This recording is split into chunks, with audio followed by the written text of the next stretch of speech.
Hello, welcome back. Happy Friday. It's time to play more DROD. Welcome to the stream. I'm so excited. I can't wait. I can't wait to go back in. So we're gonna go back in and play some more. Let me say hello. This will be really good. This will be really fun. I can't wait. This game is so good. Who's that? Dom the Pang. Thank you for the resub. Thank you very much. Thank you. Thank you for 8 months. That's powerful support. Thank you. Hello everybody. We're going to continue DROD, Gigantic Jewel Lost. Plan is to play it and solve puzzles. That's simply it. I'm not going to worry about how long it is or how many more remain. There's at least 9,000 more to go. We'll slowly but surely we'll chip away at it and continue playing. These puzzles have been really good. I think this is a really good hold. So not all of them are really good puzzles, and the ones that aren't really good puzzles can be quite tedious and frustrating, but you know, you gotta take the good with the bad. And I think the good is worth it. It's so big, there's so much. But it's fun. Let me say hello. Hello, Biff Fraction. Hello, Dieter Lavos. Hello, 8-Bit Tomato. Hello, Lana Ray. Hello, Zetsubera. Hello, Rapuland. Hello, Doppelopoulos. Hello, Syllogism. Hello, Drakatos. Hello, Tango Bunny. It's a nice crab you have there. Hello, SGBU. Hello, Elfbutt. Hello, Tetrahedra. Hello, everybody. Welcome to the stream. I'm kind of tired. I didn't sleep very well because I was thinking about DROD. This happens to me when I play this much DROD. It's a sickness, it's a disease, and the only cure is more cowbell. So let's go in. We gotta go in. There it is. Oh yes. 24 hours, 40 minutes, and 57 seconds on the clock. Let's resume that timer. The all-important timer. Continue playing. So, yesterday we spent the entirety of the session here in the underground lake. We got a good chunk of it done. This is a very dense floor with every screen having very intricate puzzles.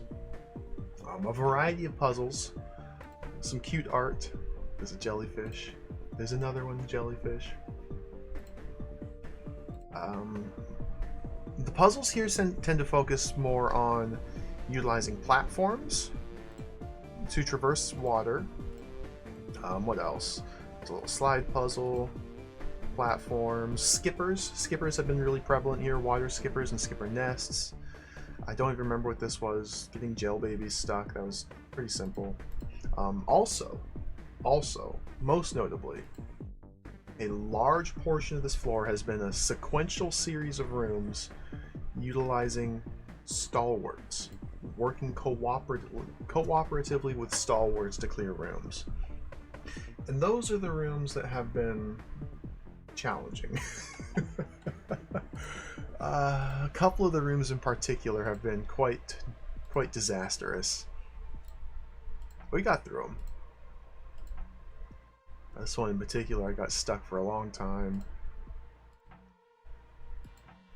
Just clicking around, refresh my memory. This one in particular as well. I hope I don't have to do a puzzle like this again. Hopefully this path down here doesn't lead to a harder version of this puzzle. Anyway. Let's keep going. There's a bunch of different branching paths off this main circuit. But as far as I can tell, there's this room here, which apparently is possible to solve without bypassing the puzzle. This was a lovely puzzle. So you're intended to enter from the north here. The stalwart enters from the south. You walk over these arrows, lose your sword, and then you have to maneuver the stalwart on this raft fighting against two different skipper nests. I tried. It was a nightmare. I couldn't make any progress. Until I realized, wait a minute. Force arrows prevent you from leaving in this direction, but what if you leave out down here and return? Then you don't have to deal with the sword token, the disarm token. You have your weapon. And they even accounted for that. The developers of this hold accounted for that because they moved the stalwart to spawn up here if you enter into here. Whereas normally you enter through here and the stalwart comes in down here. See, they've accounted for it. They thought of this little solution. And so with a sword you can go in here and actually just fight monsters and not get owned. And it's actually a playable room. I couldn't figure it out the other way. But where are we at here? No, esports are for losers. Welcome. El Gavati, welcome. DROD RPG gave you a nightmare once about trying to be more efficient. Yeah, that'll happen. Apparently they're making DROD RPG 2. I wonder what that's going to be like. I'm excited to play it.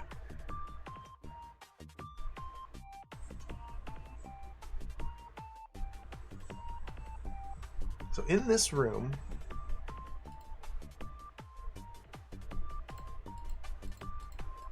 we only have a few monsters. We have our dear friend the Stalwart. Can I restore to the room start? Yeah, let's do that just to be safe.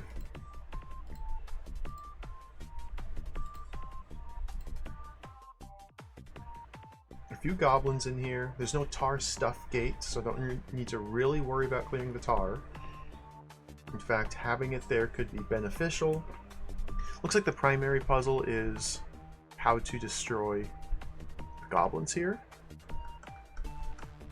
And potentially some shenanigans going on down here. So our friend the Stalwart's here. Beathrow's here.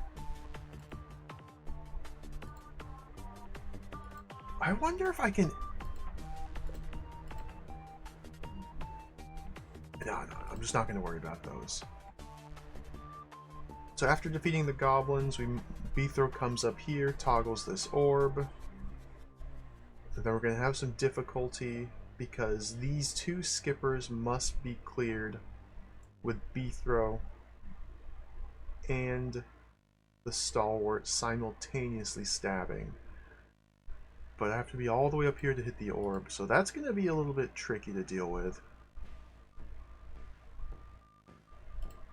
I believe the idea will be to...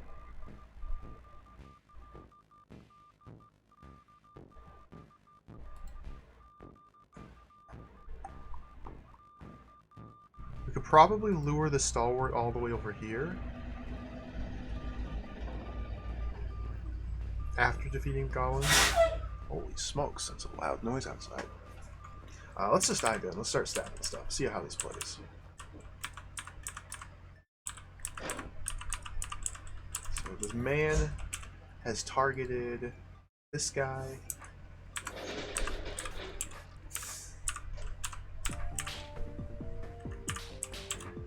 Is he going to get himself killed? Oh dear. What? Yeah. Oh man. He's just going insane with power.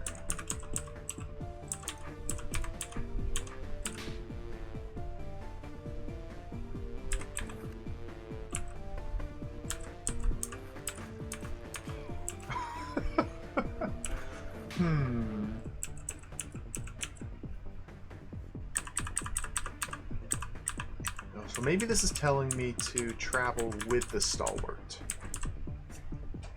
See, he's constantly no. Yeah.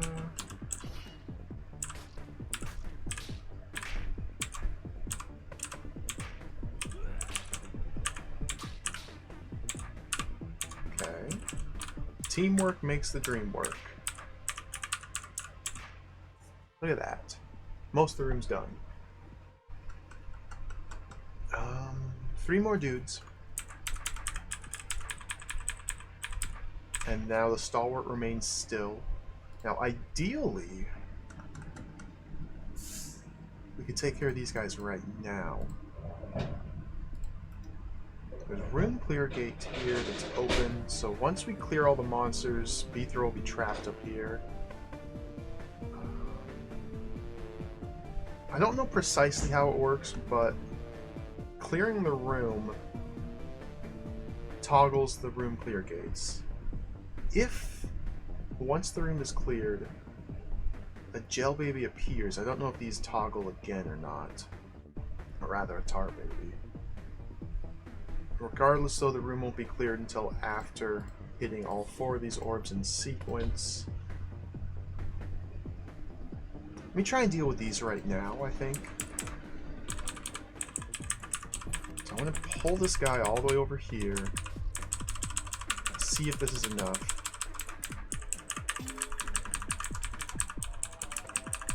Yeah. Perfect.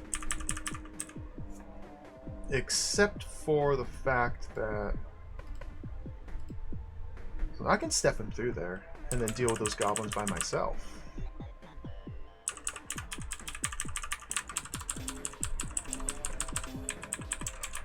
Except for the fact that nothing.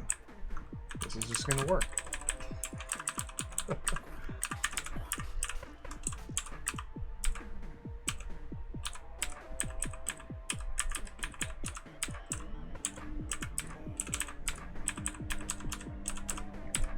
If I can get these bloody grabbing goblins. Okay. I shouldn't have backed myself into that corner there.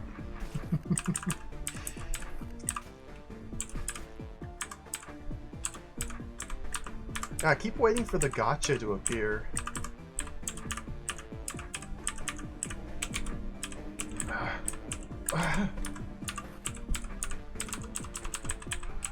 There we go. I keep waiting for the gotcha to appear, but no gotcha in this room. Okay.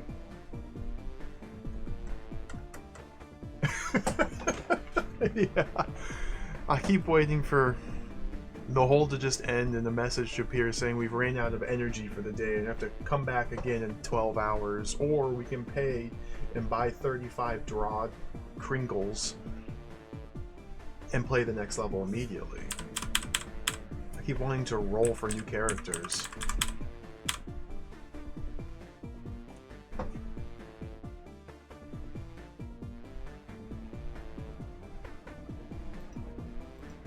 Okay.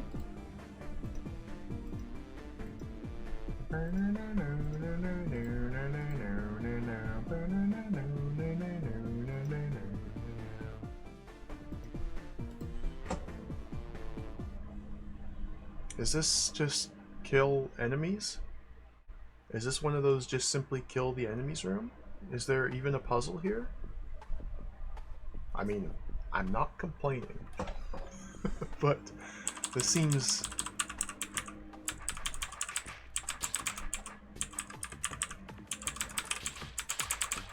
like the sort of room that I potentially have already lost. Nope. Okay, so there is a bit of a sequencing puzzle going on here.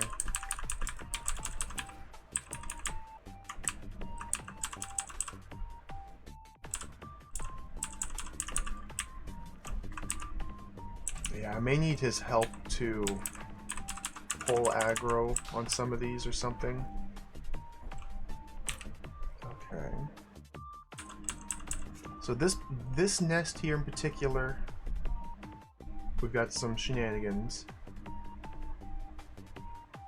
So I think I might need to reposition the stalwart by holding doorways open and monsters alive so he seeks towards them, which will manipulate the way the skippers cluster up around the entry point to their little pen. Interesting. This down here is probably going to be the same situation. We just let them filter in. Yeah, that's too wide. Or it's 4 wide. That's never going to fix itself. Well, same thing here, too.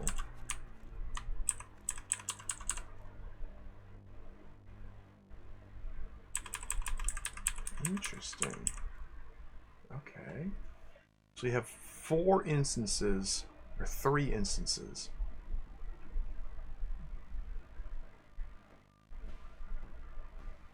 Where we have to figure out how to manipulate. So if the stalwart were, say, right here,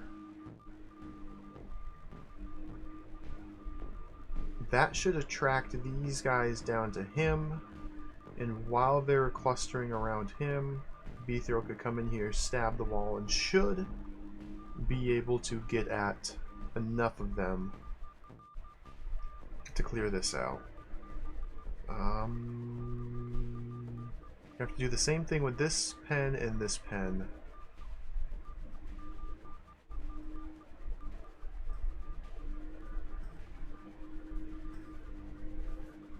Probably want to pull the stalwart up here to deal with this one.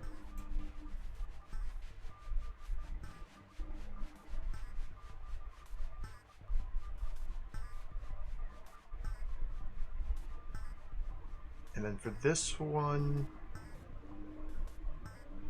we're going to pull the stalwart here. Okay, that's why this specific section has 2 different destructible walls giving access to it. Ooh, that's going to be tricky. But it doesn't seem like it's a sequencing puzzle in that I can do all 3 of these at any given time.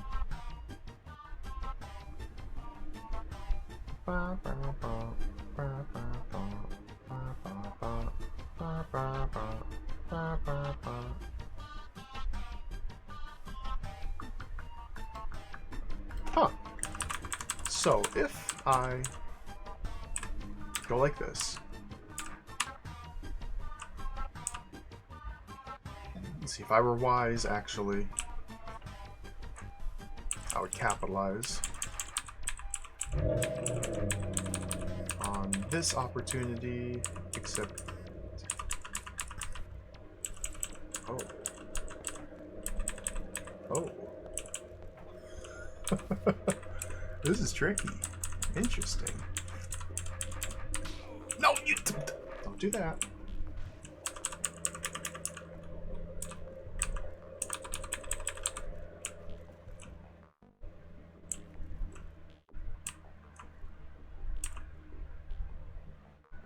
Huh.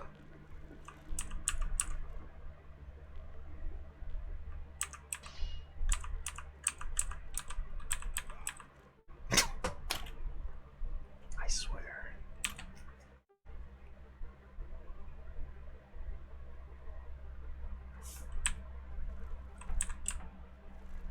Oh, even this middle...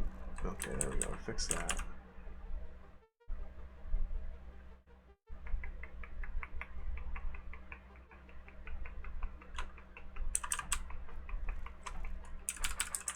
Let's try this instead.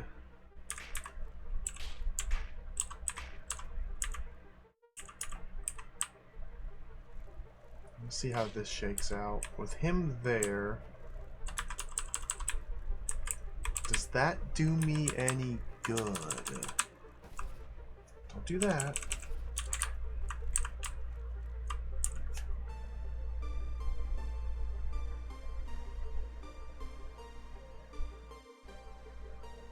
Huh.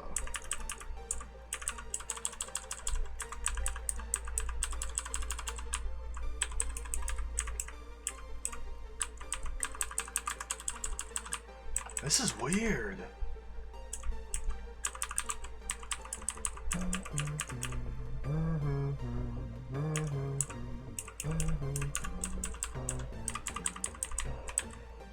This is weird.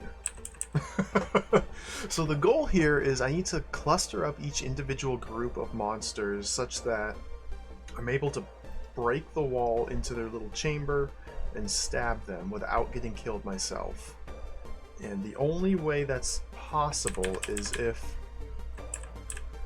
for example, here, this is something I can attack because I need to move into this empty space to attack, and if there's 2 monsters adjacent to the empty space, I die. But here there's just the one diagonally, so I can go like that and clear it out. However, here, because there's 3 monsters adjacent to the empty space. I can only step into it killing 1, and one of the other 2 will attack me and kill me. So we need to specifically maneuver these monsters into a formation that allows only one to be in this tile, or this tile. And then the same is a problem here, problem here. This has turned into a problem. This is interesting. Okay.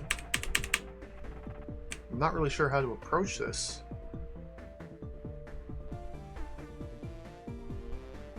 Hey, Taweesia, welcome. Almacia, hello. Die Local, hello. I think this game's good, yes. The DROD games are my favorite puzzle games ever made. I think they are brilliant. They are incredibly fun. The music's great. The art style is charming, I think. Especially when you get things like this. Look at the happy little jellyfish. Look at Beethro.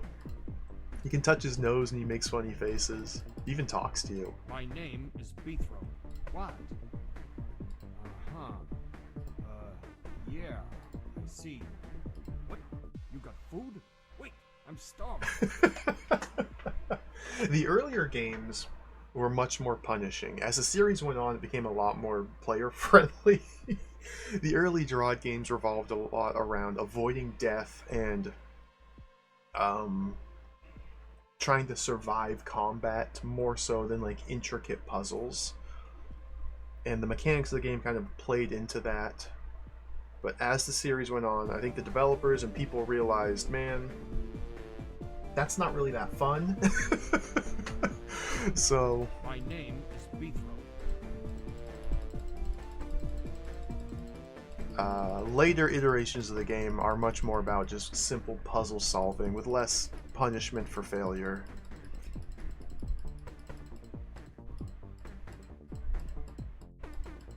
His faces change as well based on his current situation in the room.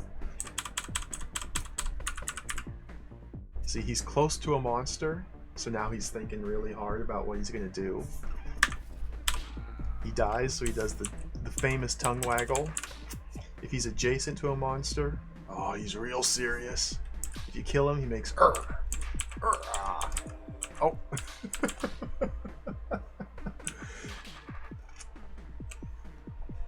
I like it.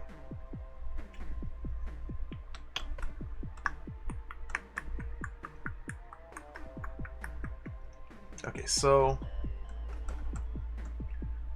it's this one, and this one that are problems. Why wasn't this one a problem? Or was it?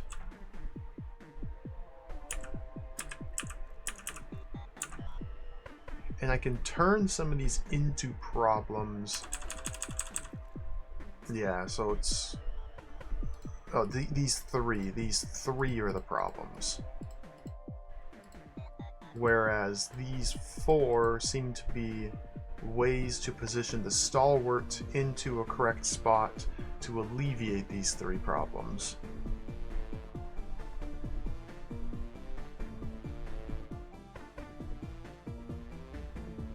So the way the monster mechanics work is quite complicated, but basically they are trying to move in a direct line towards Beethro or the stalwart, whoever is closer, which will result in them clustering into shapes like this. And so if they've spread out, there's no real good way to unspread them. It's like right now there's an opportunity to get in there, but I can't beat this man to that hole.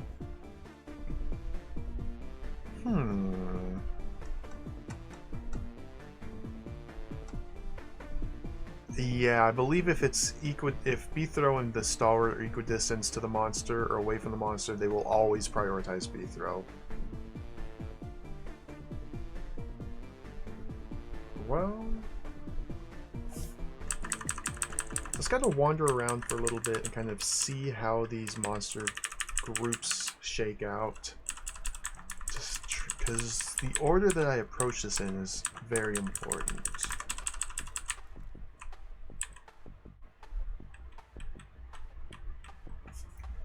The Stalwart will never be capable of clearing these larger pens because he's a big dum-dum. Yeah, that one extra ruins everything. So to take care of that one extra, I feel like the Stalwart has to be up here. If I also need the Stalwart here, then that can't be true. So maybe Stalwart up here to deal with this one, Stalwart over here to help with this guy, which leaves this situation.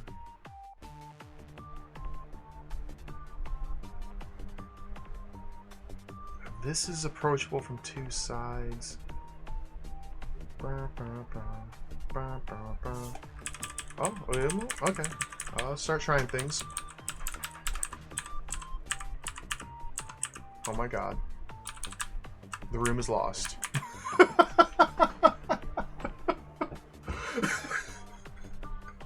Cool. So there's no possible way to get to these monsters now. Beathrow cannot get close enough to them because these force arrows prevent movement into these corridors.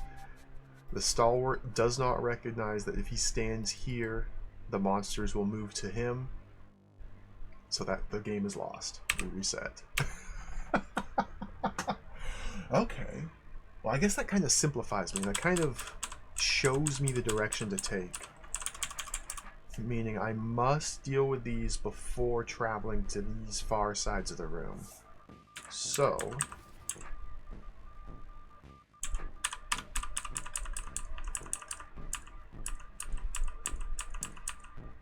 oh, yep, he's mega dumb. He's mega dumb. He is so... perhaps there's good? We'll try this. Maybe even let him get the kill.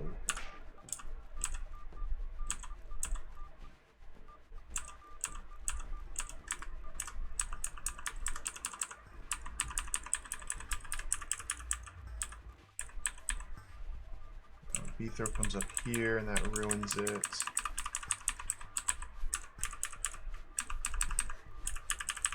That one's not falling into line because of turn order. Yeah, he's number 72, mix him with 5. So they've intentionally muddled the turn order of these monsters. They put really early ones and really late ones together in the same cluster just to make it more tricky.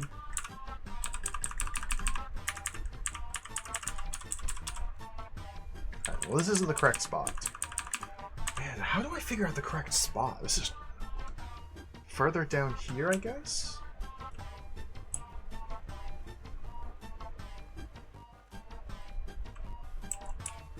This is interesting. Yeah, let's try right there.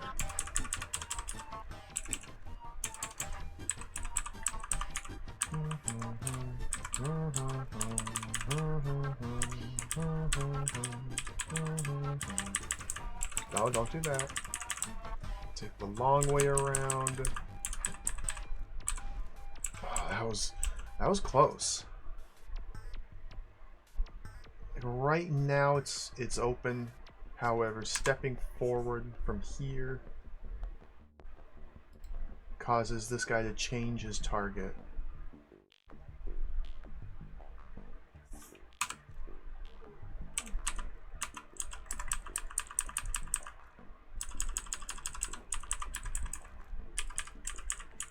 Can I perhaps shuffle them up a little bit more?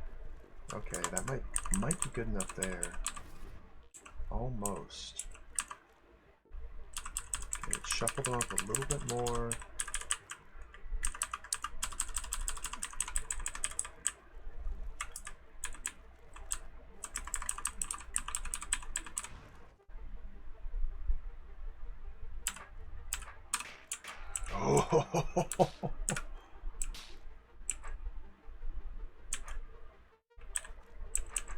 Almost.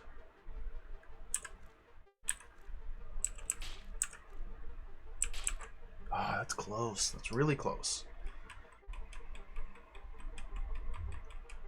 It doesn't work because when I move here, there are now 2 monsters adjacent to B-throw, and I can only kill one of them. The other one defeats me. If I step away, they're not going to uncluster. Plus now there's a path for the stalwart to get in here and attack, so he's going to start moving, which will disrupt my positioning, so...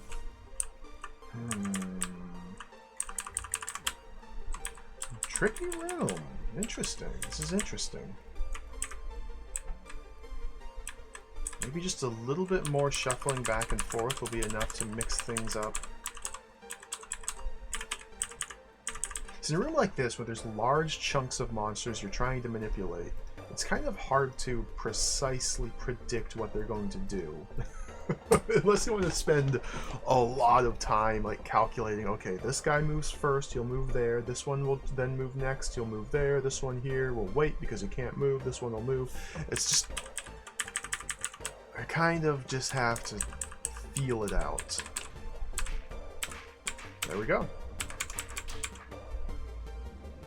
Alright. Hey, Lexi, welcome, welcome. Sir? So... this is defensible. I just need to get the stalwart out of there. Oh no.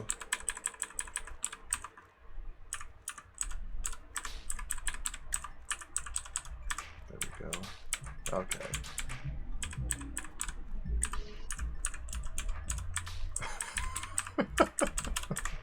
Well, it's not very smooth, not very elegant, but that's okay. One by one, cut them all down. Alright. So I have to find similar techniques to deal with this cluster and this cluster.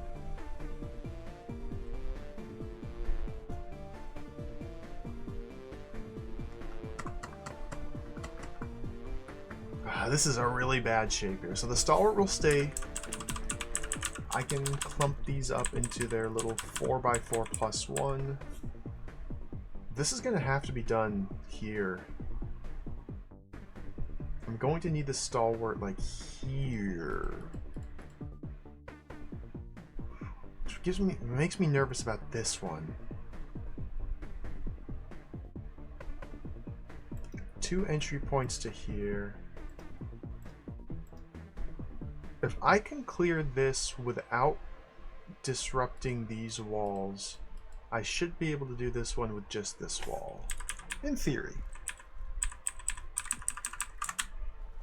Okay, the middle one is trivial.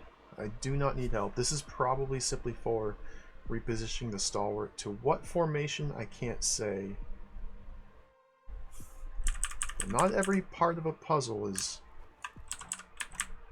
Not every part of a room is necessarily part of the solution.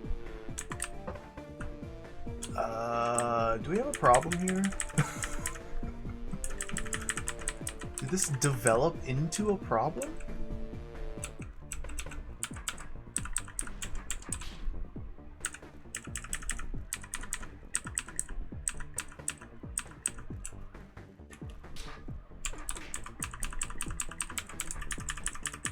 No.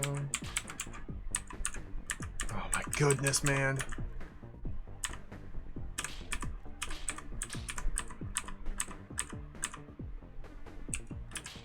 Okay, leaving him there. Is it possible now to pull these guys up?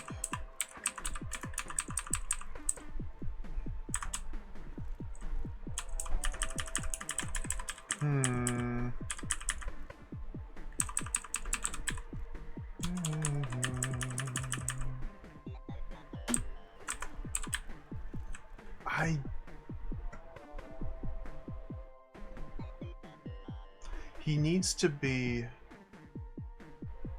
here?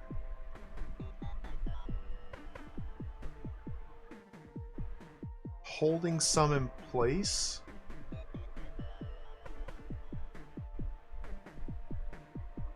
While I cut into here and attack a group of over here. What? This is interesting. This is interesting.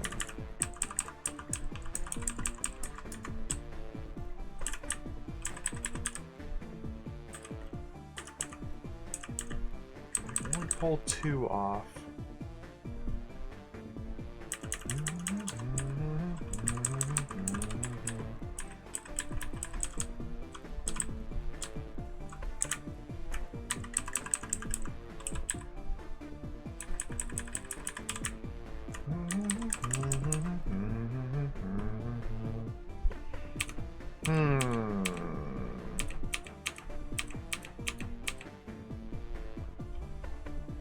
I don't understand why this is here either.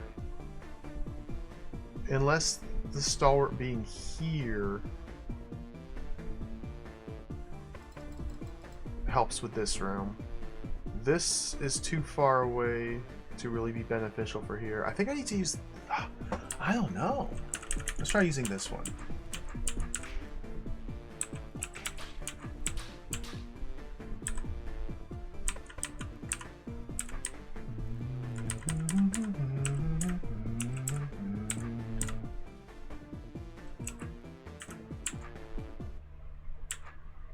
Okay, put him right there.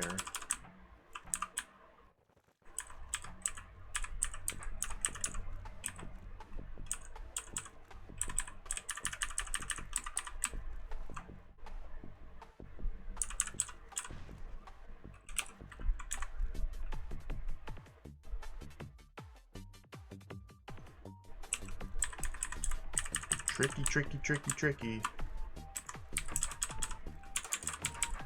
Oh, almost.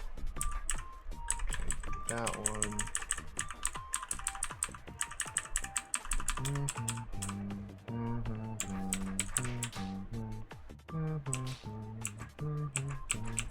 Almost. Almost.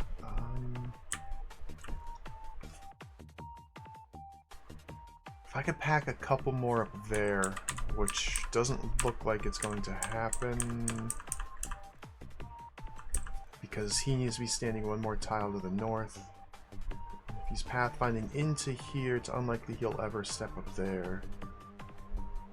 B-throw can do that though. B-throw can help him pack. Like that.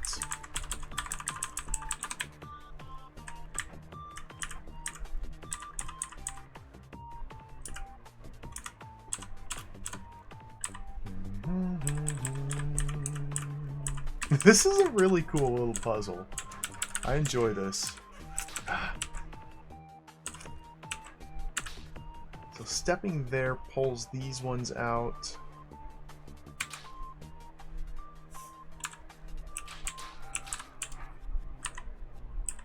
Let's see, now we have problems. Oh! Yeah. Because the stalwart's in motion. The stalwart in motion stays in motion.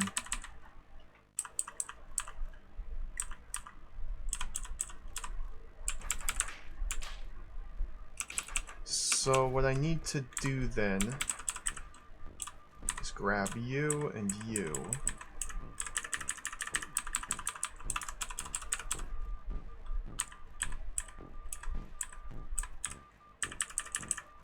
What, I have 2, 4, 6 of them?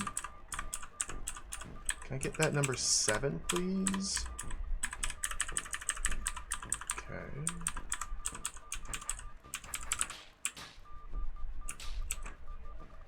Who's the problem child? Those two. This one specifically.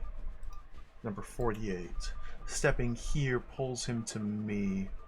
So can I get the stalwart to step due west? It doesn't look like he's going to want to.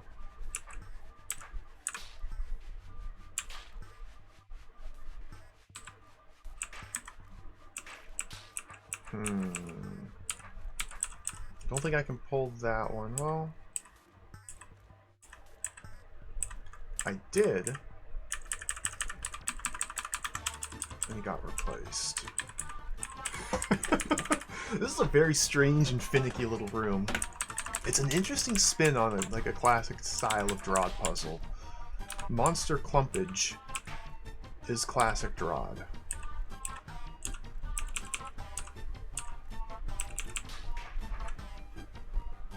But using a friend is something different. Can I move him anywhere different? Can I get him in one tile to the left rather than where he is? Step it back a little bit.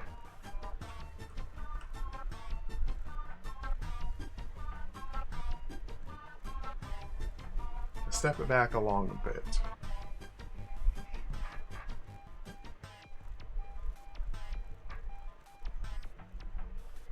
Okay. So if I want him to not go there, step north once. No, not there. He's never going to step north. So perhaps this is where I want him. Because stepping north gets him away from his target. When that move or that move will be safe instead. Yeah, I don't think he's ever going to want to step north. So let's try with him there. Maybe rather than this tile was the answer. Let's pull up his sword.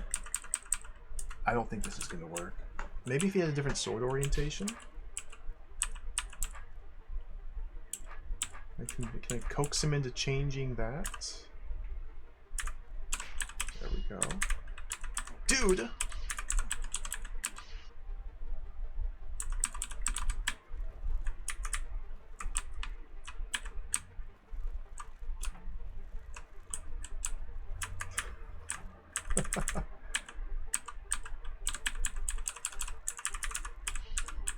I think this one might be a lot worse than what I had.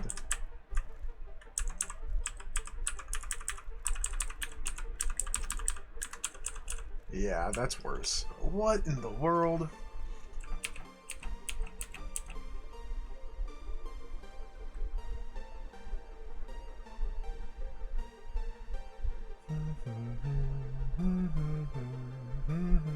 Okay, I guess we try right here.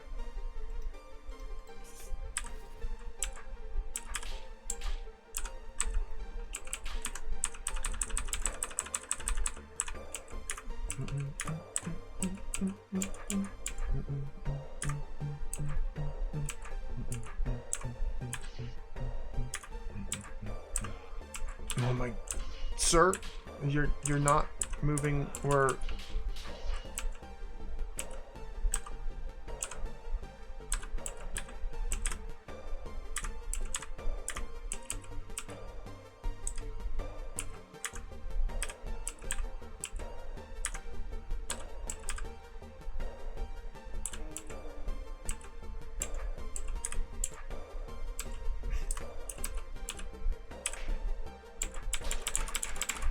I wanted him one more tile to the right, but we'll see how this plays out.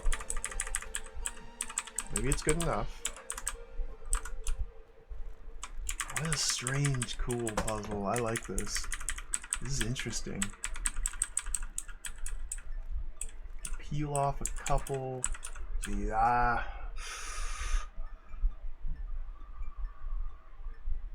he needs to be closer to the monsters is the thing. He's too far away. So when I go to break this, I'm going to attract far too many of them. This just doesn't seem like it's going to work.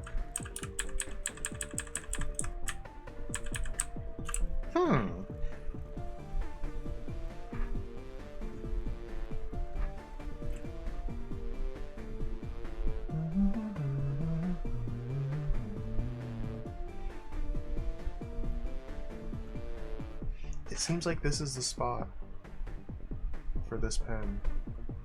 Because he needs to be close to the wall.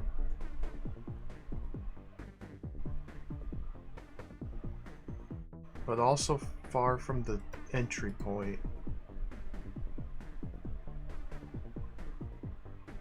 That's true. The direction he's traveling from to reach this point, that could be the purpose of this, to manipulate him to go over here.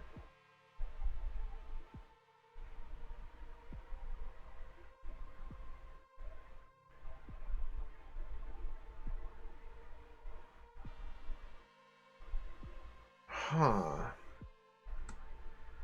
I don't know yet if this one's possible either with this. So let's shift attention, shift focus.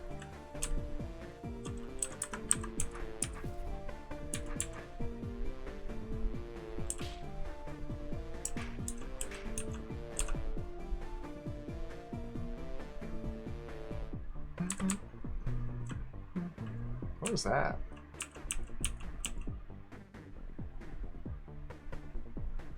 Oh, he's pathfinding around in this direction because his sword would cross through Beethrow.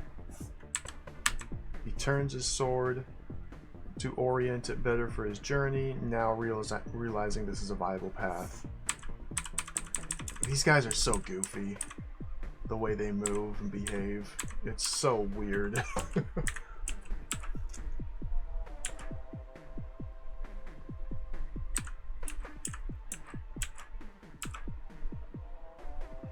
Because they calculate their path to their target, assuming that their sword will remain in the same orientation their entire journey. But if that puts their sword through an allied target, then they get confused. But they also turn their sword before moving, so it's facing where they're going to, which will then cause them to recalculate a different path because they've turned their sword. It's annoying. It's weird. It's unique. It's an interesting mechanic I've never really had to grapple with until now.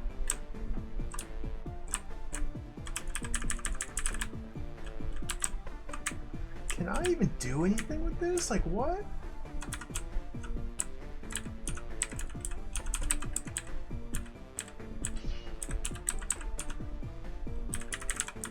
I feel like he's got to be over here.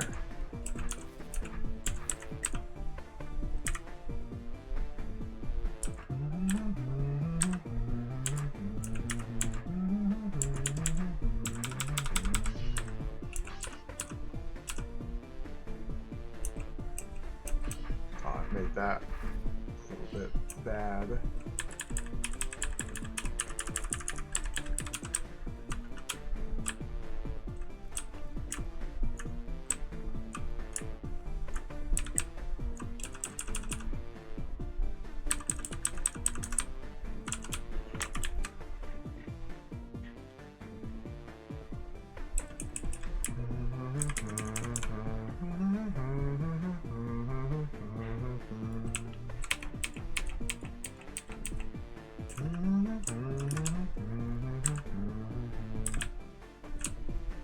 I love this song.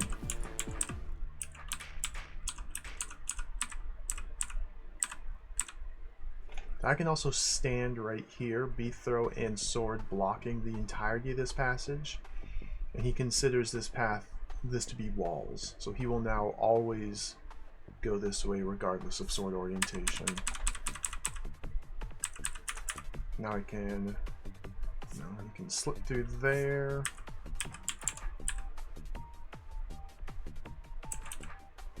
If I stand here, then this is like a wall, so he's gonna go back around.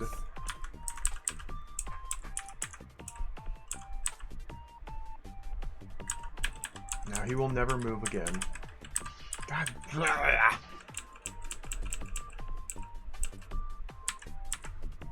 And now he's stuck.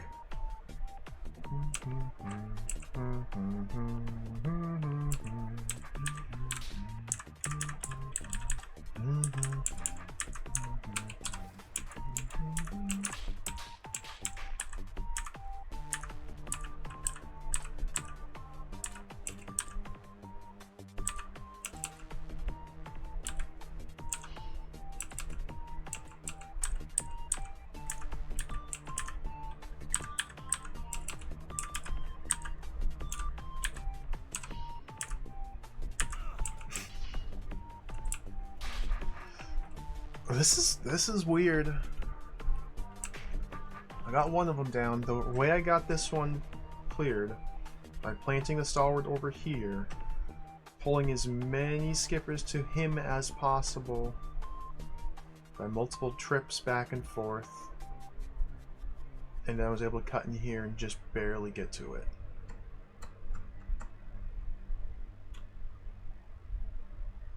So yeah, it's all about getting the stalwart to the correct spot. It's the entirety of this puzzle. Finding the correct spot and then getting the stalwart there.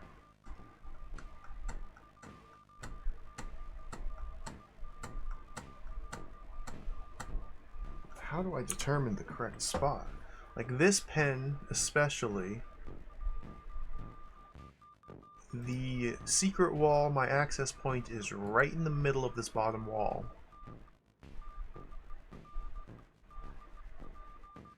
The stalwart doesn't seem like he will ever want to go up here. Or like there?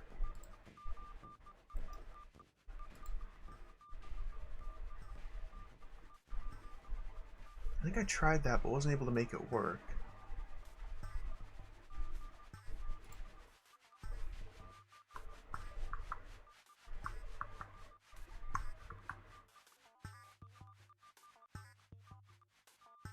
If he were there, he would be 1, 2, 3, 4 away. I don't know how to calculate the clusterability of them all. Why is this here then? Yeah, not every patch may be relevant to interests.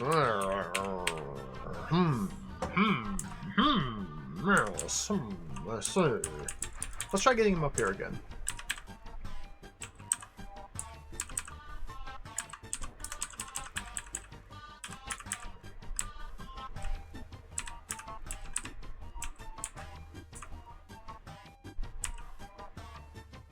See, this is now a little bit too far away from the wall, but I may be able to convince him to step southwest using this pen. It's going to be a problem down here, though, like a problem here I don't know how to resolve.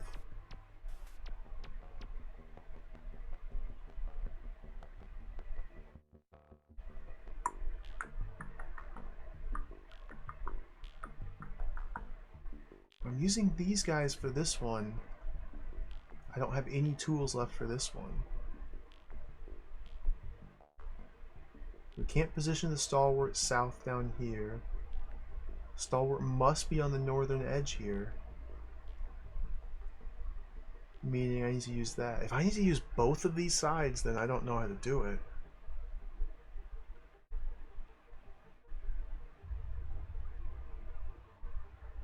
Leaving one of these open and skippers alive in here while walking down here to stab and moving about here doesn't seem like it's going to work. I've also kind of made this really bad for me. Oh well.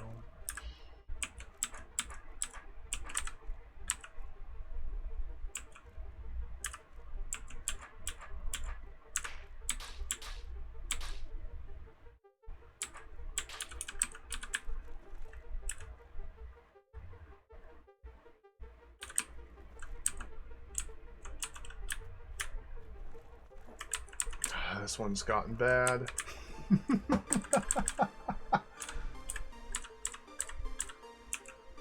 You go south instead of southwest. I guess stalwarts when presented with a diagonal or orthogonal move will prefer orthogonal. I guess. No, because he's trying to go this way. He's not trying to go this way. No, he's trying to go this way.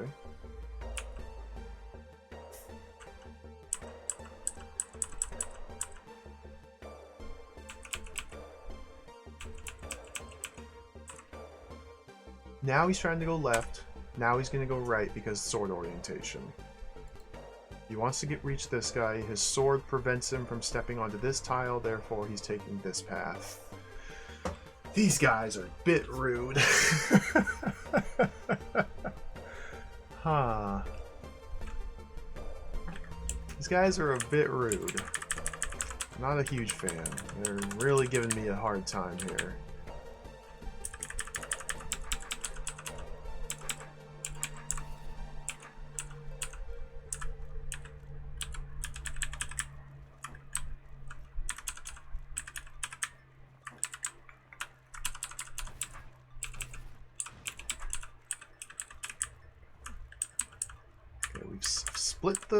Split the chamber in half. Half are on me, half are on him. Stepping here will probably attract these two. I don't think this is quite good enough. Yeah, because once the dam is burst, I cannot regain control, nor stop the stalwart.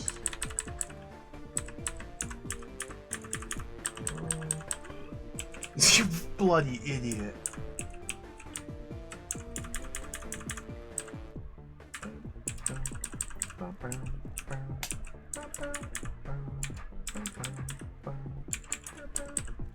Turn order! Turn order.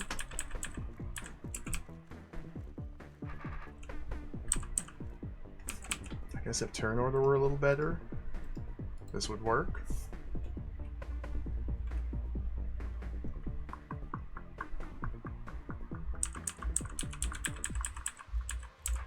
Go around the other way. Ah, you da da da da! Full idiot. He's gone full idiot. Okay. Prevents his movement before he reaches that square. Full idiot. Okay, turn.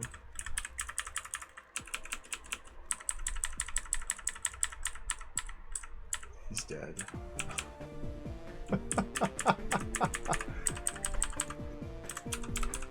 There we go.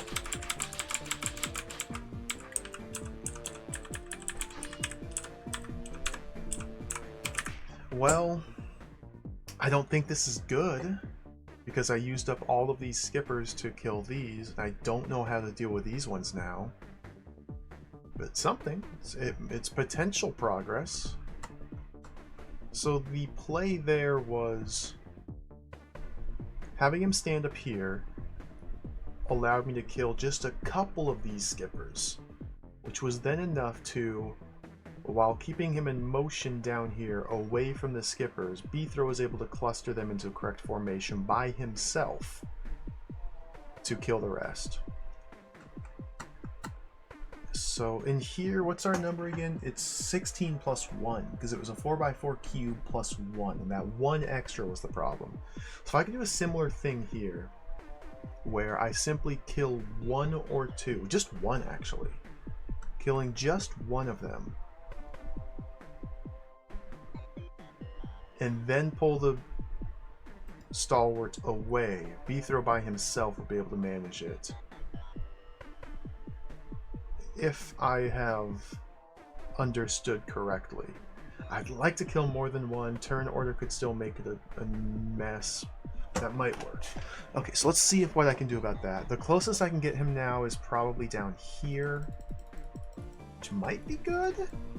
I could probably get him there. Yeah, this might still be salvageable. Pull a skipper over, creating a target for him. Now I have to manipulate his path to send him that way. You full idiot. I forgot he goes full idiot. So I just need 1 skipper for this. So I guess I should kill this guy.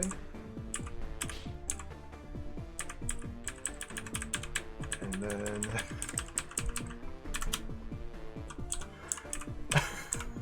This is so funny.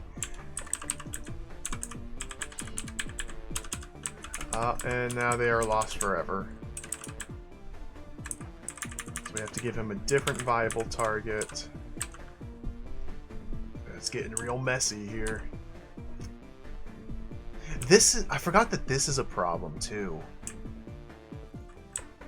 Oh, no.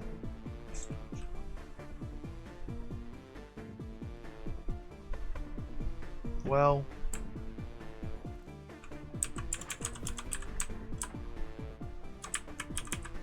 I think I've turned the room into an unwinnable state.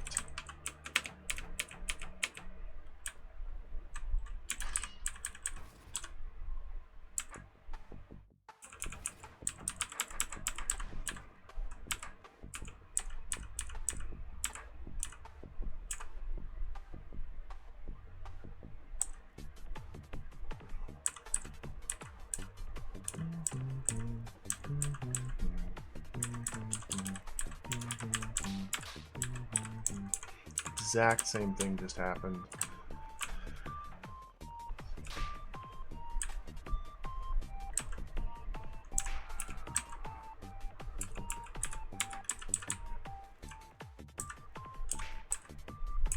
Ah, dude.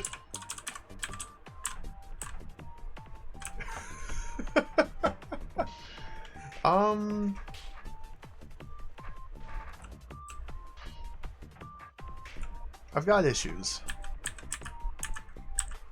I'm having issues here. I got difficulties.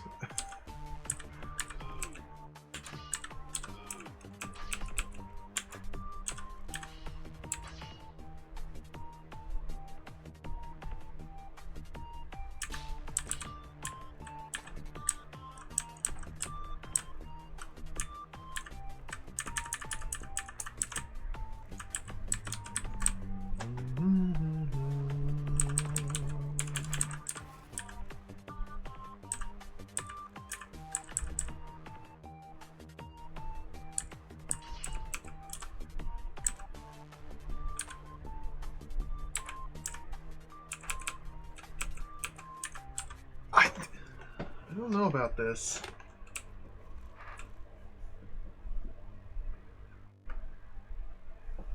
There's a piece of this that's not clicking.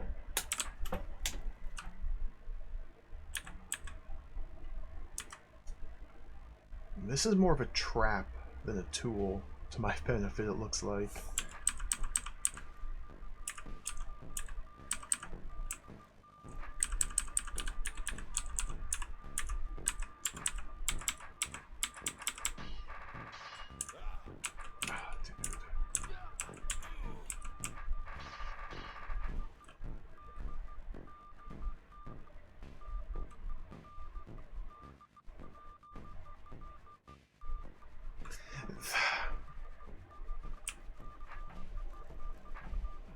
I gotta figure out how to deal with this.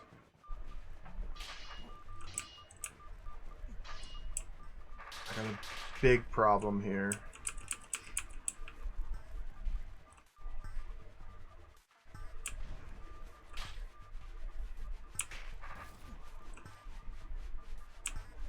When did that become such a problem?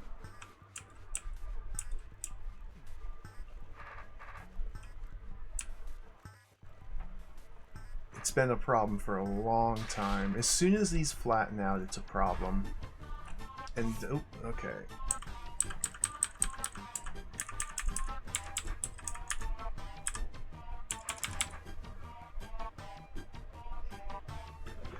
Do I want, what do I want to do with these? Just clear it?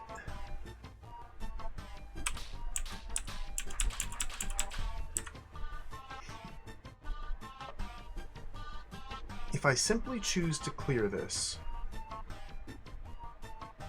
I know that I can clear this using only these skippers up here,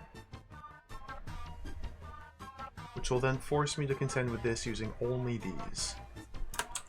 Okay, so we know that this is possible to be cleared using only these skippers, because that's how I did it last time. With him standing in the correct spot, it was like, it was one of these I've already forgotten. We're able to do it.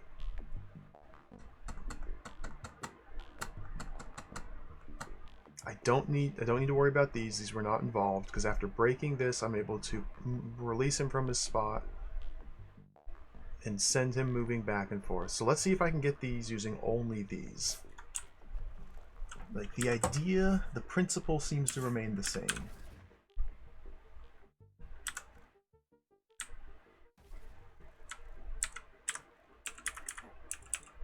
I want him to go here.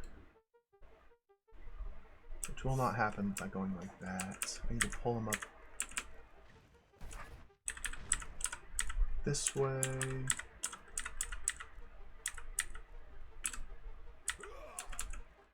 Oh my goodness, man. Okay, that's a good spot for him to be, but I can't keep him there.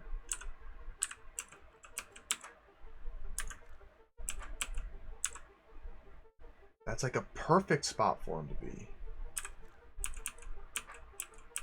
So, could I have maybe done a little bit like that?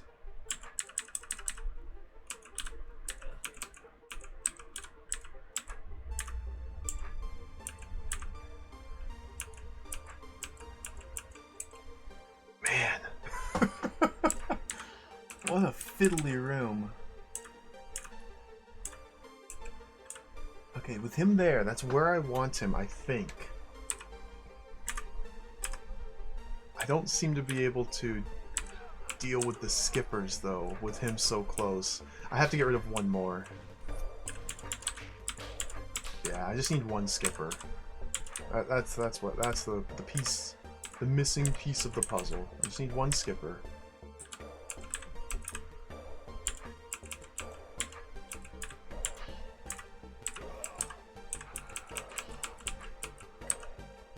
Sir. Perfect. Okay. With him there, I even have access to sending him this way and back, and this way and back. Let's see what sort of clustering I can accomplish. Oh my, that's not good enough. Maybe it is. It's not nearly good enough.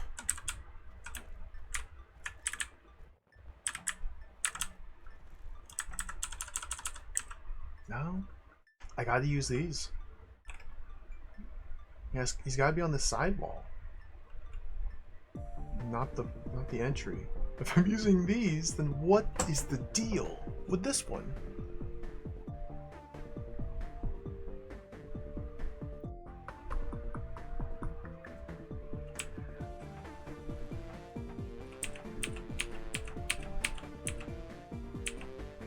What's the deal with this one?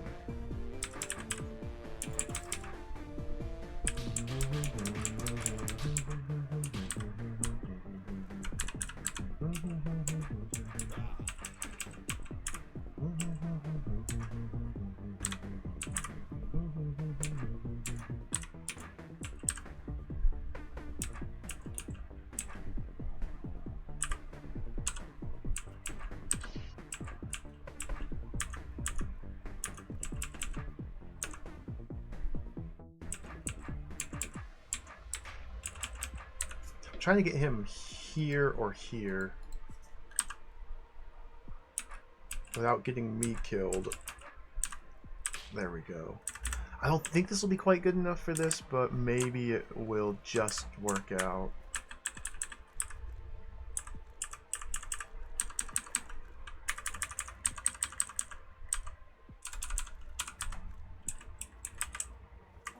Man.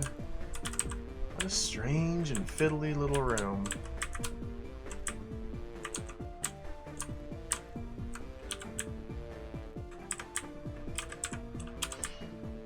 Oh, I've ruined it.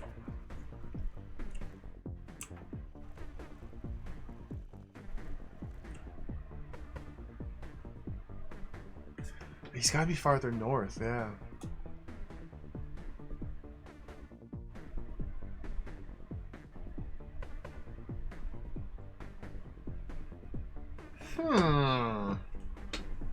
So the big problem seems to be needing to use these skippers here to clear out this and to clear out this.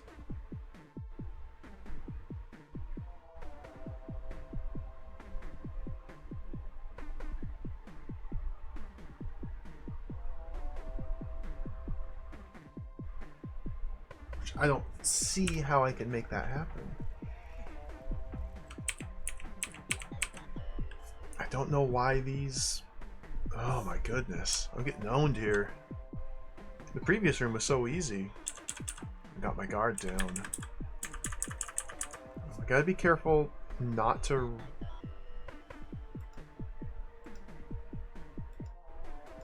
Yeah, this guy can just slide into this line if they... I'm gonna take these guys out.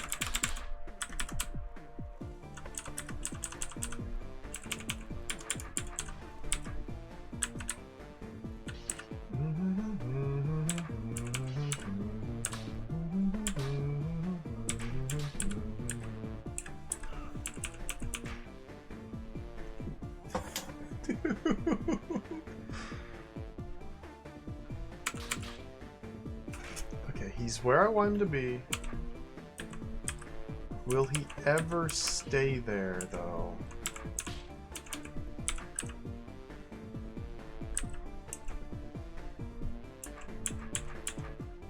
That's even better, but...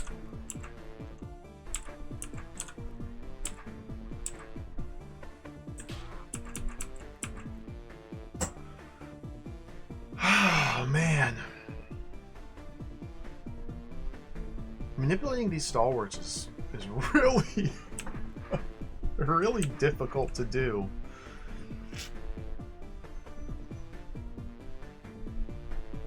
I feel good about the first two. I feel good about these two. I think this is good. I've yet to clear this one, period. So let me just confirm. Just confirm. With him there, simply with him there, am I able to clear out this?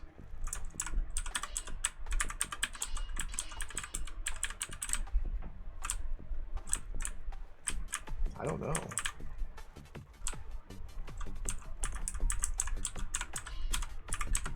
Doesn't look like it. Okay.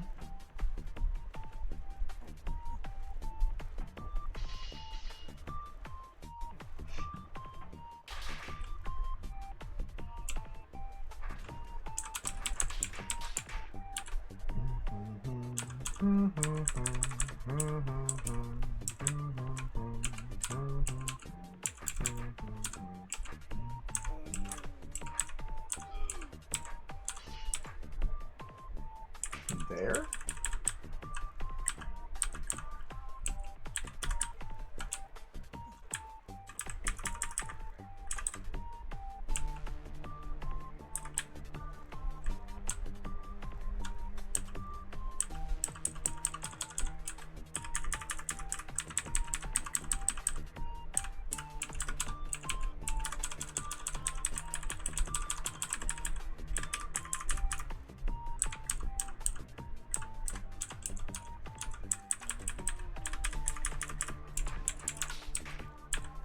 That should now allow me to do it by myself.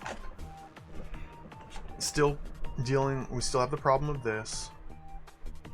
But simply killing two there should now reduce the numbers such that Bethro, on his lonesome, I have to use the bottom parts. Okay.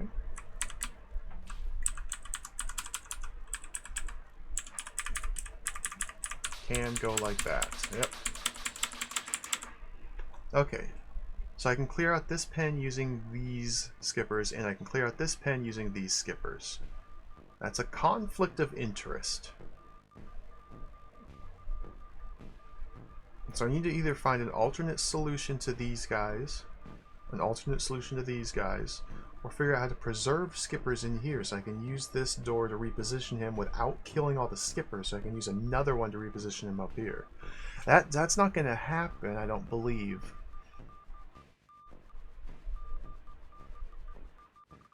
Because if he's resting up here,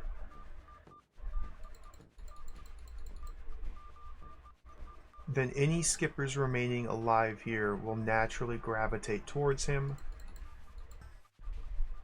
once Beethro gets far enough away, which he necessarily must to manipulate these guys, causing him to move, kill, or die. The only choices: move, kill, or die. So I don't see how I'll ever be able to use this for both angles. Leaving me a problem with how do I clear out this skipper nest. Because this is 1, 2, 3, 4, 5, 6, 7, 14, 15, 16. Well, if those are just 16, you full dingus.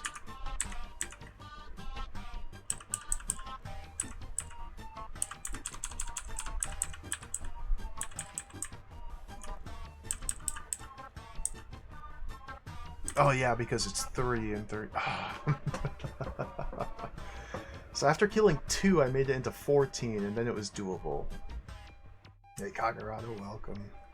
Welcome to more DROD. I couldn't help myself.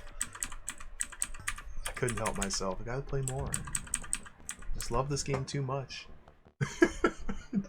Dingus is one of my favorites. So, it seems to me they're telling me to use this side of the room, or this patch here. How? In what manner could I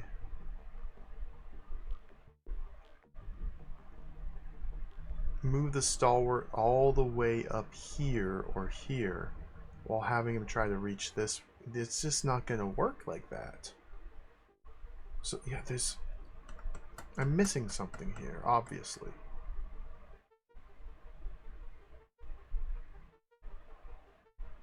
Interesting. Okay, well, I've confirmed now. Clearing this pen's possible using this hole. Clearing this pen's possible using this hole. I've not figured out if it's possible. Doesn't seem like it is to use both of these.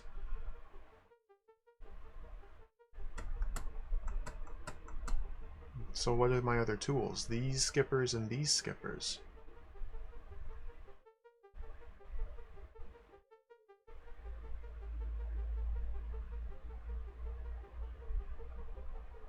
Keeping him in motion.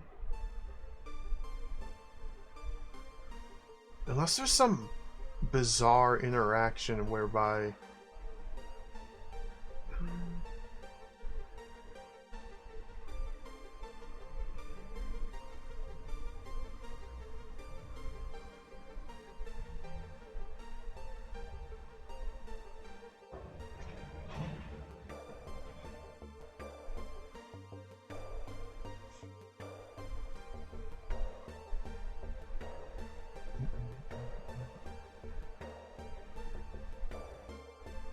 So I can... No, they slide. Vertical preference, they slide. I was thinking if I keep just one there, but no, that's never gonna work. Huh.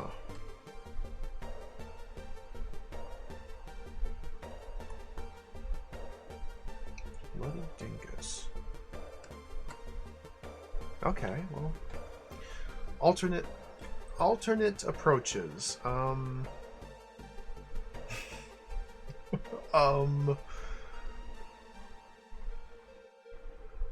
It seems like I should focus on trying to use both of these. It's the only conclusion I can come to here. The purpose of the center skippers seems to me to exist as a trap to get him killed when he's going back and forth around here. I could be misreading that. This could serve a greater purpose, but its position does not really allow me to cluster these in any meaningfully different way than I could with simply Beethro himself. Creating targets for the stalwart at either end of these could allow me to divert his path to a specific direction and then move him somewhere else in a more advantageous course. But because everything is 2x2 tunnels, I don't really think it helps that much. Because I can simply move him to either lane of the tunnel. No, he's got to go up here, and he's got to go over here. There's no way he's coming down here. There's no way he's coming up here.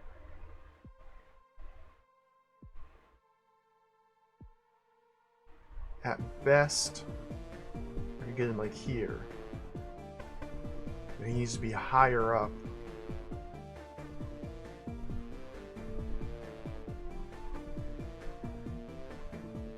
Oh, let me try this again.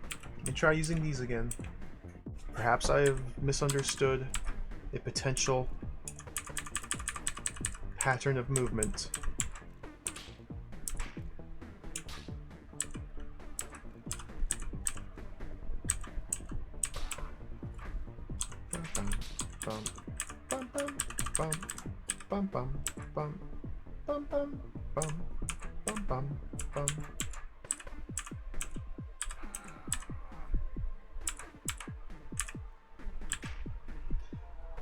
That doesn't really do me much good there. I don't think.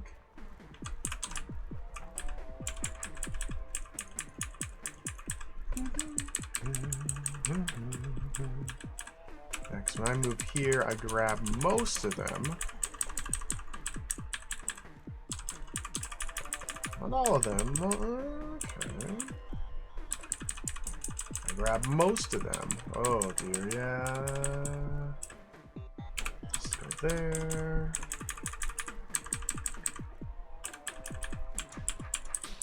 It worked. Alright, that's what I needed. Wow. Now, I swear I tried it with him closer to the wall and it didn't work. I guess how it worked was when he moved up here, all the skippers were clustered like this, and these ones never reverted to B throw.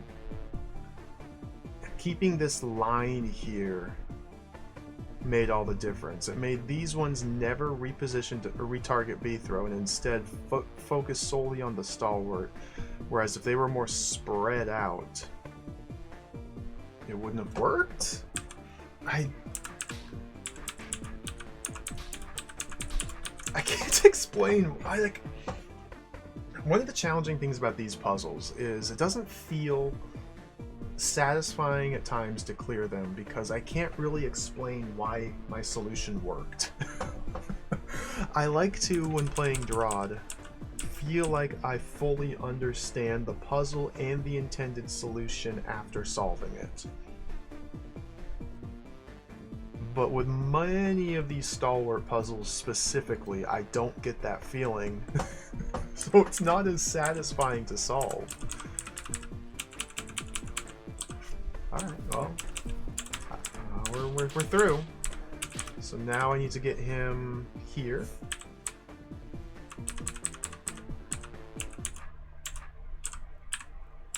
Perfect.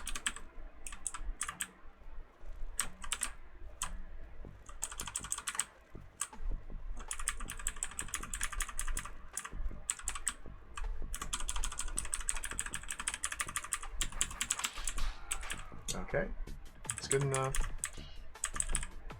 Oh, okay, I gotta manage him.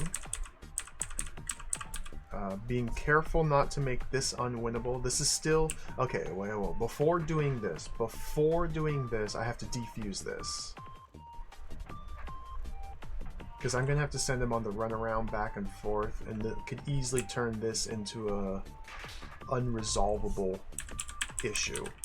I gotta just deal with this. There we go.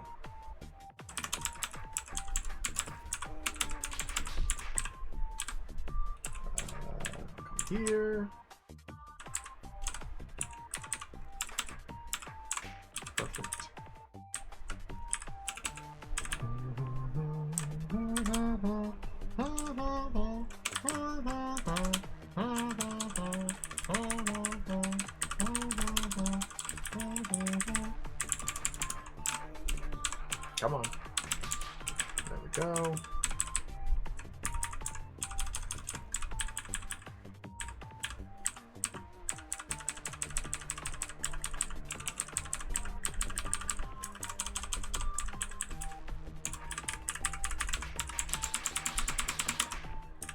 Clear. Alright. 1,200 moves. There we go. That was a tricky room. I liked the idea of a... And I understand roughly the solution to the individual challenges, but I don't know, it just didn't feel like it clicked. A clear is a clear. It's a good point, Colorado, yeah.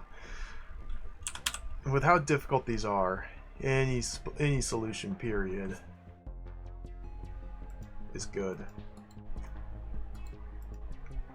Oh my god. I kind of want to explode. Okay, wait, maybe everything's fine.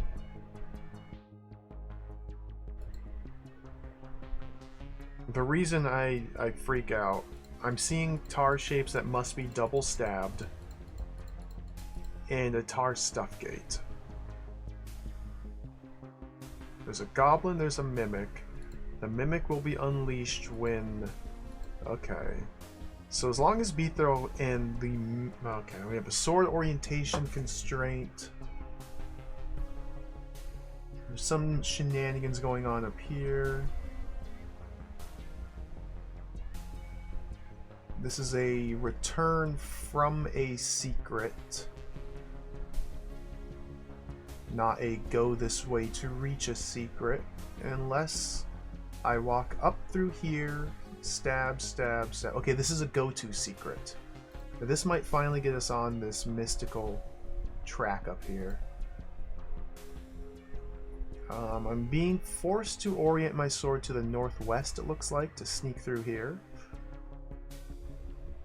And then once I have done that, we have a very awkward... Oh, okay, we'll see how this plays.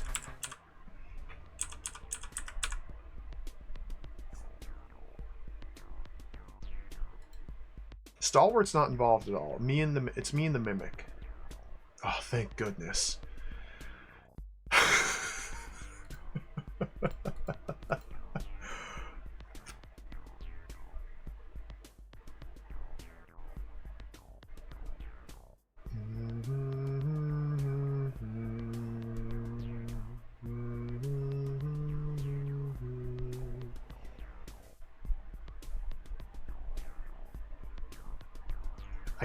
I'm trying to decide why I need to leave this goblin alive.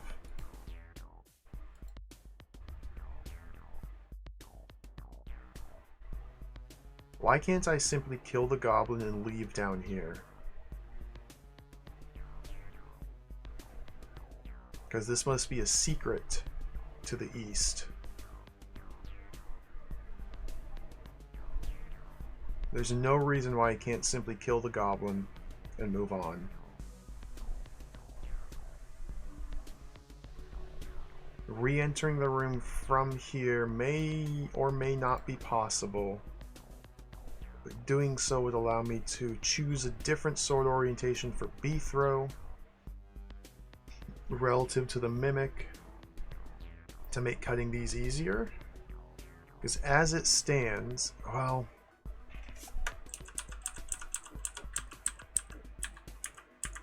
Why didn't that open? Because that's a toggle. Oh. I have to be ready to dive in now. Okay.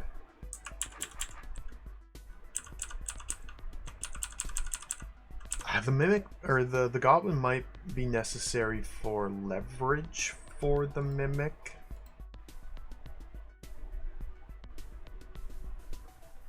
Especially as I begin to run out of options while cutting the tar.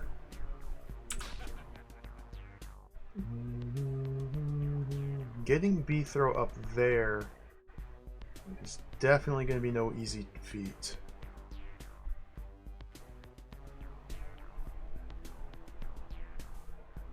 Even, is it possible? Before I get too engrossed in trying to tease out the puzzle, turn 10 is when he reaches there. I have no influence over the goblin's behavior. There's no way I'm getting over there in 10 turns. Okay.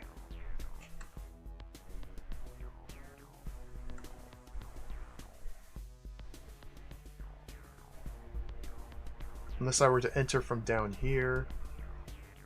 But doing so would cause the it's only doable after the room's been cleared. So the goblin wouldn't be there anymore. Maybe this is just an exit.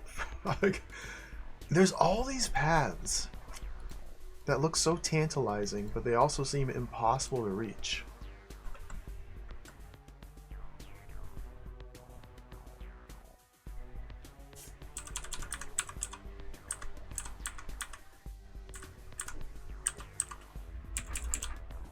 So if I do that, then the real puzzle begins here.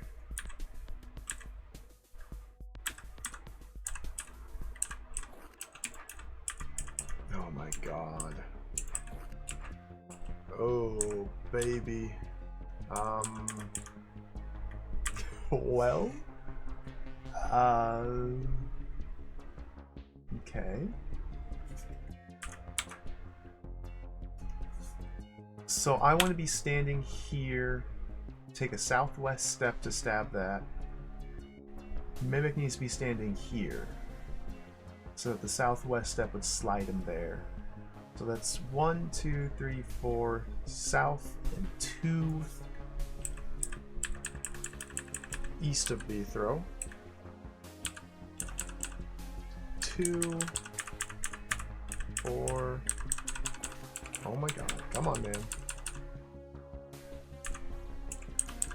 Oh my god, come on, man. Oh, come on.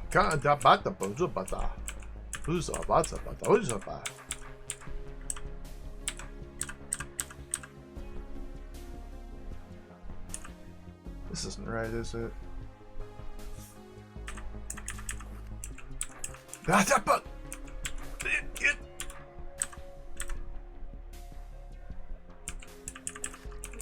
gonna get cross-eyed looking at this checkerboard pattern. Dude, this is... This is so funny.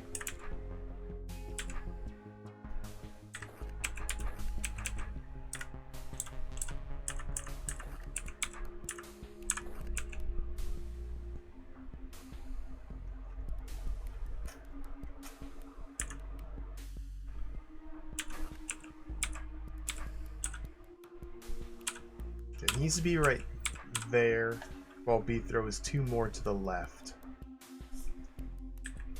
So to accomplish that, I go like that. Except now I can't go down.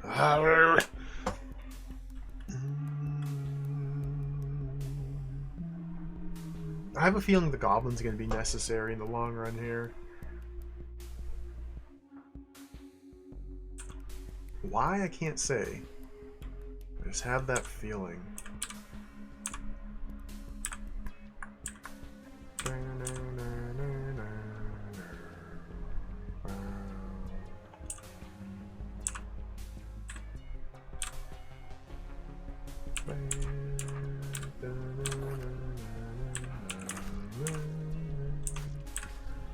Got one down.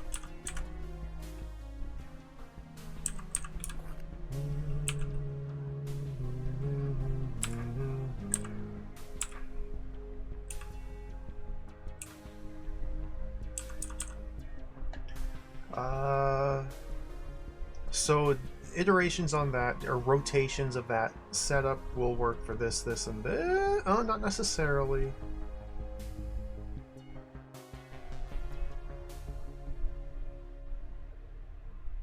Yeah. Okay, so to cut this one.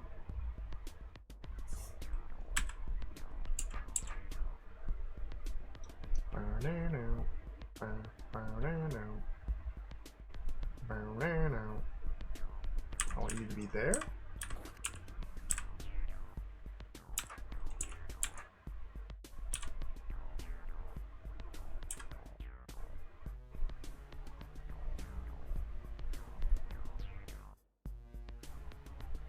I want you to be there.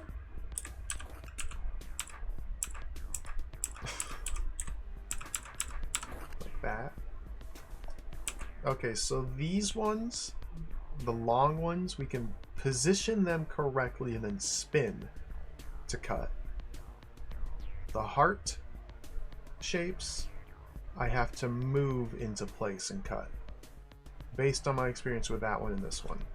Okay. Understood.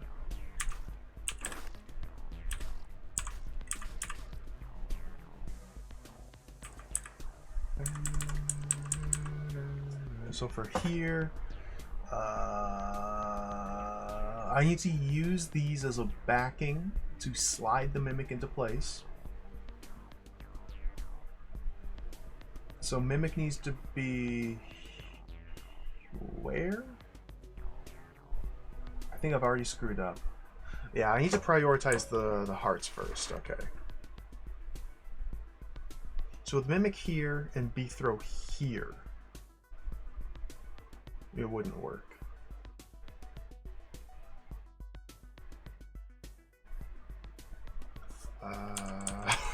This is strange. Okay, here. B throw steps northwest, but the mimic sword is not correct. Okay.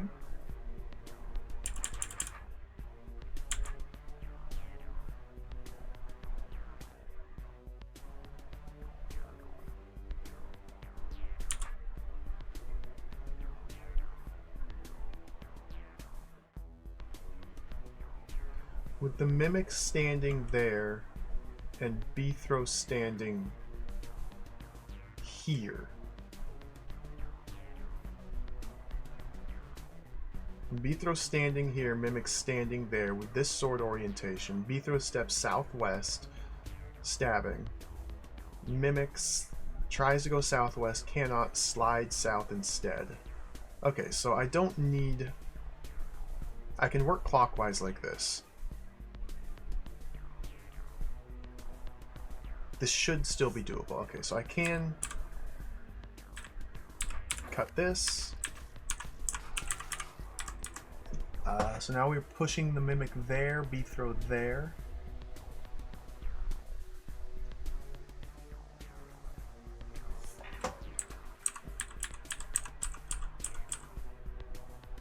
Almost. Just like that. Like that. Okay.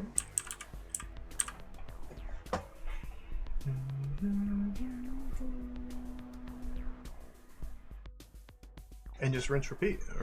Puzzles should be mostly solved here.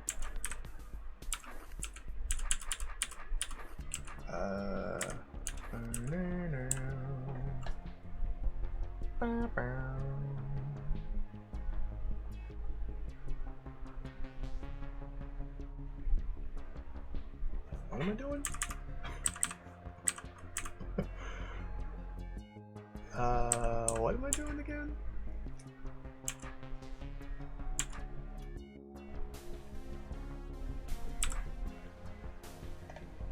B throw here, mimic there, swords like this. Mimic needs to be up one. There we go. Okay. There's my slide wall. Mimic here, sword south. B throw here. Step northeast, mimic moves east. Yep. So B throw here, mimic there. Like that. No, no, no. Like that.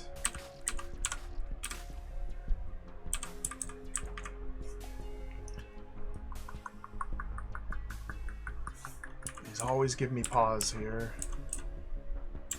No, no, no. No, no, no. What about? There we go. Okay, mimic here. B throw here. Southeast step.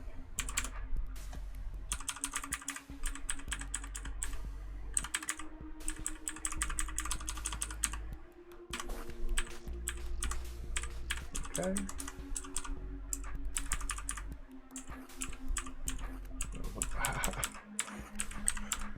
There we go. Okay. I don't see this being viable, but we've unlocked both exits out of here. Going back from here, we can easily go down this direction. Okay, that wasn't too bad. Just good old mimic puzzling. Let's go over here. Fish!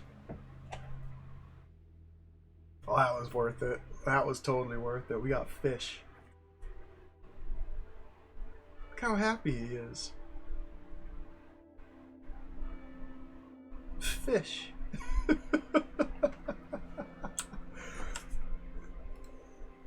Fish, jellyfish, jellyfish, skull.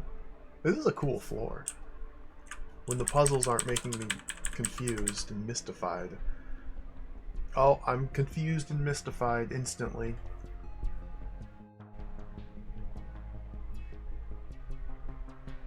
Secret room. Okay. Trapdoors. And an incredibly nonsensical series of...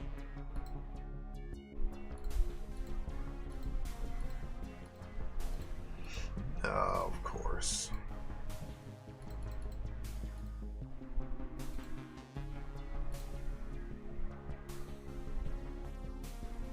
This is an MS Paint puzzle. I was just thinking that, yep. This is an MS Paint puzzle. So...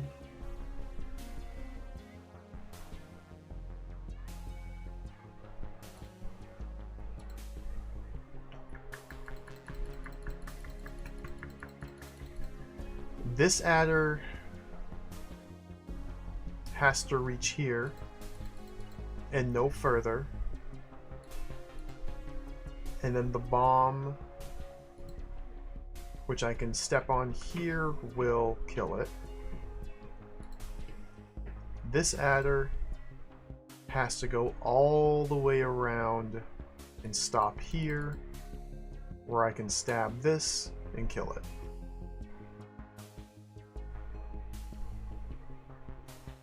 Every single one of these switches, focusing solely on the outer ring, is a toggle.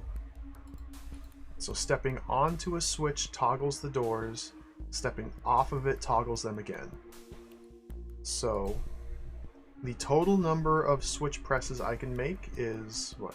Press on, and the adder goes through here, off, he goes through there. That's 1, 2, 3, 4, 5, 6, 7, 8, 9, 10. I can step on 10 switches total. There are 9. Okay. So one switch must be double pressed. But it looks like more than that must be double pressed. Can I reach the fuse? Nope. Okay, looking at the inner ring. I have to step on that one first, and then that one, and then that one, and then that one, and then that one, and then that one, and then that one. Now, what? There's a complication here I'm not understanding. Nothing will ever detonate this bomb. Why is it here? I cannot say. Perhaps simply for symmetry.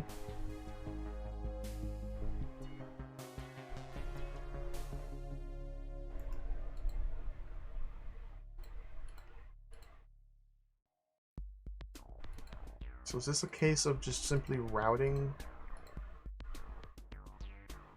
Okay, yeah, I see. My count here was wrong. It's not 10 button presses total. It's 20 gates. That's more important. If I do not stand on a switch, if I step on and immediately off, adder does not move through 2 gates.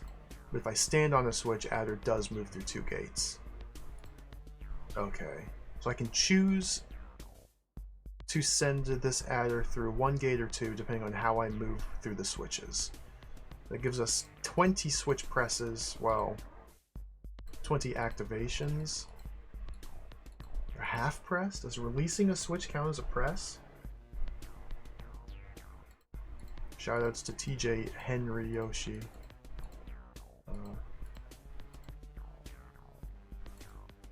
1, 2. So I think I just need to draw a route that takes me through all of these switches in this specific sequence.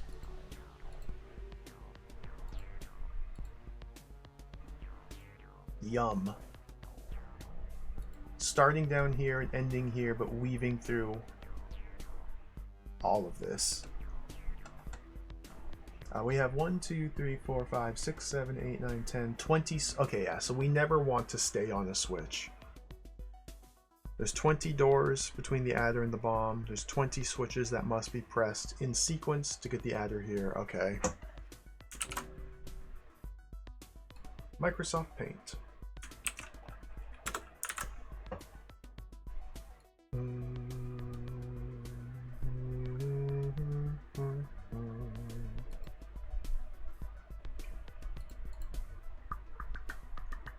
So that's 1. Oh my god, dude.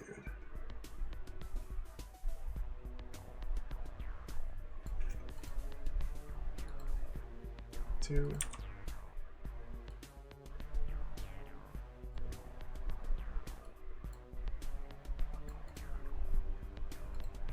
3.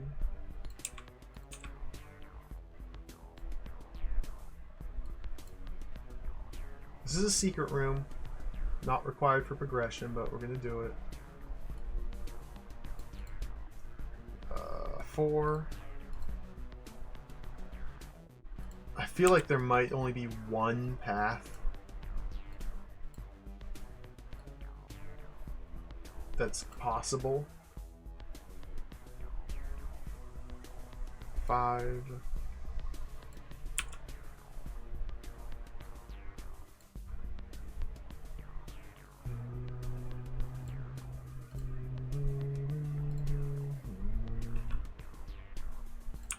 6.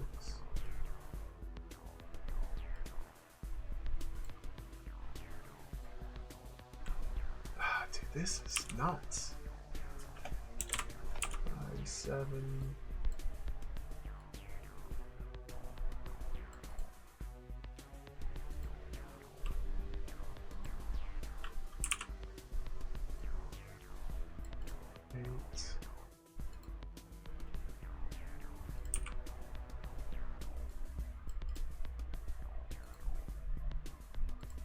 On the 10.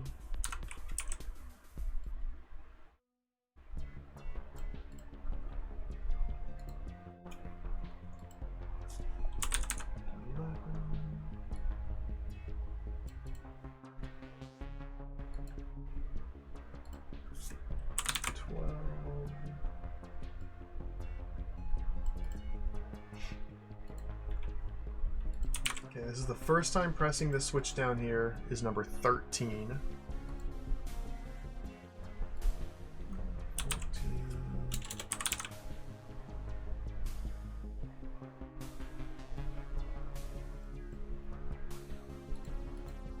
15.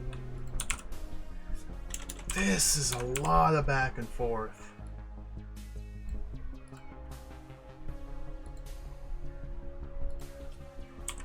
16.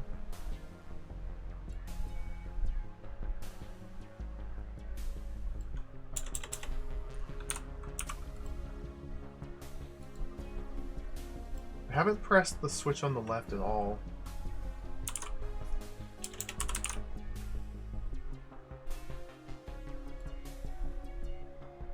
17.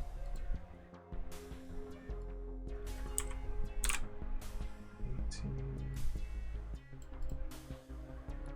That's the first time pressing that switch. 19. 20.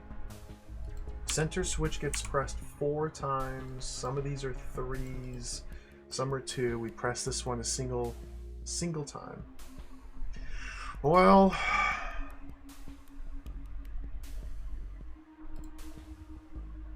this is one of those. There it is. One of those puzzles where you can completely work it out ahead of time.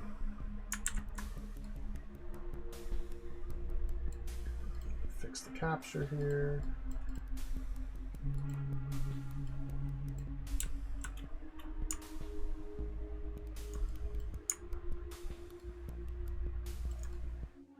This is what we're looking at. A little bit unreadable, but so it goes.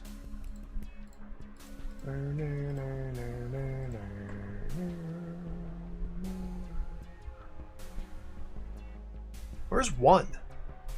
Down here. So we start down here, go there, go there, go there, go there, go there. Or 7. Back there.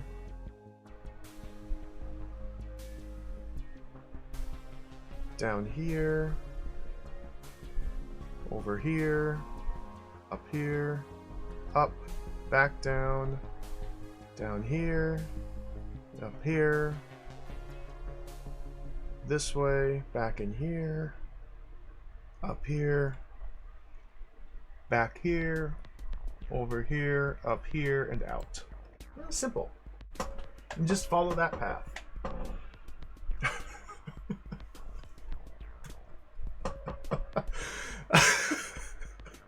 What?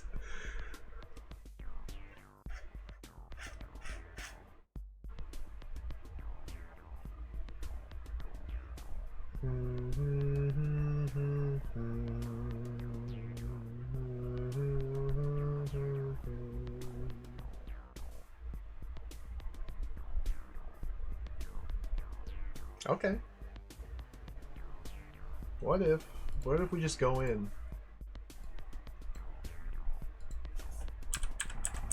No trapdoor gate. It's not irrelevant to drop all trapdoors, although naturally over the course of this we likely will drop most of them. So first switch is the bottom left. So it seems to me like I should maybe do this.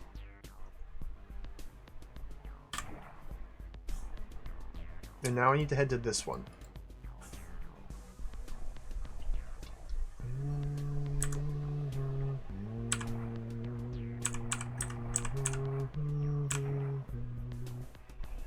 Now I go north. It's probably bad. I go over here. And over here. And into the center.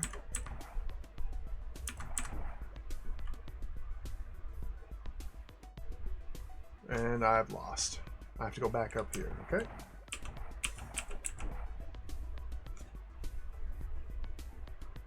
So my initial trip made this unsolvable. My initial foray down here caused this to be a fail state. Because I need to use some of these to access. Okay, what's another way to think about this? Dude. Okay. Go back to the drawing board. Yo, Vox Andrew, welcome. Infinite puzzles. Infinite puzzles. This is a nightmare puzzle. Well, not a nightmare. This is an interesting puzzle. Essentially what I have to do is step on 20 of these switches in the correct sequence, never being able to step on the same tile twice along the way. Because these are trap doors that drop out from underneath you when you step on them. So I need to figure out how to move to 20 of these switches in the correct sequence, never crossing over the same path twice. An interesting puzzle. An interesting puzzle. So another way we can think about this is every individual button must be pressed X number of times, meaning we step adjacent to the button to get onto it. Let me get my big brush. Step here, and then on, and then off. So every press will drop 2 trap doors next to the button. And then on, off again.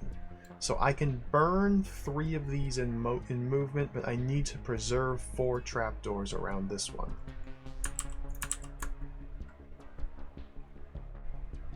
Let's put the number 4 here. So similar, this guy here, I need to preserve 6 because we step on this button 3 times. So we need to preserve 6 of these. Oh my god. 4. So 6. So 4. 2. That's a 4. 2. 2, 4, 6, 8. So we're going to burn all 8 of these tiles because this button gets switched 4 times.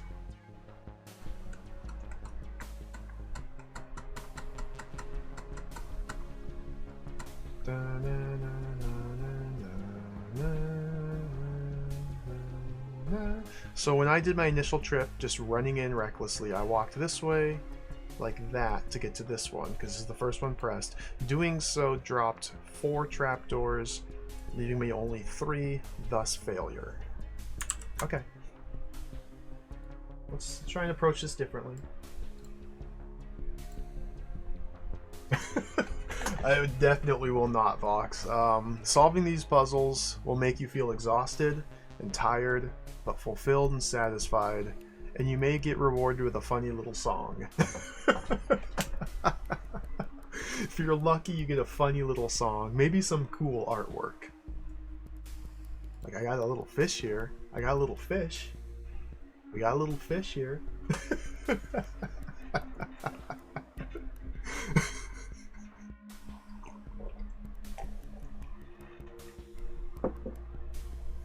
I gotta play Void Stranger.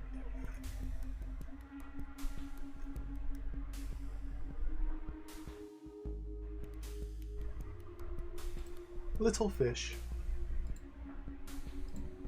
Okay, let's try again. So I need to make my way to the bottom left switch. I can go around this one here. I cannot go around this one here. That much is now clear. So I have to run through the middle like that. Being very careful. Like, I can drop 2 of those. I don't like it, but I can.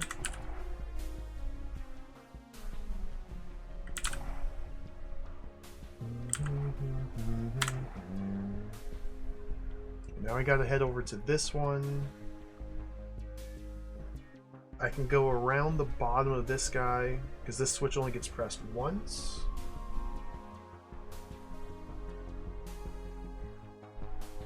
Wow, this is quite a thing. Quite a thing here.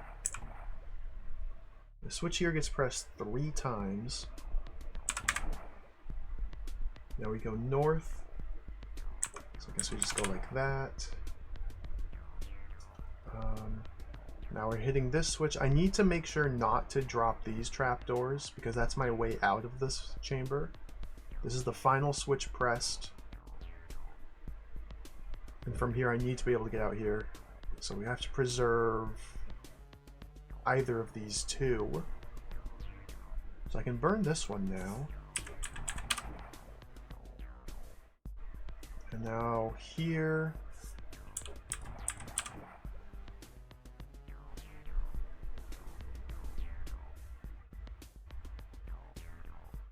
And I've screwed up. No. We're done with this switch. We're done with this switch. I have not screwed up. That was press number. We're not done with this switch. I screwed up. Again, my very initial foray into here has made this unsolvable. Unless...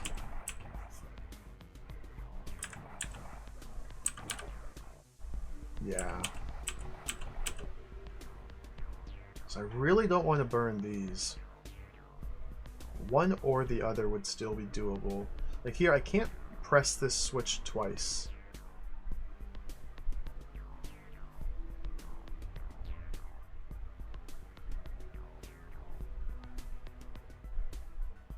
No. Son of a gun. This is diabolical.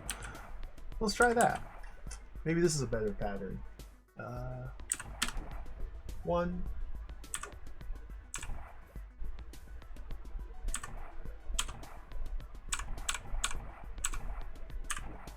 2, 3, 4, 5. So now we go into the center. 6. Now back to the top left, which will know.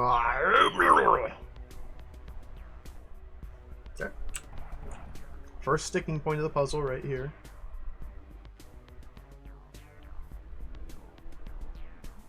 Man, I guess I just have to give this a wide berth. Because the back... Because we go from here to here to here to here. Down here. Go from here to here to here to here to here.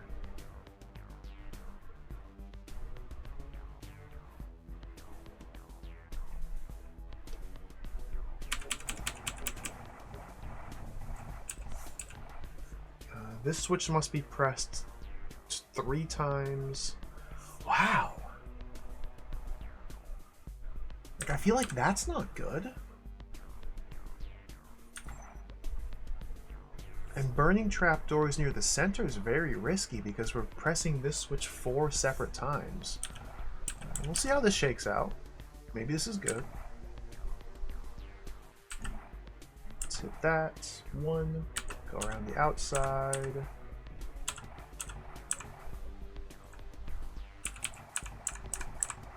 2, 3, 4, 5, 6, 7. Nope. I've created a problem here. This is switch number 19. So I need to be able to get to this switch from 18 and then go up here. As it stands, I have to burn one of these, causing this switch to be a one-way trip. Dude.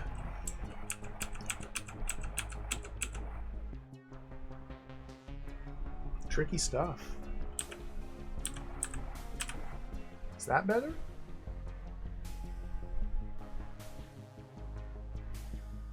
It's 5. So now we go into the center, then back. This is not better.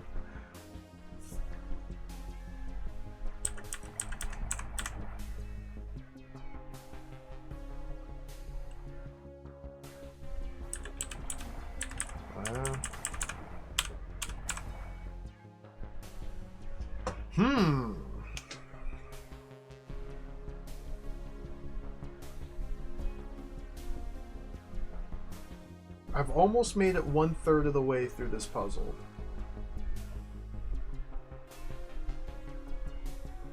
This is about the 1/3 point.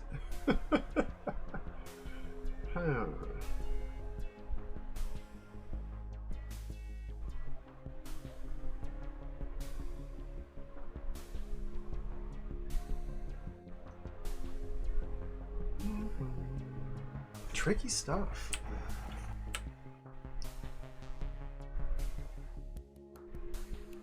I'm forced to enter from this tunnel, the same tunnel every time. This one here.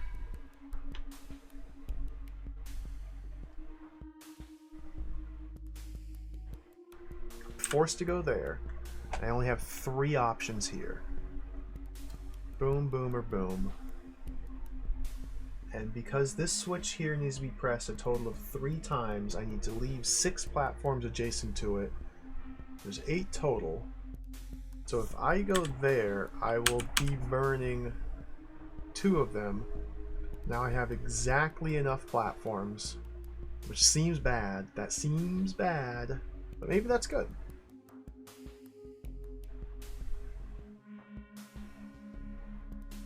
Because this is switch number 4, then 17, then 20.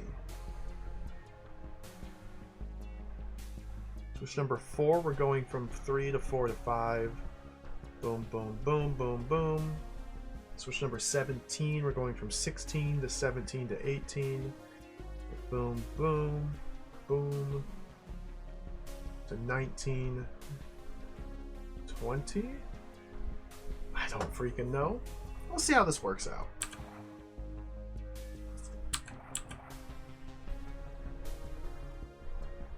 Now I'm getting myself in trouble here again. I'm creating multiple avenues to cross over. I feel like I want to try to burn the outside layer early and kind of focus going in. I don't know. I don't know what I'm doing. This is a nightmare. Okay, hit that. 2, 3.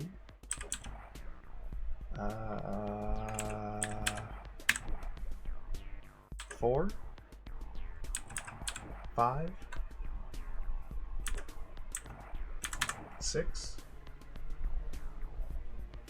I gotta get to 7 and then to 8. I can get to 7 and then going down to 8 forces me to step on this, which is not good. So this same sticking point keeps sticking me. So let's take a completely different route.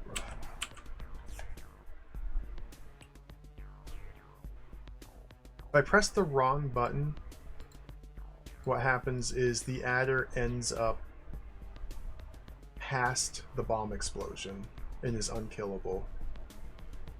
The reason I can't have any extraneous button presses is because every individual button press toggles these doors, moving the adder on the outside along its track by 1 spot every time. And there are exactly 20 movements. I don't know why there's a bomb here. It seems completely irrelevant. There's exactly 20 movements to get the adder in here in position to be killed by this bomb. So if I make 21 steps onto a button, the adder will end up here. Tail, tail. Bomb will destroy 1 chunk of its tail, leaving adder head and body.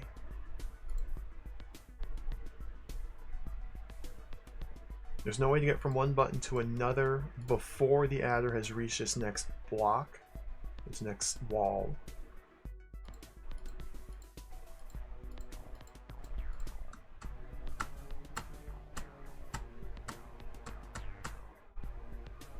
Huh.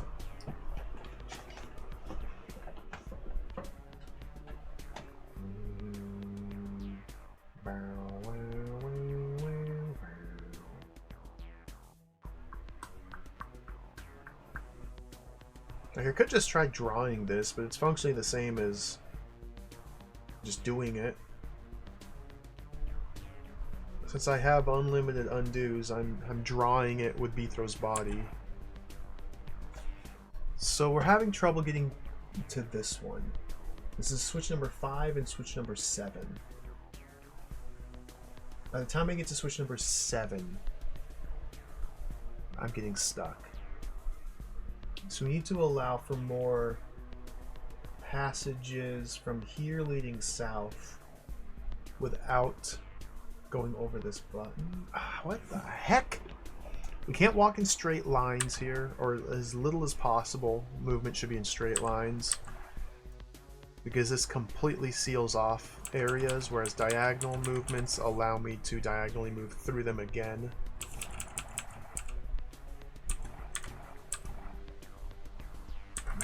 Maybe it's just I can't burn a middle. Maybe it's just this. Maybe I just need to do that instead.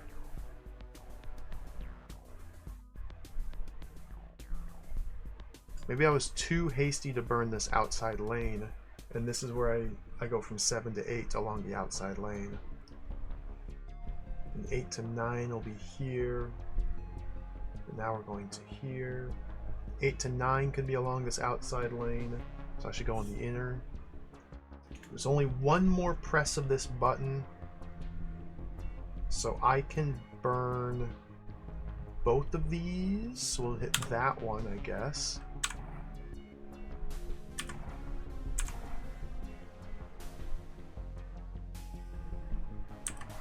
This is an interesting trapdoor puzzle.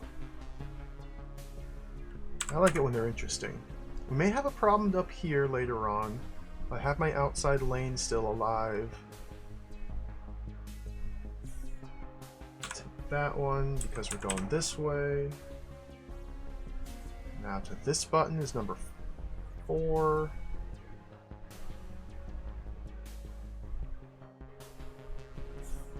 I don't think it's too critical which path I take here. Definitely want to burn that now. Hit 5. And this is where things start to get messy, but let's drop that. Go back up here, because now we're done with this switch. And heading down to this one, we still have a path here and a path out? Maybe? Oh, we might be good. Path in, out. Okay, there's 8. There's 9.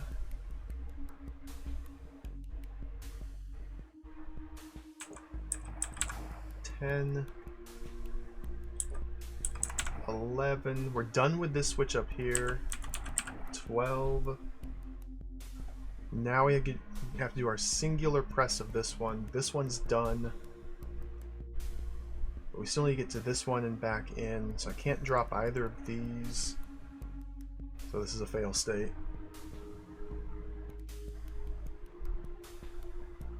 So I screwed up when I dropped some of these or that. That's the first time I went past this place. So I should have taken a more direct route from here to here, rather than go like that. I dropped too many of these too soon. Yeah, the next destination is this one for button number 13.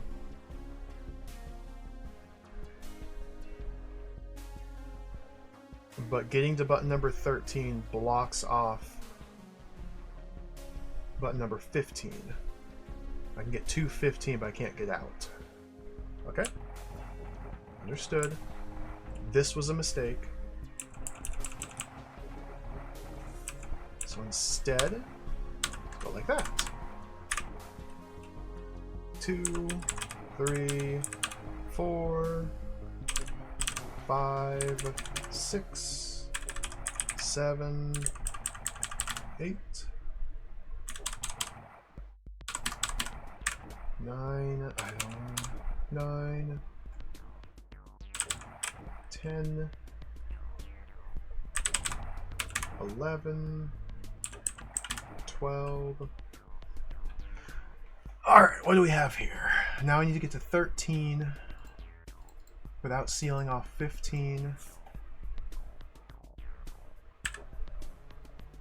I can't drop any of the tiles adjacent to here. So again, problem. I have now cut off access to here because it goes 13, 14, 15, 16. So I have to go here to here to here after crossing. Oh, so I can take a okay. I could take this path to get around this when going from 1 to 2, perhaps.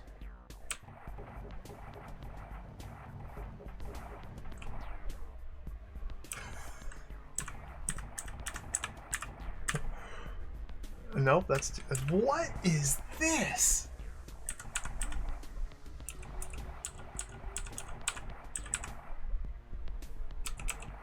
No. It's a challenge.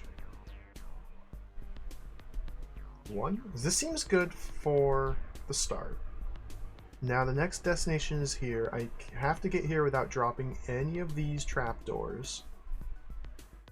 So I can't just race through the middle.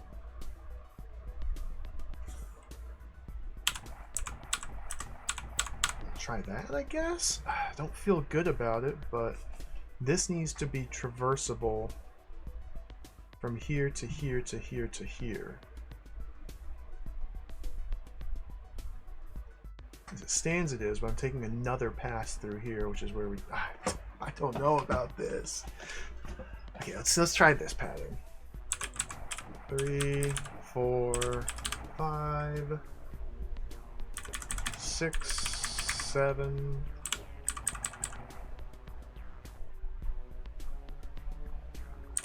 8,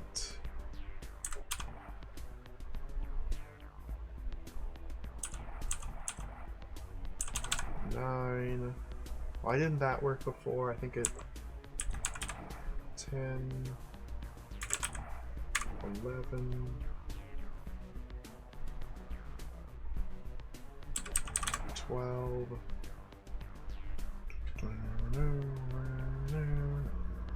Yeah. Problem again.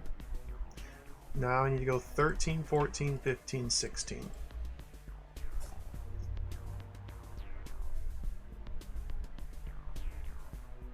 If I go like that, I've sealed that off. Again, I cannot ever step on these tiles unless I'm actively pressing the button and stepping off it. So I got a problem down here now. We fix this problem. I got a problem down here. I have a little bit of extra tiles here. I don't know how that would help me with my situation down here though. Unless we go from 1 to 2 by going around like that. I feel like that would just destroy this section.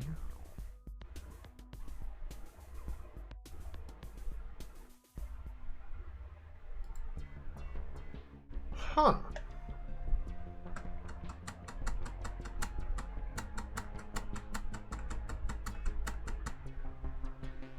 So we've done 10 presses. No, we've done 12 presses.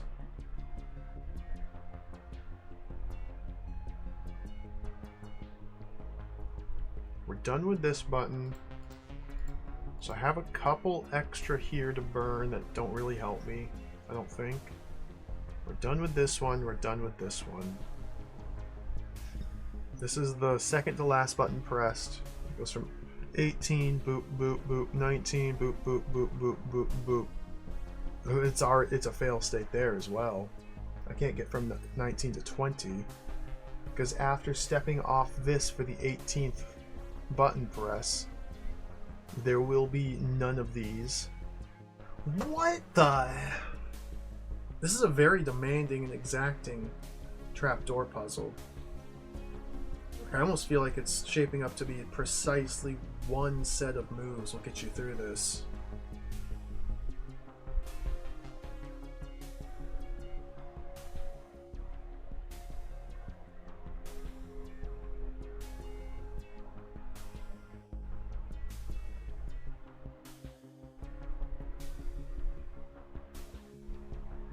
Is there a better way to approach figuring this out other than just trial and error?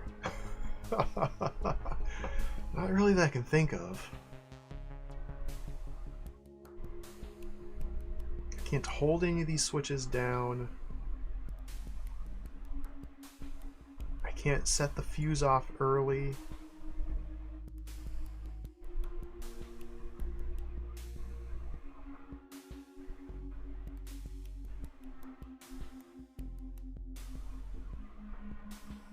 Huh.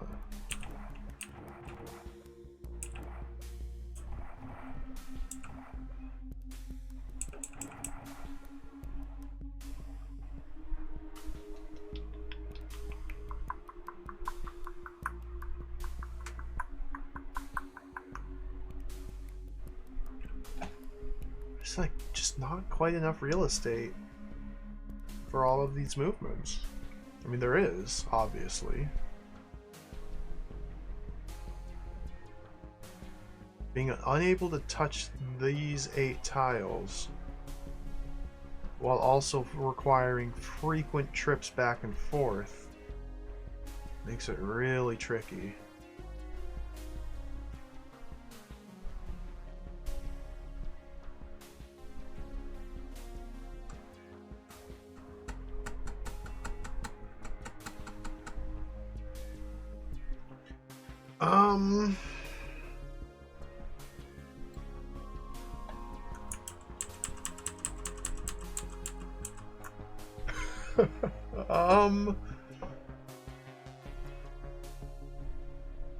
Draw? Do I draw? Is this gonna help me figure it out? Work backwards, maybe? I can't work backwards in game. I can work backwards.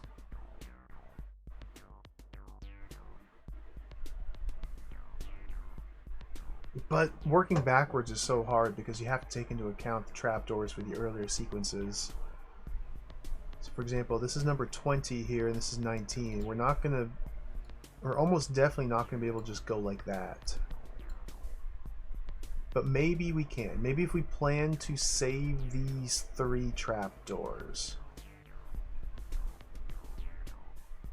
And then 19 to 18. I don't freaking know. Maybe it looks like that.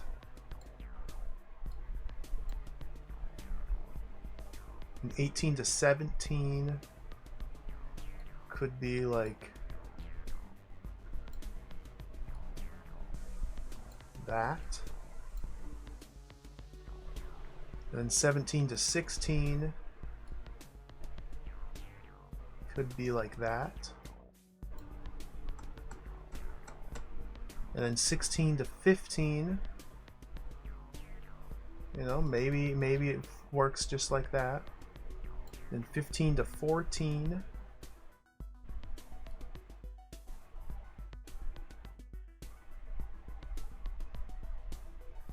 Oh, we gotta go 5 to 6 still. So 18 to 17 maybe goes like that. And then 17 to 16 maybe goes like that.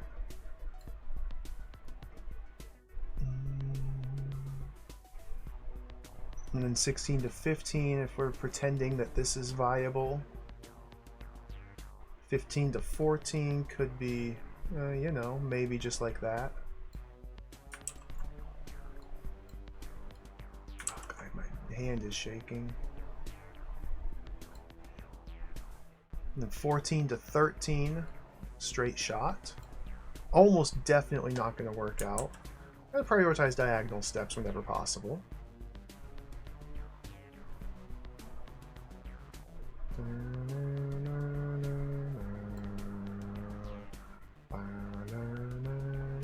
(13 to 12). Well, I can't cross through there, so we have to go around this way. So these were bad.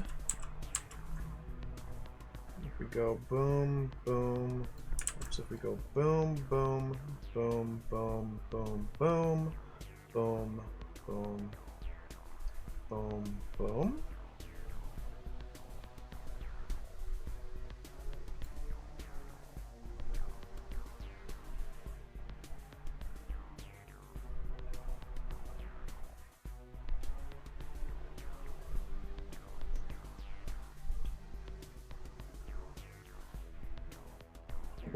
What did I draw here? What is this? I can't do that. Okay, we're on press 18. No, 17, 16. I need to go 15 to 14. Diagonally there, diagonally there, diagonally, diagonally, diagonally. 15 to 14. North, diagonal, diagonal, diagonal, boom. 14 to 13, south, Badinga, Badunga, there. 13 to 12. Again, running into serious problems, but maybe not. Maybe this is working. I seem to be able to read this after working this all out. Okay, 13 to 12. 12 to 11. 11 to 10.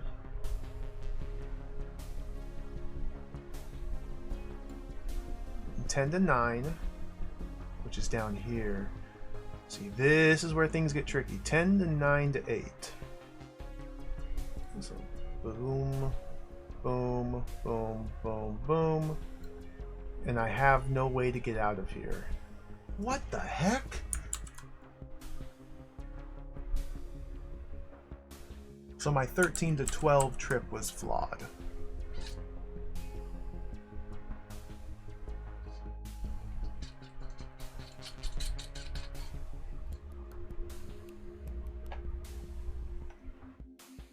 Going 13 to 12, we can go boom, boom, boom, boom, boom. To 11.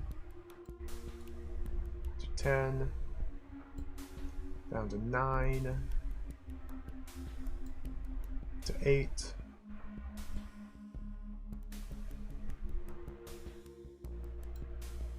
7.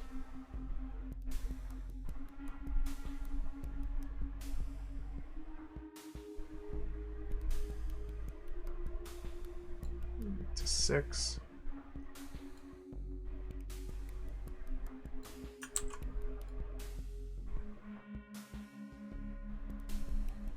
To 5.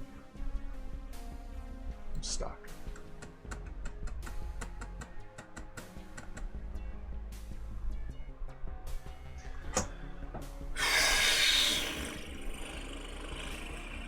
The very first movement from 20 to 19.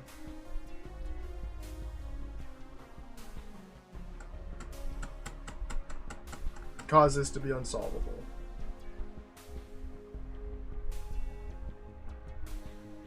This is absurd. This is a rude little puzzle here.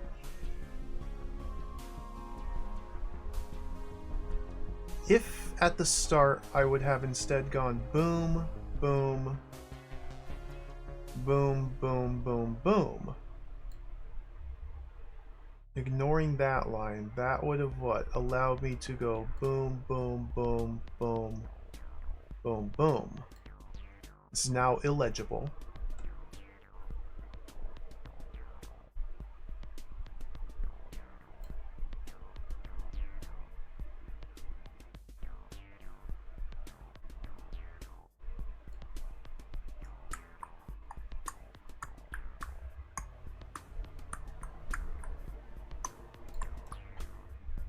But now I can't actually start the puzzle because I burnt all of these. What in the world is wrong with this? I'm getting nowhere here. Getting nowhere. Oops. Getting nowhere. Hey, Al Roker, surprise welcome. Up against a challenging one here. Essentially the goal here, I gotta press these 9 switches in sequence, in a very specific sequence. The entire surrounding terrain is trap doors which drop out underneath you when you step on them.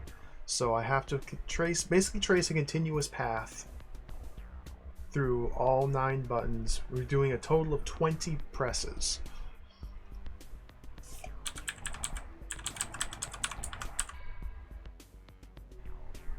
I have the correct sequence down. Go here, here, here, here, etc., etc. We're doing 20 total button presses, back and forth through this, but never step on the same tile twice, save for the buttons themselves.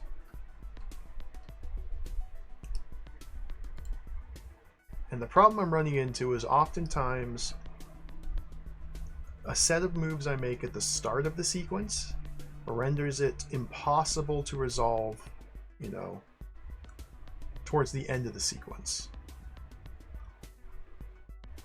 But it's hard to look that far ahead.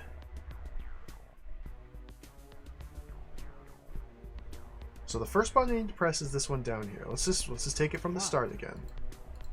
B throw, B throw, B throw, B throw, B throw. Yeah, I see. Look how worried he is.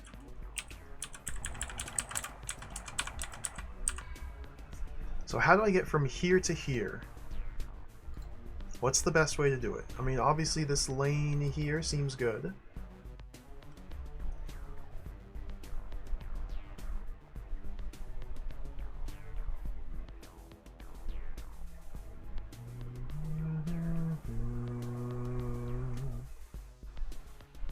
Hello. I also have to be careful not to ever step on any of the 8 adjacent tiles to the center button, because the center button gets pressed a total of 4 times towards the end of the sequence, meaning step here to step on, step here to step off. Every time we press a button, we burn 2 adjacent tiles, one to step on, one to step off. So we need to use all 8 of these tiles to press this button. So those are off limits. This button gets pressed 3 times, so I need 6 of these, can burn 2. These 2 buttons get pressed 3 times each. I have to be very mindful of how I go around them. The 4 corner buttons, this one, this one, this one, and this one, each get pressed twice each. And then these 2 buttons get pressed a single time each. So we have free space around this button and around this button. But the specific sequence runs us back and forth so much that it's hard to capitalize on those available tiles. So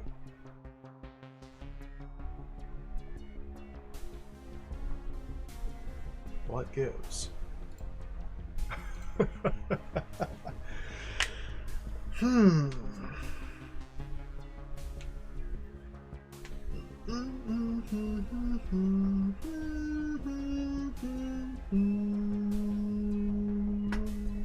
We have to go there first. 3 choices from here, 2 of which burn tiles adjacent to this. We're stepping on this button 3 times, so I do have 2 I could drop early. Maybe that's the answer, to drop 1 early and then go down here. I don't think I want to drop the second one, but I get into big problems up here. So let's drop the second one. I also need to be mindful of the fact that we go, this is button number 20 and this one's number 19. So a path from here to here must remain at all times. Wait, I'm starving. Wait, I'm starving. So I don't really like going there.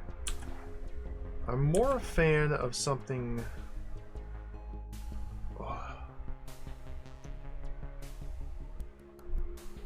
akin to this, but I've tried something like this multiple times and it's gotten me in trouble. Because we need to get to this button twice. 4 to 5, to 6 to 7, to 8. 4 to 5, 4 to 5, to 6, to 7, to 8. Okay, maybe we're okay here. That's button number 1. 1 to 2.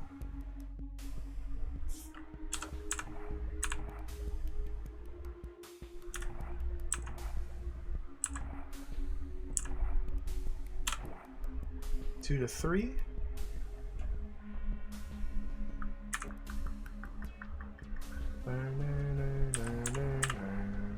3 to 4. 4 to 5. Just went over this. Don't go there. 5 to 6. 6 to 7. Is there a path from here to there? I have destroyed my path from here to there. Okay.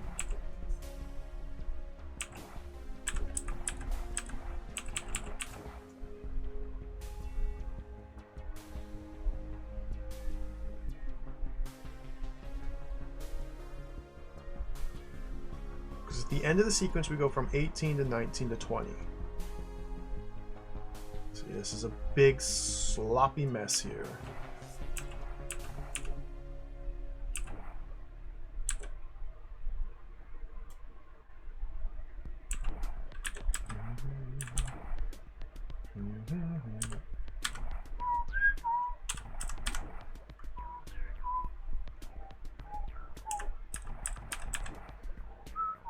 Again, I can't get from here to here now.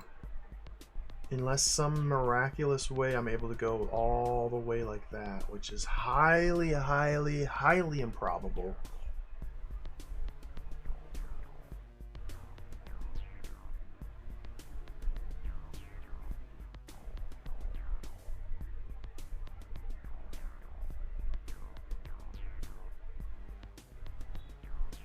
I gotta clean this up. I did too many trapdoors here, so this initial weaving in should instead go like that. I don't know. I don't know. That doesn't look good, but let's go with it.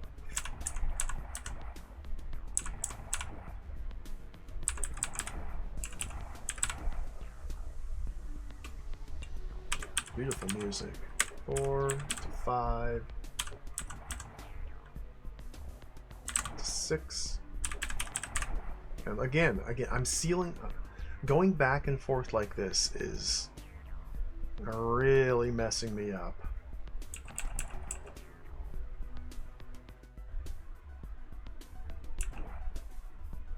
Because I'm zigzagging down, I'm necessarily making it that after doing the zigzag, I can only go like boom, boom. And then boom just completely eliminates all of that. There's so many booms. The booms.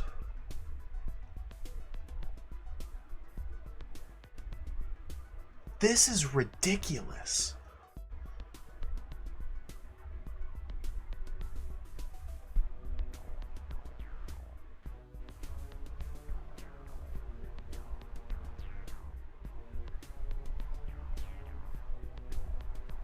Okay, alternate first paths then.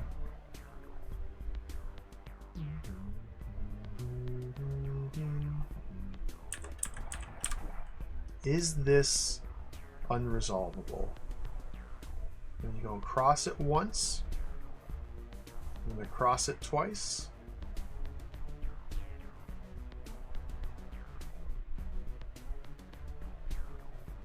Doing so will always drop these two and these two.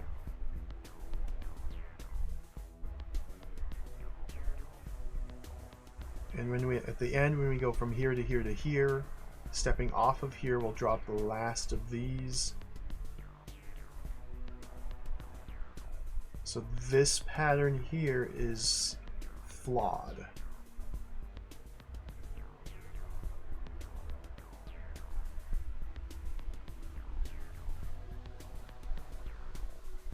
I don't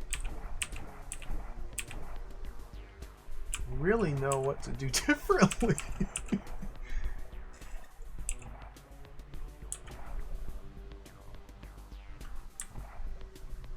Surely the answer is not to go like all the way around this way.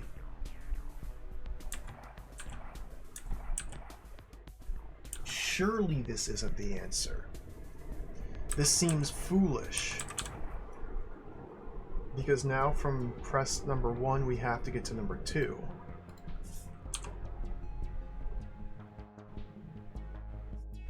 And we go from here to here eventually, so I can't just burn those.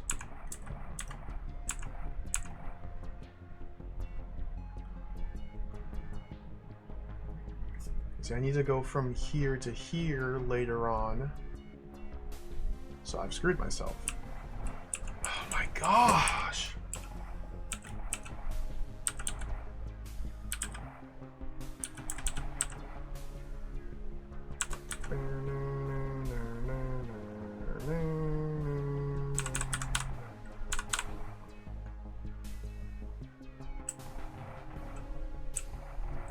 Huh.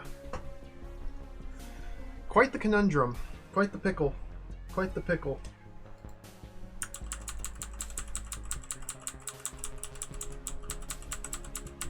Quite the pickle.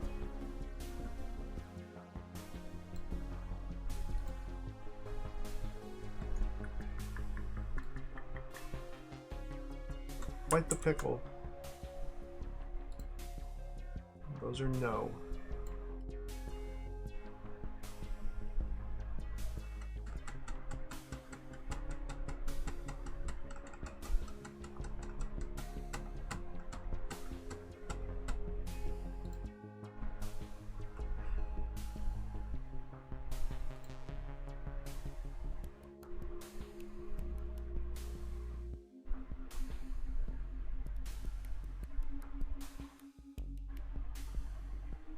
I wish I had a better approach, but I don't know how else to approach this.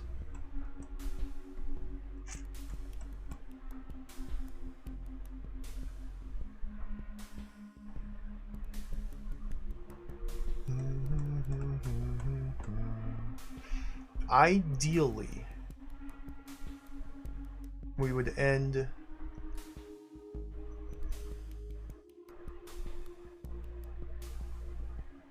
like that.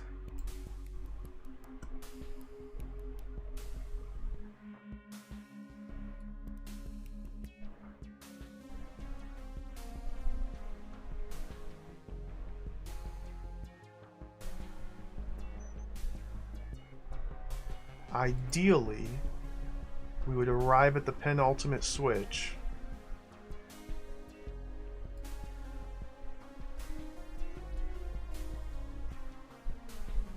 like that.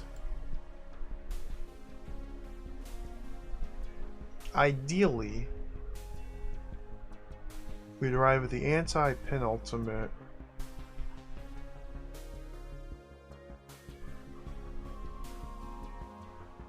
like that.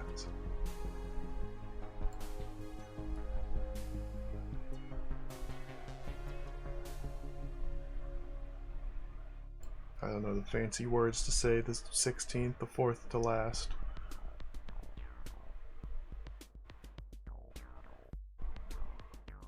Okay, then 16 to 15. So I've gotten as far as button number 15, working from the start. But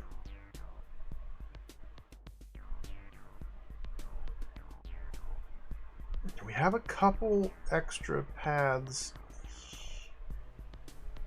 No, this is wrong because we need to go 5 to 6. 5 to 6. I've burnt far too many of these to go 5 to 6. So 19 to 18, probably gonna need to come like that.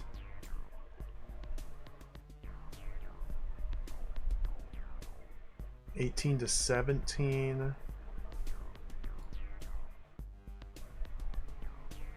This would be ideal world. 17 to 16. Again, I'm burning a lot of these though. 16 to 15.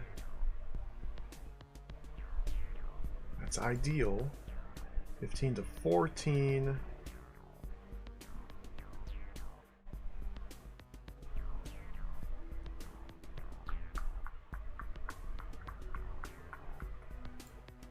'14 to 13.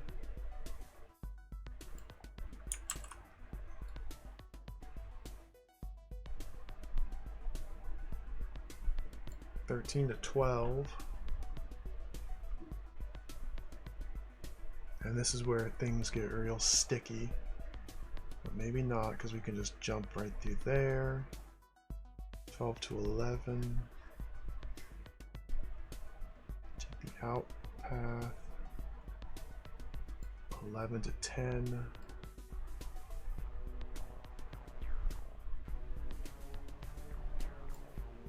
10 to 9. 9 to 8.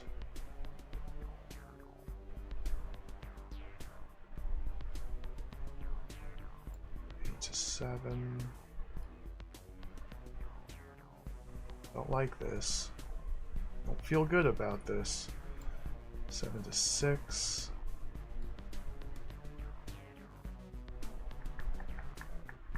Can't go there.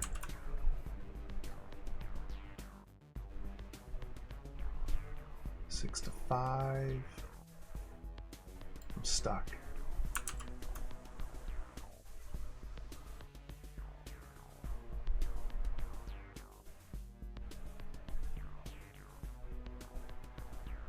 So if we instead go 8 to 7 like this.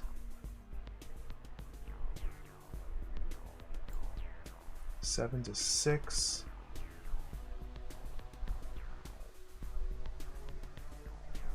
6 to 5.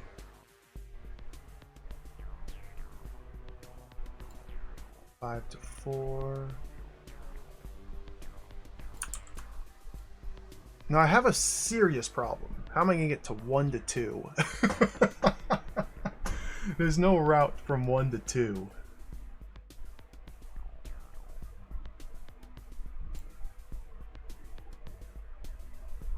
Four to 3.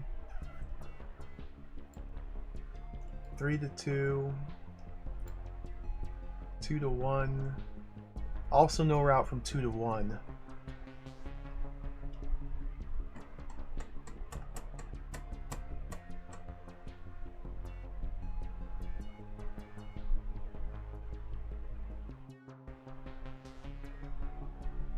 Man!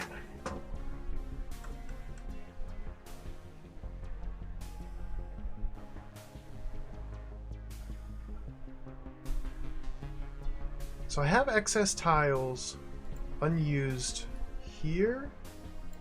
I didn't use these or these.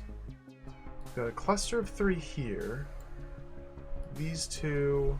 I don't know if this will really help. Like this definitely feels like the sort of thing where there's precisely one path that is viable. And when there's this many tiles,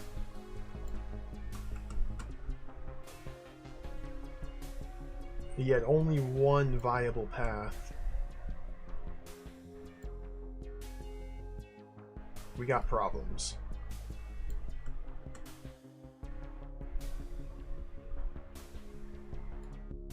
Connects like that.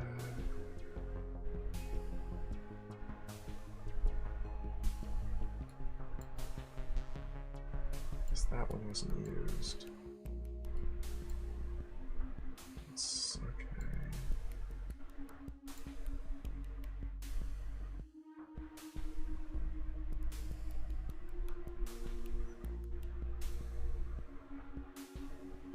That one wasn't used.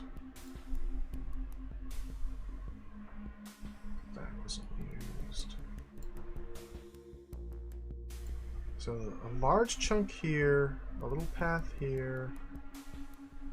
That one wasn't used.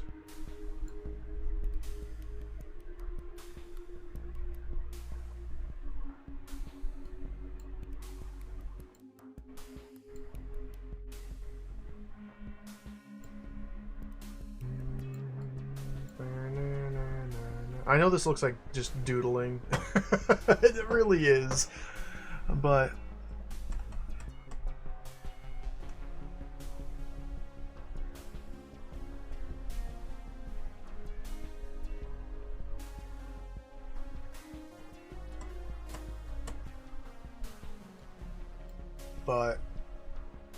maybe we just leave this room and try it later.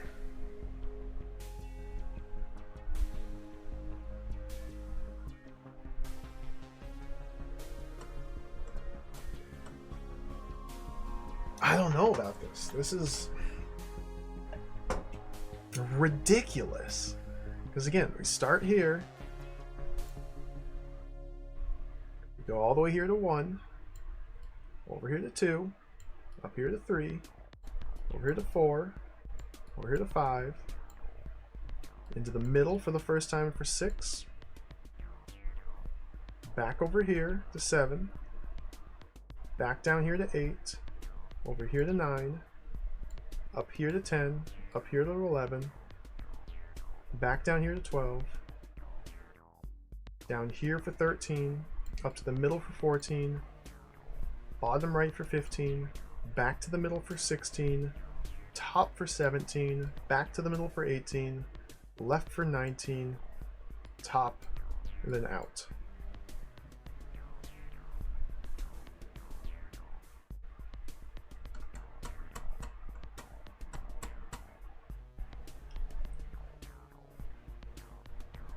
So drawing it in this scribbled, disheveled manner really calls attention to the fact that we never go from the right side in, we never go from the top right in, we never go from the bottom left to the center, but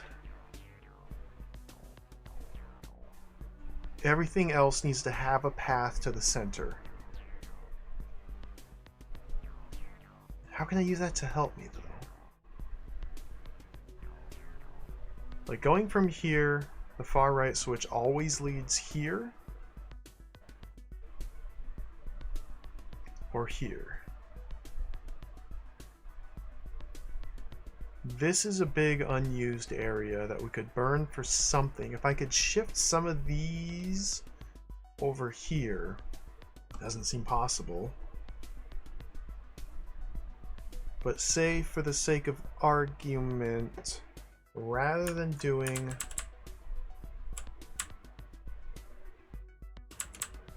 I can't undo any further. Okay.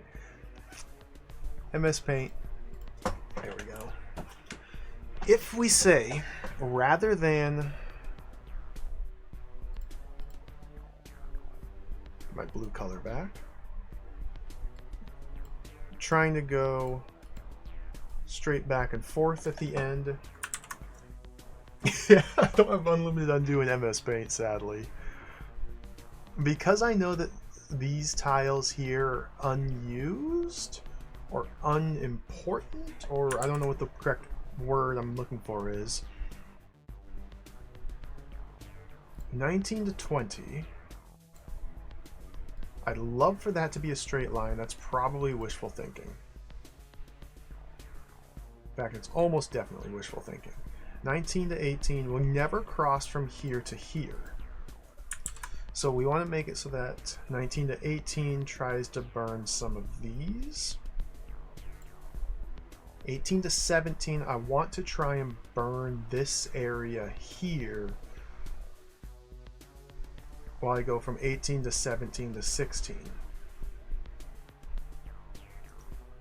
13 to 14 to 15 means I need to preserve these, so we go out this way.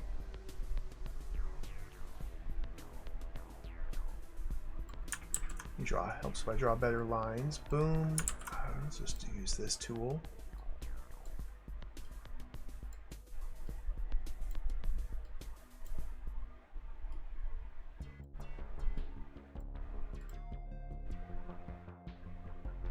And then 17 into 16, we could match that path like that. Okay. And 16 to 15, back into 14 to 13. So I needed to have burned one of these. So this path here should have gone in through here. Okay. So I think this should go. I'm trying to avoid straight moves, straight steps, or orthogonal steps whenever possible. There we might be a required one. And then we're going out this way to there. Final moves will be like that. Then we match it into there. Okay, so we're at button press number 16, going down to 15. Back in here to 14, so we go like here,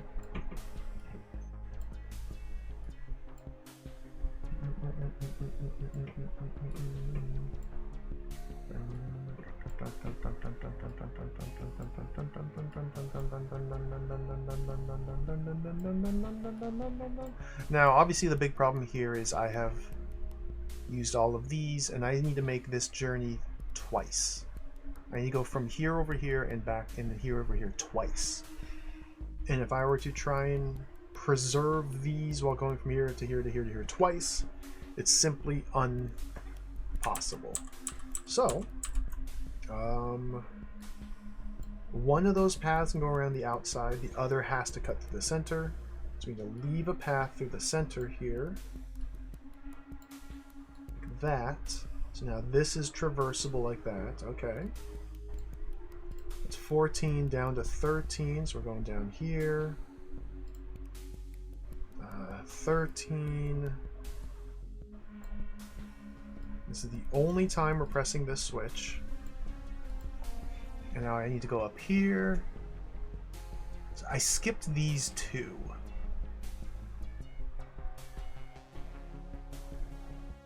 Is that relevant? I think so. We may end up in the course of this dropping every single trapdoor.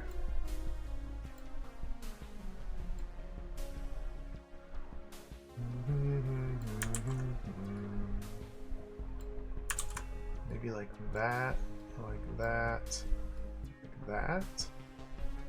13 to 12. Just straight up. 12 to 11. This is territory to use as much as possible.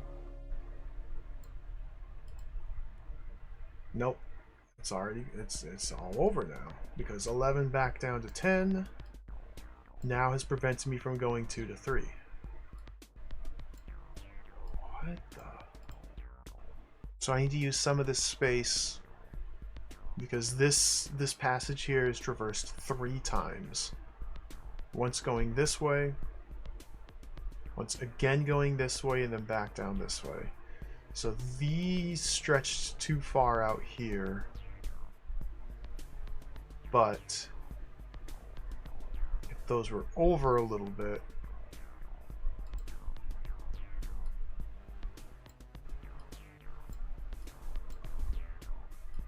like that and like that instead, then this would no longer exist. How am I going to follow this if I happen to do it anyway? Whatever. This is just proof of concept.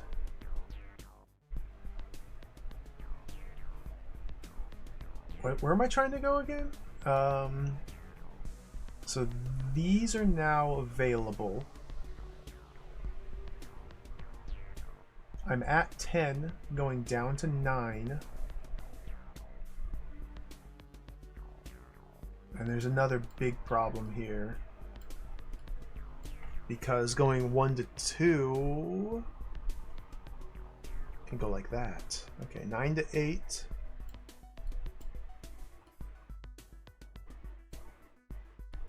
Burn the outside run to hit there. Switch to purple now. 8 to 7. Outside run. 7 to 6 to 5. This is where things get real ugly.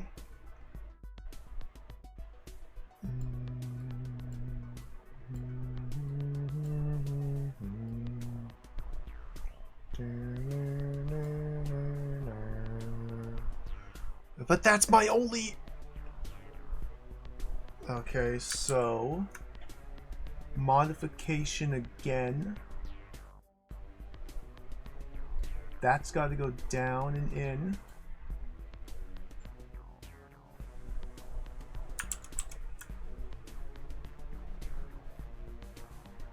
No.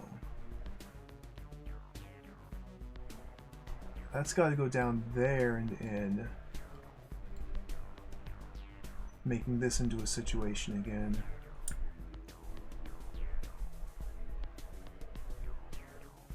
What in the world?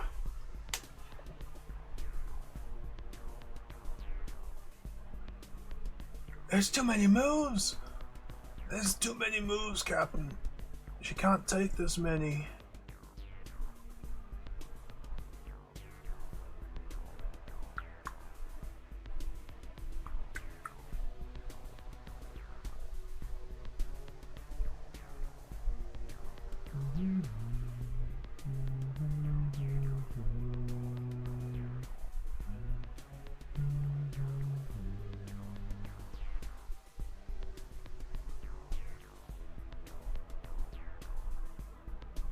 I don't know what the heck I'm doing. This is... It's just not coming together. It's just not coming together. There's always a problem here or there or here or there, which requires changing something I've done so many steps prior to the problem cropping up, that when using MS Paint, it means I have to redraw the whole thing. If only I had a tool with layers. If only I had layers, yeah.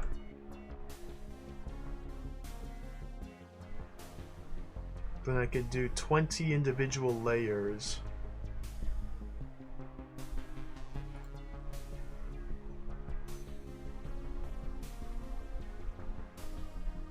And I can modify each. This sucks!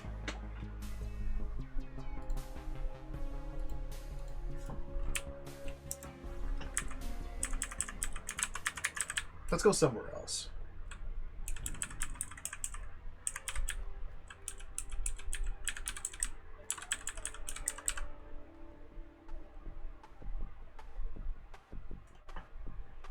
What is this?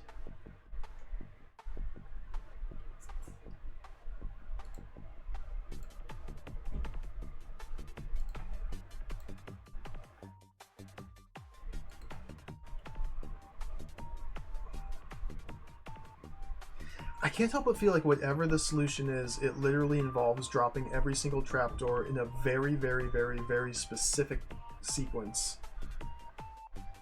And I can't see like very many alternatives existing. So when you have 1, 2, 3, 4, 5, 6, 7, 8, 9, 10, 11, 1, 2, 3, 4, 5, 6, 7, 8, 9, 10, 11, 117 minus 8.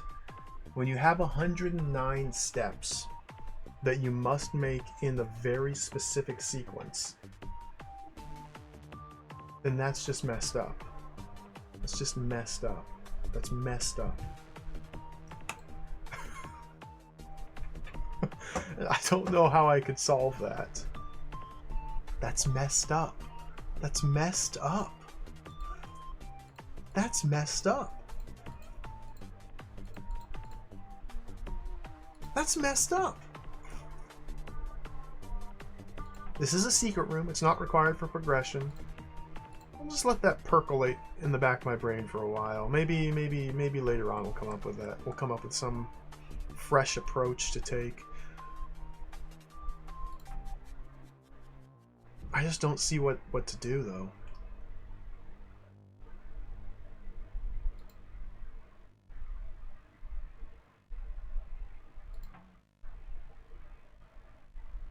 I just don't see it. Like, you can... I can't stop thinking about this.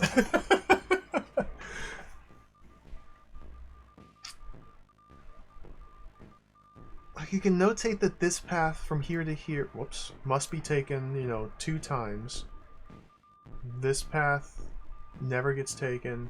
This path must be taken, you know, twice. But... it can kind of help you inform which trapdoors to drop as you go through those sections. I don't know, man. It's devious, it's cruel, sinister, foul. What's this, though?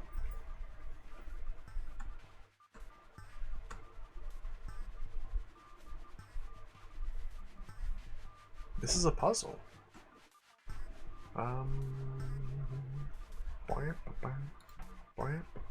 have no points of re-entry.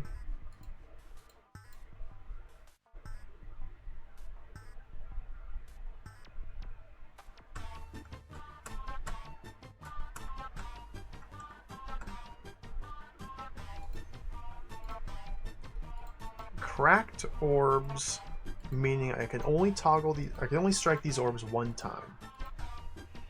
Doing so toggles the doors that these skippers are standing on.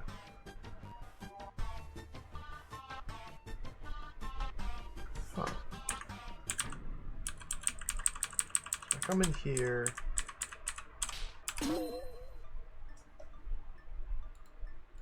Oh.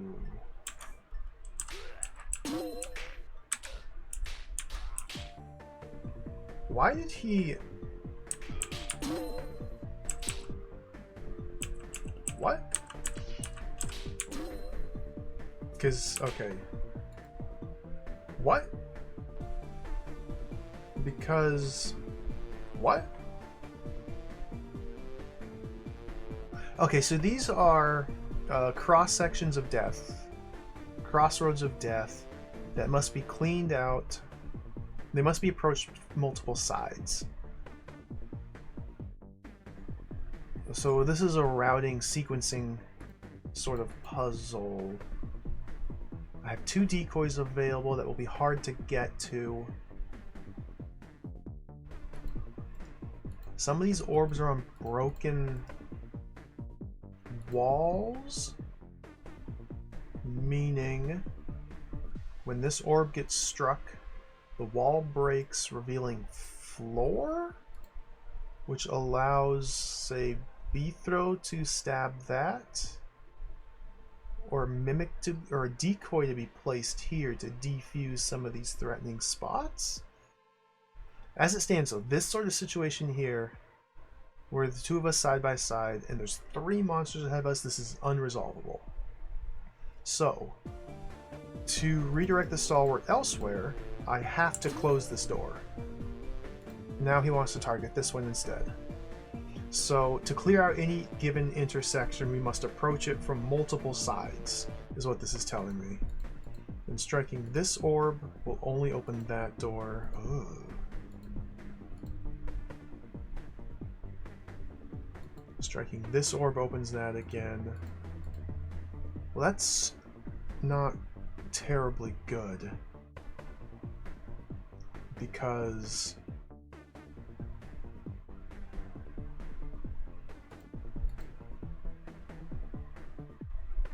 I cannot safely strike this orb unless I'm doing it from here.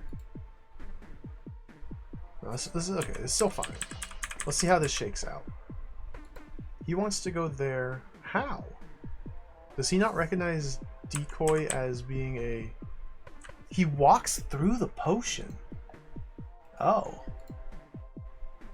Okay. He just walks right through. Oh, he's Laconic Cow, welcome. MP83, Toe Plan, welcome. 100-hour game. Maybe. It's definitely challenging. What does he... Look at him go. Look at him go. Whee. See, I'm working... This is the type of help I'm getting. I'm expected to solve puzzles when this is what the helpers do.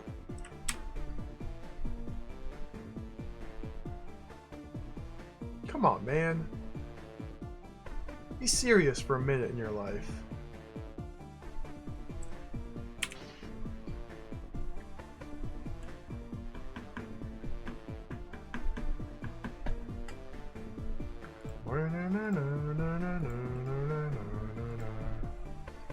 Okay, this one's got to be the last one killed unless I use a decoy to kill it. Press this button to open this door. Using a decoy to kill... I don't know what purpose the decoys serve yet, which is what's causing me so much pause here. I can use the decoys to block paths for the stalwart, to reroute him down different directions. So if I were to grab this decoy, place it here, horizontally, that would force this stalwart to instead target these guys. I come around here and fight them. Why would I want to do that instead of fight these guys? I don't know.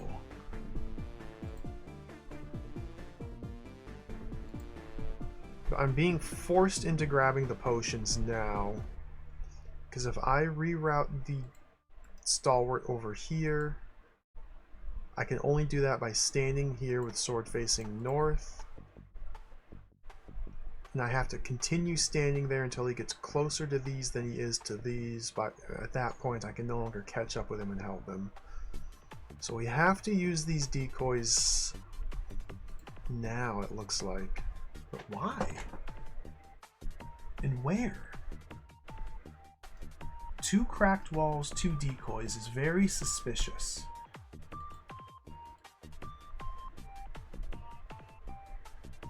Two cracked walls, 2 decoys, arrows as well. Now, cracked walls underneath them have ground, not water. Therefore, the skippers can't like get out of here and swim in the water here because that's ground. Are these just to draw your attention to the cracked walls? Maybe.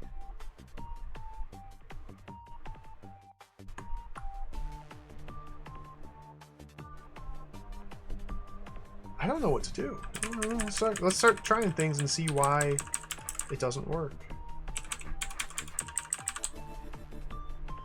Let's put that there. Sure. Like now I can go like that. But I can't clear out any further.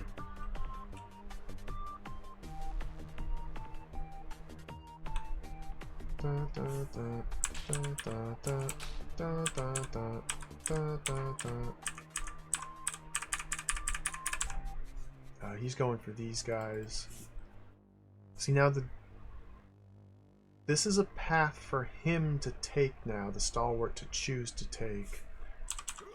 You total buffoon. He really, really, really wants that path. See, this is the situation I was talking about where he gets ahead of me and I have no means to catch up to him. So, let's leave the orb there.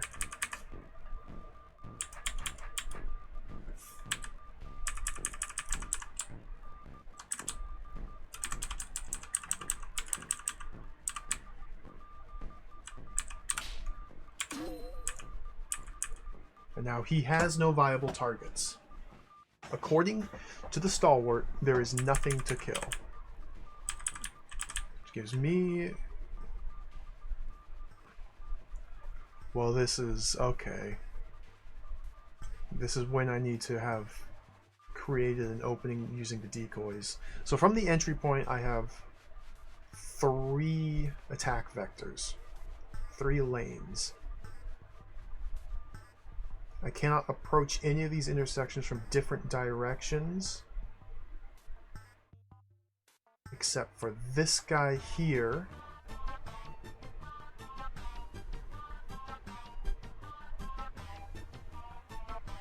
Interesting. I go like that, and go like that, and go like that.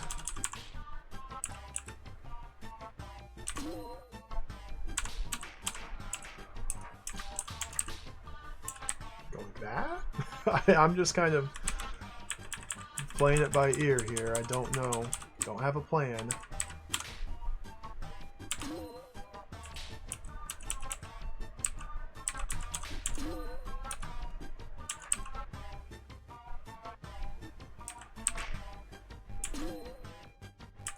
That's the end of the line. Unless you go like this. Dude! Okay, it needs to be on the other side.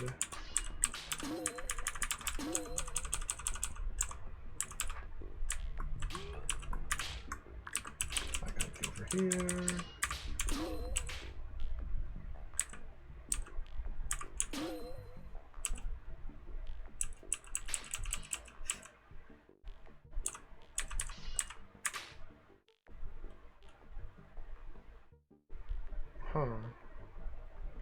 And now we're stuck. Together, stuck. Because if I strike this orb, this door opens, this one closes. after I strike the orb and the doors open/close, the stalwart then takes his turn stepping forward to stab a skipper, and he gets killed. So this is where this route seems to die.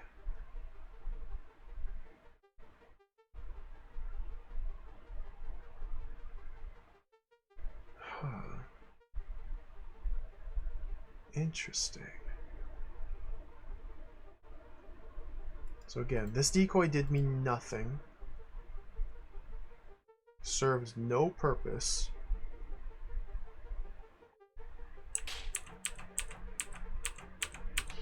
So how can I make him help me? Okay.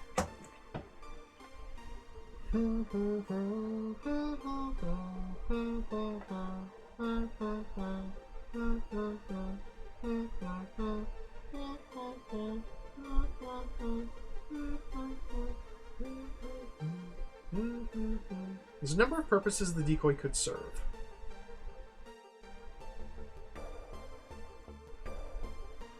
It could attack orbs to toggle doors for me. It could attack Skipper, a singular Skipper, or you could block the Stalwart. I feel like blocking the Stalwart's not the correct play.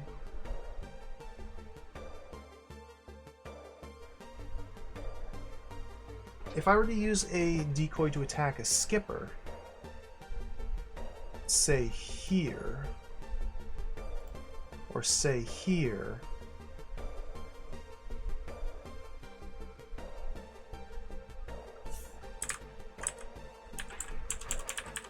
maybe that fixes things. Dude, he went full moron.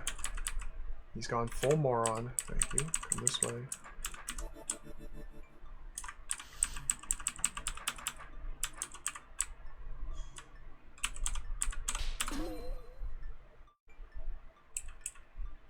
Now we're going over here.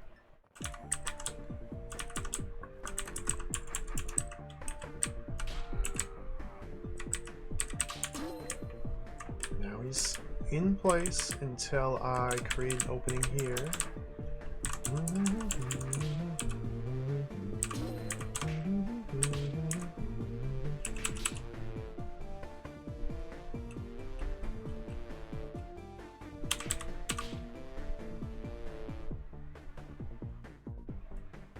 So I use the decoy to make this doable?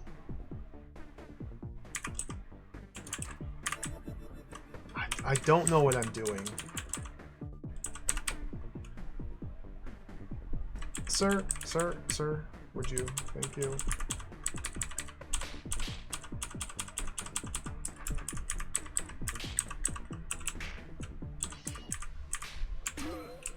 Again.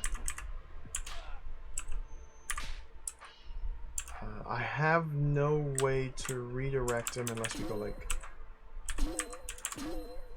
that.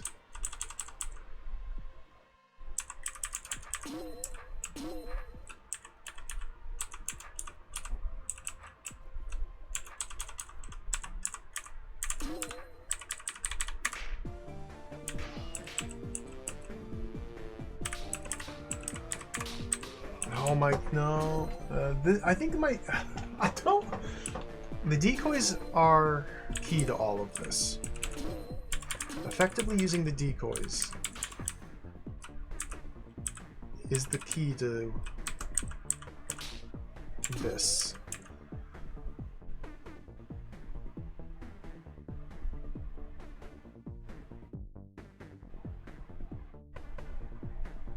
Man.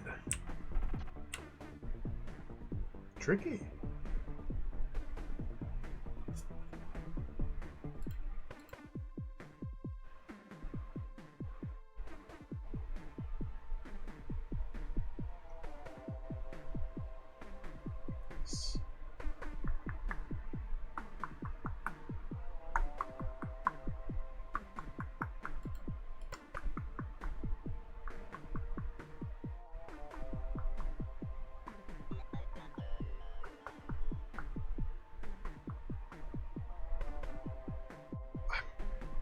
trying.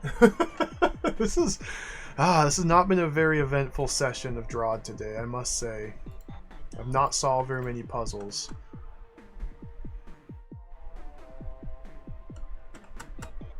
These are quite difficult and time-consuming.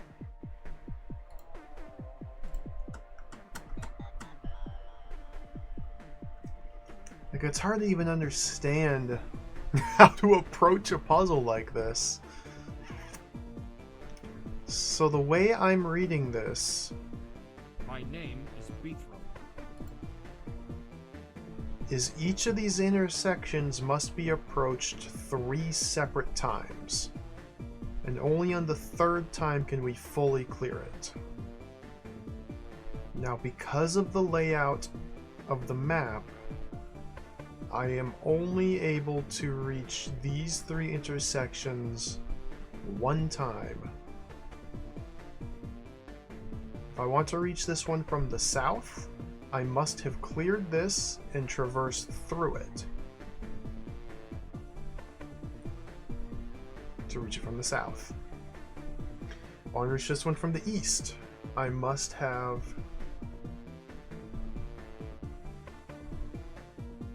I mean, we could just go straight through here.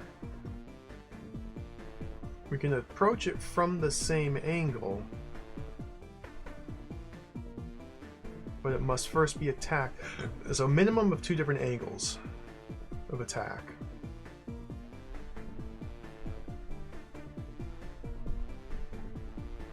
Understanding how to utilize these cracked doors, or cracked walls, and the decoys. The fact that there's 2 of each may be significant. Checkpoint down here. Like, checkpoints are sometimes used as guideposts. This is a 4-way. So to effectively clear this 4-way, you have to stab these 2, then close the door, then re-attack it from, say, here. Stab these 2, close the door, re-attack it from here. Stab 2, close the door, come back over here, open the door, and stab through? That'd work. The orbs add an additional consideration to make.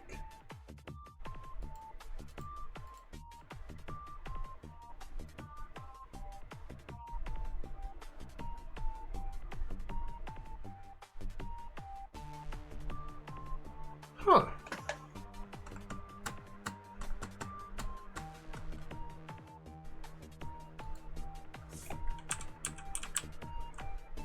Oh my goodness, dude.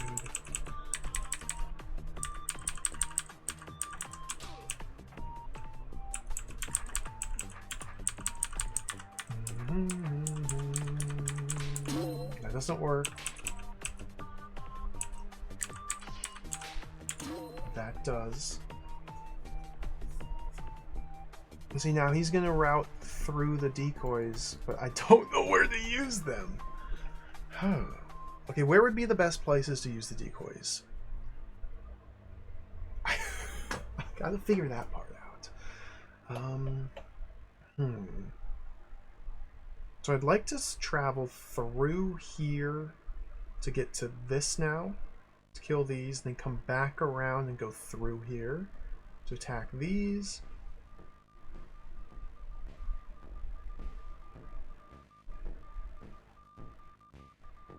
The way these intersections are arranged.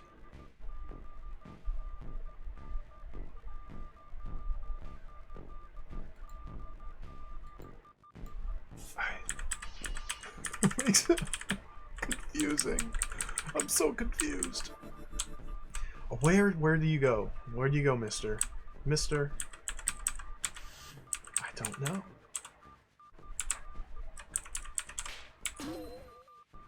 So it's impossible for me to break either of these walls before grabbing a potion, which indicates to me the decoy is not meant to be placed here in this open tile. I can go like that myself, which doesn't really help a whole lot.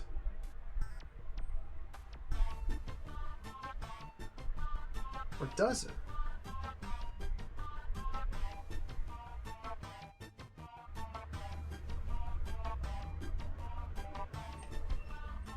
Could I?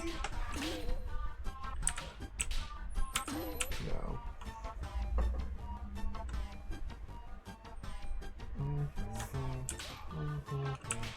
I think maybe stand on the open door while closing it.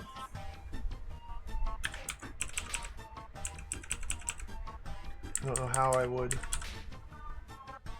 set that up.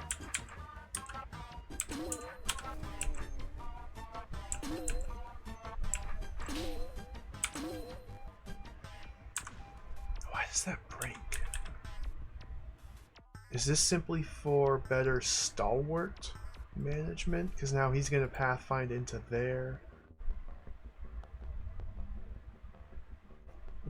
If I leave the orb, then he considers that blocked. We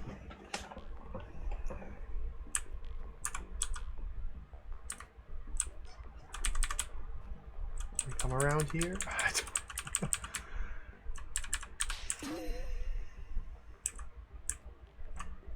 And this is where it stalls out. So how do I progress deeper into the puzzle from here is the question I need to answer. And the decoys are the key.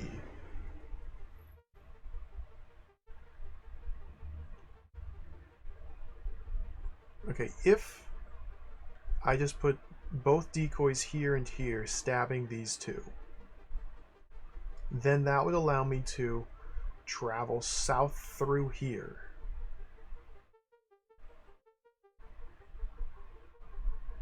I would never be able to go east to west through here, though.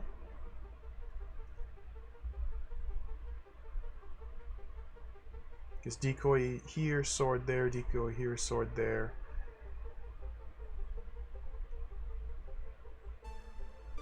I couldn't cut through the decoys. Going south through here, I'll be able to cut those and make no further progress. That's blocked. I have nothing new here, nothing new here. Okay, so that's not where we put the decoys.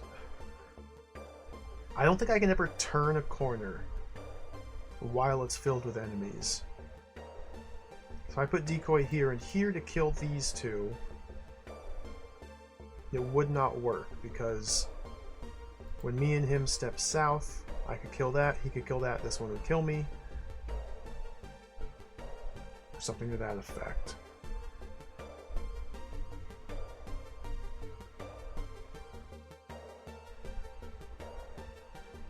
Okay. Decoy here facing north, decoy here facing north. Allows me to push through here. Let's try that.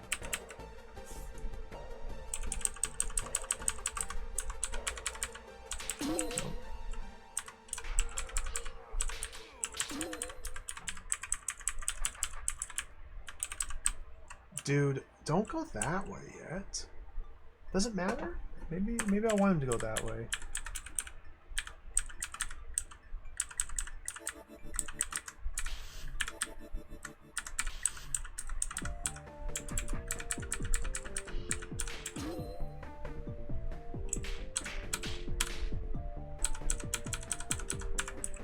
I gotta be on the top here if that's the case.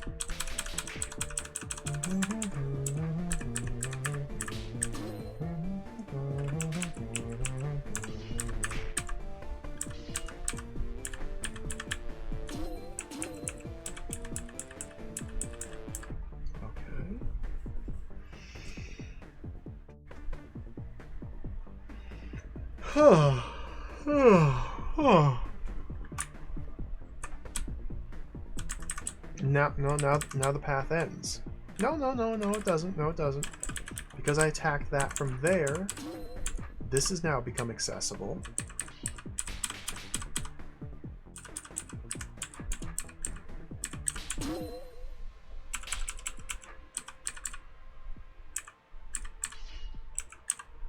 Dude. Oh my idiot.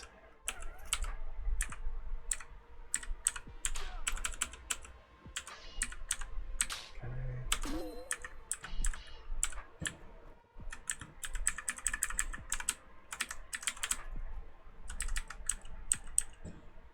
Now this is where the path ends.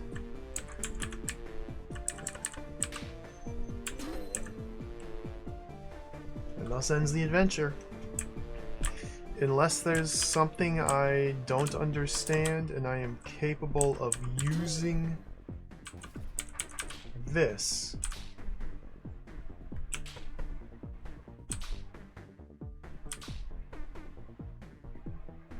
That gets me killed.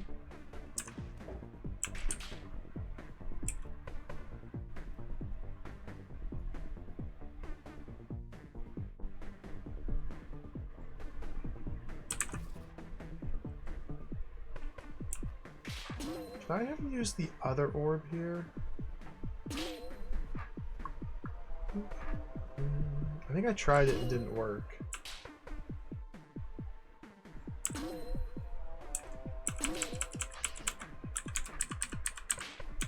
Yeah.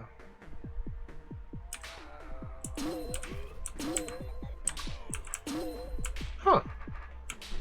Okay, so decoys here got me a little bit further, but then it stalls out here. Okay. So alternate approach.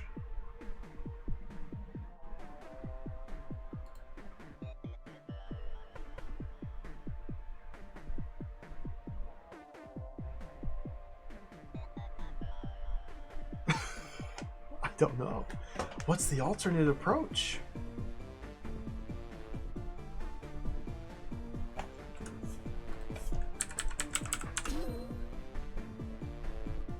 I could achieve something like that.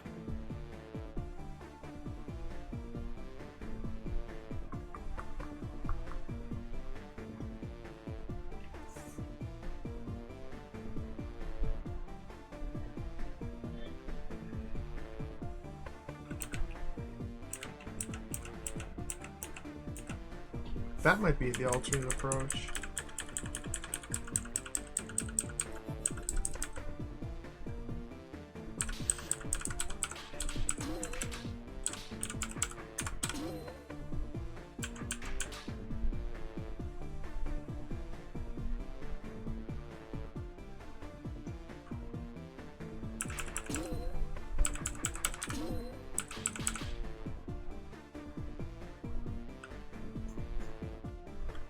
Requires using a decoy.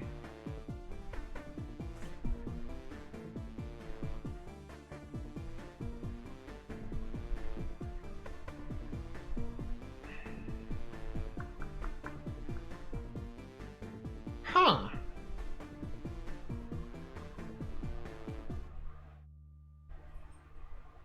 This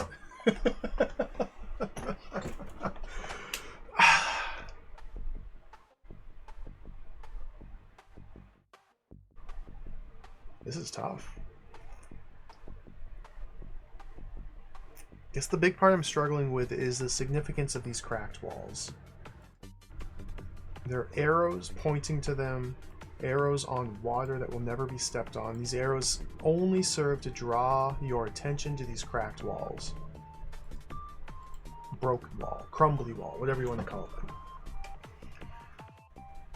If I could understand the reason, the significance behind these, I feel like the rest of the pieces would fall into place. So what actions can I take utilizing the cracked wall? It's a tile to step into, to bypass a closed door.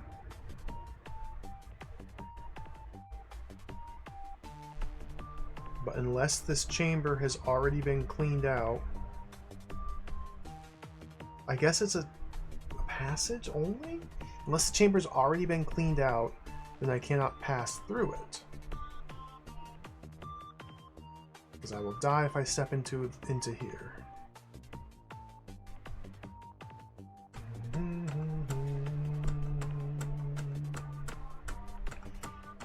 So is the idea we're meant to... I don't know. If I place a decoy here...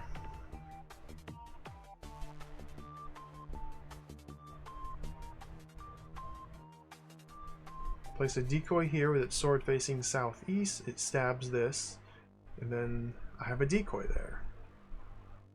There's still the problem of skipper.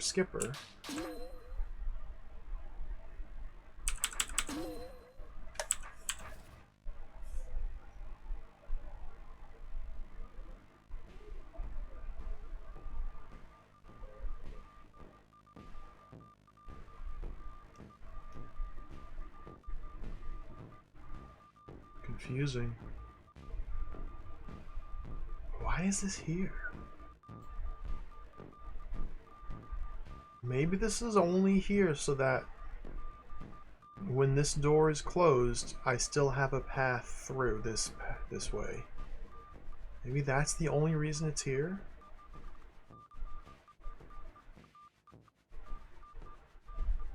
Man.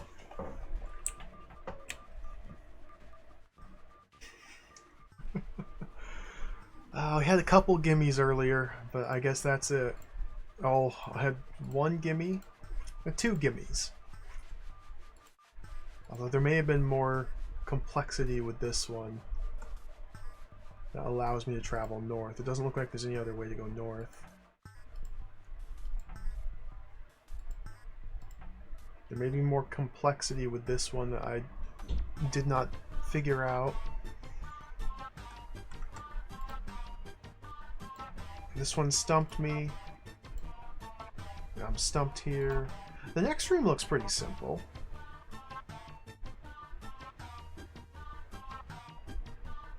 No, it's not. The next room looks like an absolute disaster. No, these are all cuttable tar shapes, are they not? Yeah, because that's how I got in here in the first place. I've already gone through that tar gate.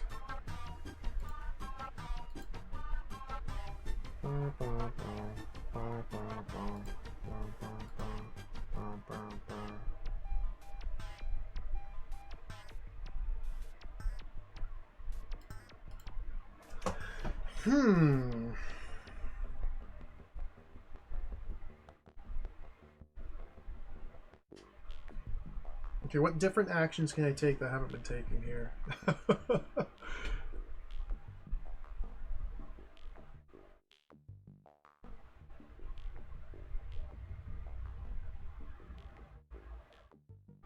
The stalwart will never be able to do anything by himself.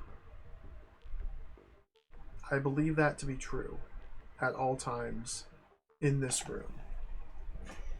Whenever Beethrow goes to attack a skipper as well, I need the stalwart's help. When the stalwart attacks a skipper, he needs Beethrow's help. Wow. We need to attack together with coordinated strikes. Because of the formation of the enemies, I can at most, using this one as an example, I can at most stab these two.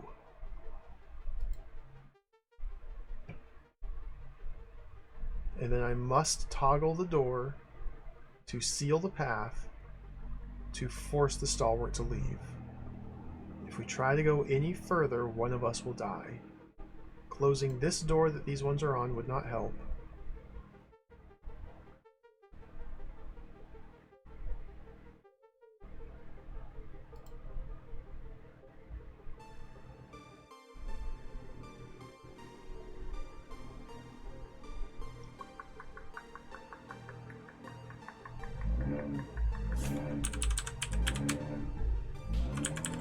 I just get him killed. I just ignore that.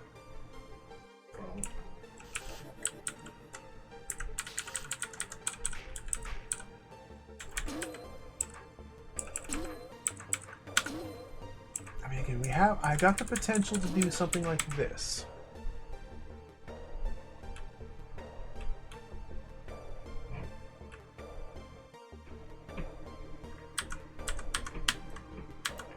But now stepping into any one of these 3 tiles here is instant death. Unless the decoy's placed there.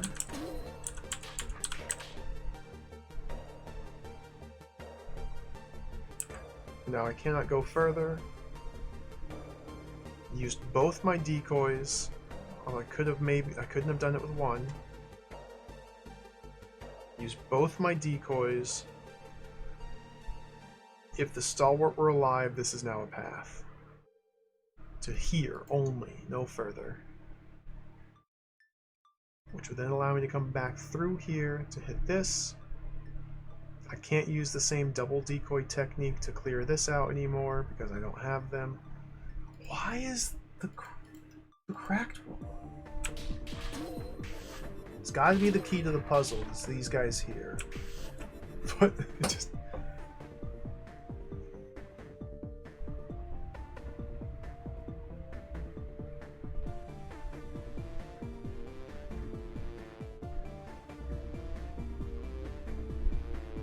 Huh.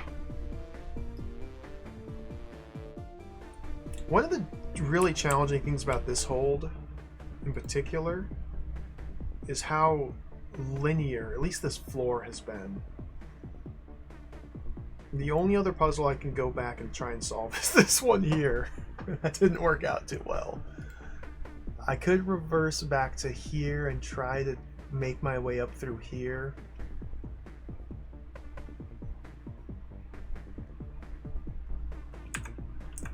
But like I'm stuck with no other options, just simply staring at the same screen.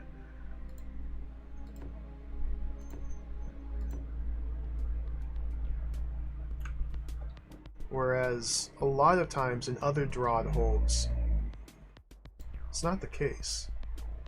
Even this floor started out with like 5 or 6 puzzles to pick from, and then just filtered us into this track. Alright, well, thinking about this one, just for change of pace, the only way up through here is when the door is open. The door is only open when the stalwart is standing on the button. He steps off it, the door closes. I didn't use this goblin at all. I just stabbed him instantly. So there's got to be a reason for this, for the goblin. Nothing can come down through here. Not even the stalwart can go up and out through there.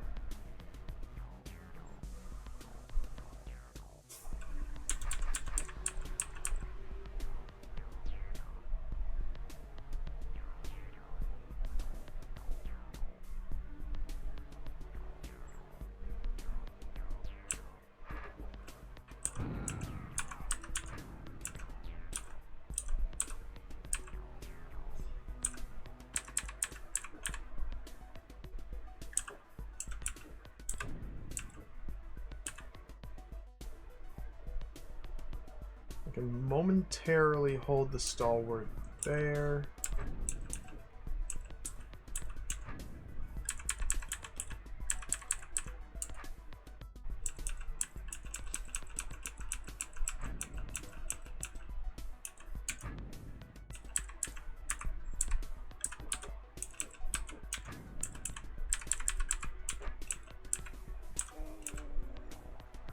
If I could kill the goblin now.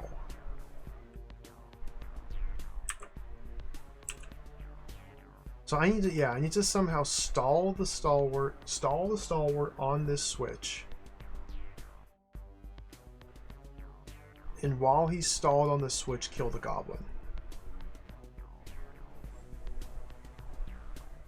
That's a tall order. Doing so would allow me to go up through here. Now, babies exist.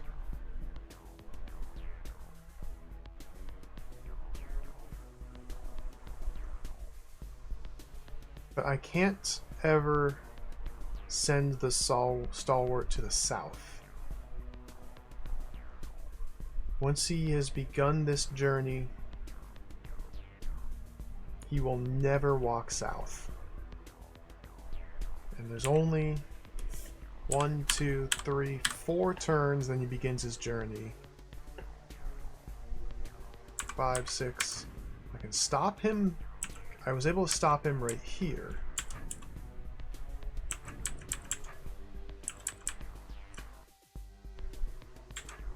So if I could kill the goblin,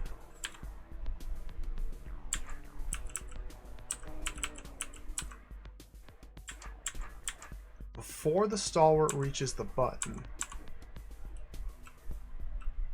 and then use a gel baby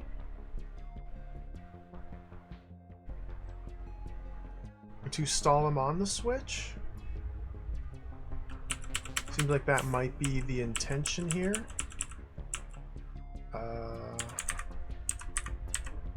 Do I have any other stall patterns?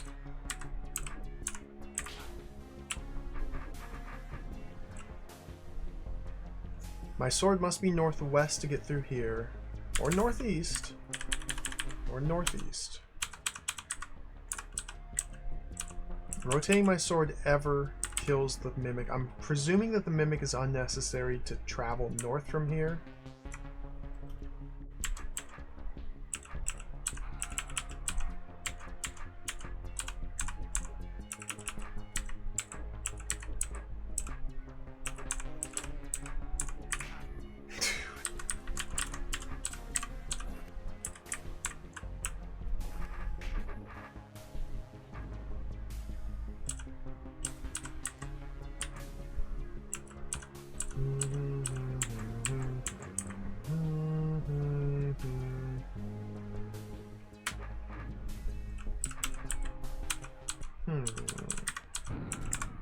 Oh. This is as far out as I can get.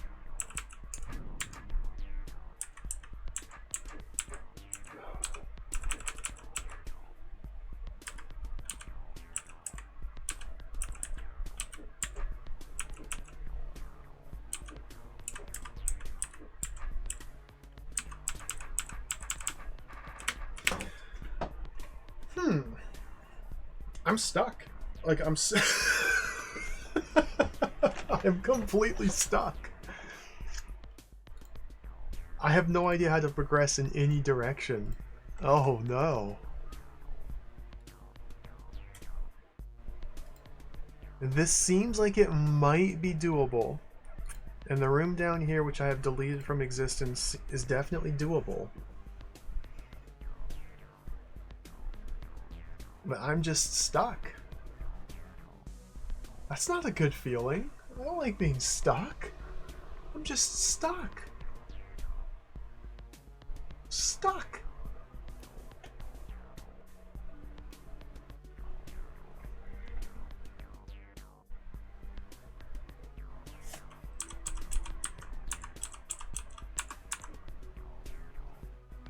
I don't think I can pull the goblin to the bomb blast radius to kill the goblin using a bomb while the stalwart's on the button.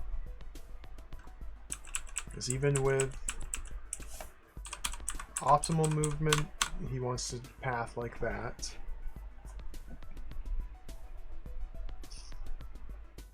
And just the distance is too far. I'm stuck.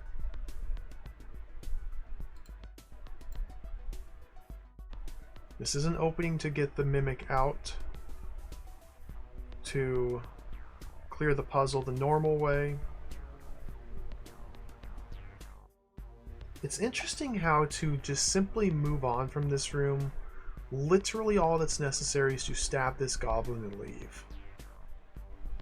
Like, this only serves to gate the secret.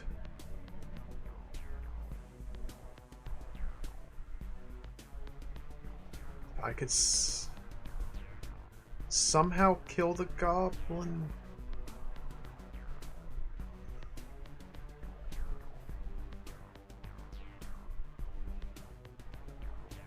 Re-entering from down here would not help because the only way I could do so would be after clearing the room, thus the goblin would not be there. Unless the stalwart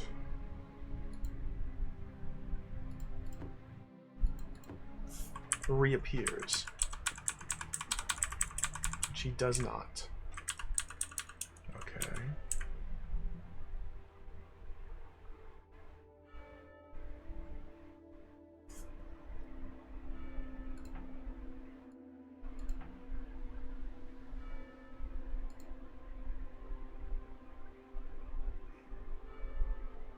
Unless...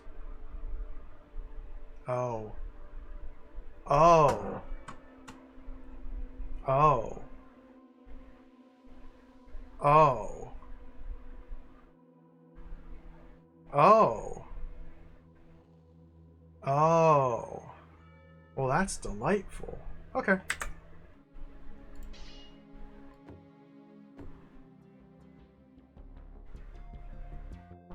Elpido, welcome.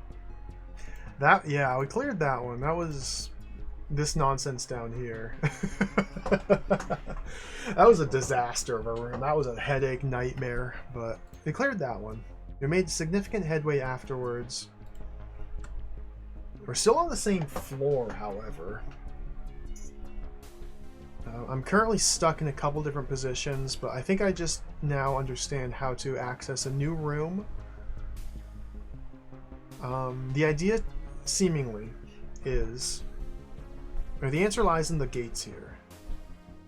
We are able to leave the room and re-enter it if I destroy all the tar without killing the goblin. If I am able to... or does... I guess I should understand precisely if that's true.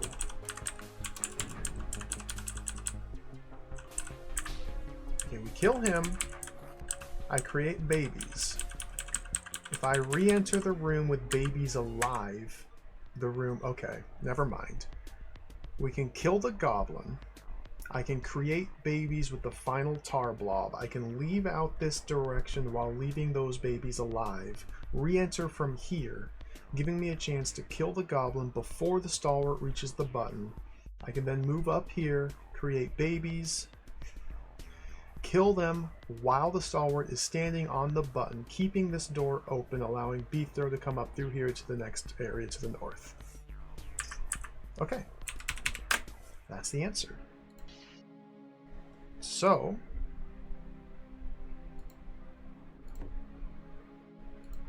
create babies. Yes, indeed. So, I have a checkpoint here. We go back to.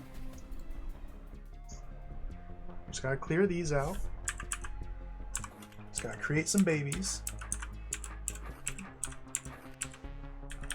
How do I do this again? Like that.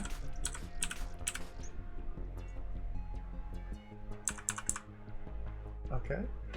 And now what was this again? He needs to be here.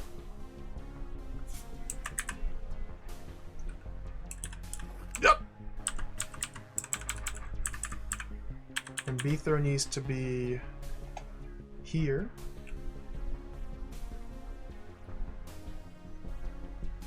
So I need to push the mimic down and left. Did I dingus that? I think I dingused it. Yeah. Down and left.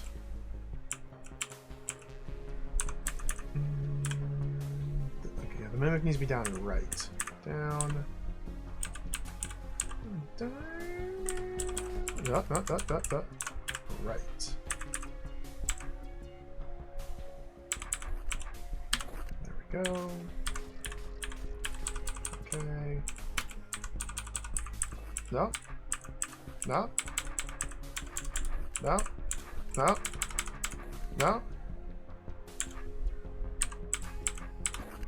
Okay. Leave those babies up. Hey, remember this room down here? Remember this? It's a nightmare. Fish. Okay. Now,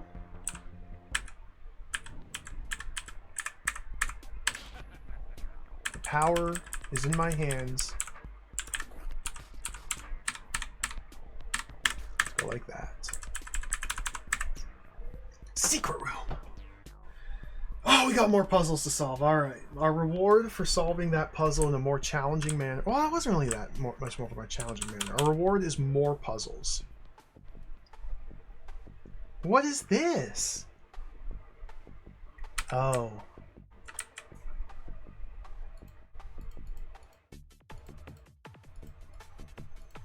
What? Hootaba? Uzaba? More puzzles. Yeah, I know. So excited. What? What? These are citizens. There's some like esoteric runes etched in here. And a whole myriad of buttons that don't seem to do anything.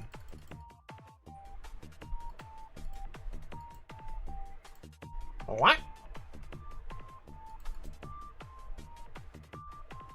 Am I able to trim these bridges in some manner? Why do none of these buttons do anything?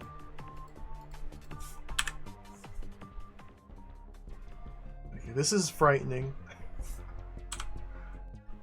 Oh, yay, carrots, welcome. What is...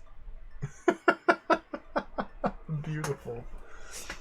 Hey, battle hamster, welcome. Why do...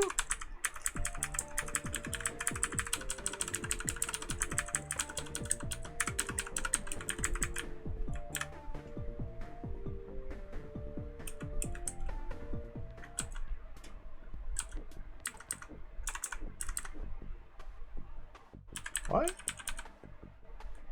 Where's the puzzle? What? Oh, there's... What?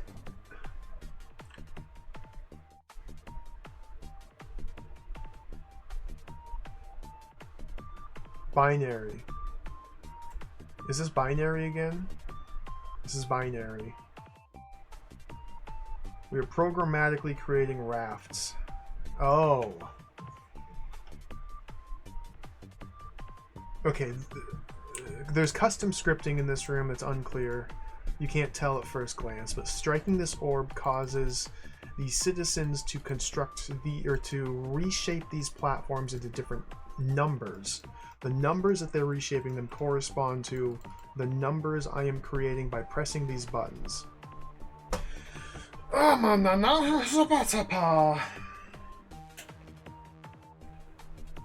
Okay, so how do I read these numbers? So what's that? That's a 1. 133152. By pressing these 3 buttons, I have created 133152. Why? How am I meant to read this and interpret this as a signal that translates to 133152? Is this a continuous sequence? 1, 2, 3, 4, 5, 6. Is this 18-digit string of binary? Because we've encountered binary before. Is this 6 3-digit strings? That would not make sense. That would not correlate to this, so that's out the window.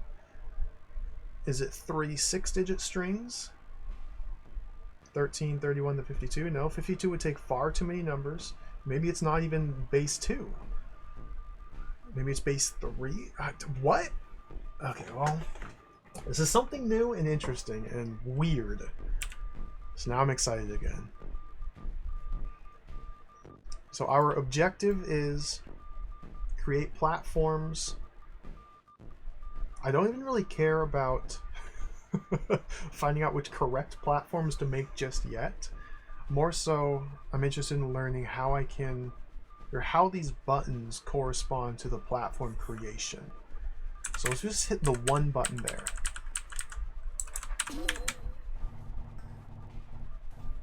One 131072.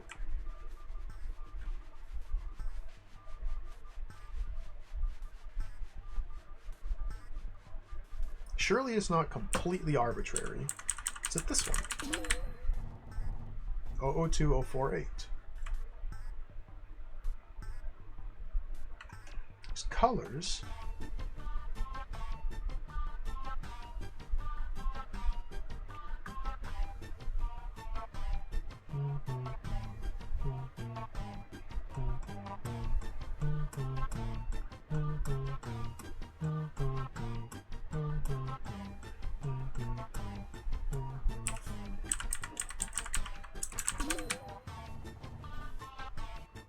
Okay, number got smaller.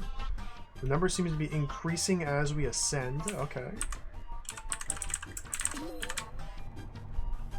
16. Are these a sequence of squares?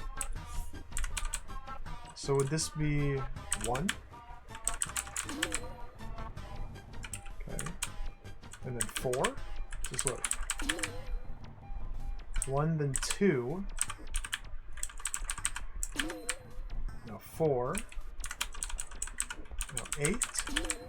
Is it just a what's it, a geometric sequence? Starting at 1 times 2 every time? But this is just single button. 2048, yeah, that's what, 2 to the something power. So this will be 1024. This will be 512. Okay, so individual buttons seem to be reading from right to left, starting at the bottom, working up. But what about when you do combinations? Does that add? Is that multiplicative?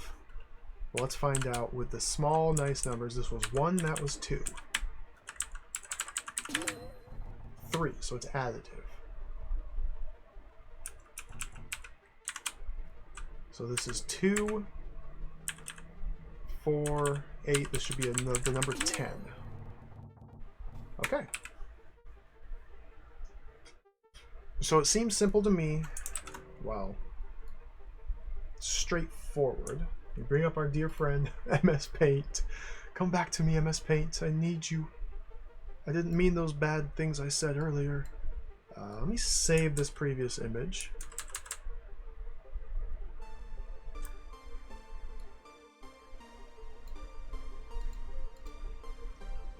Pictures. Let's just do a new DROD folder.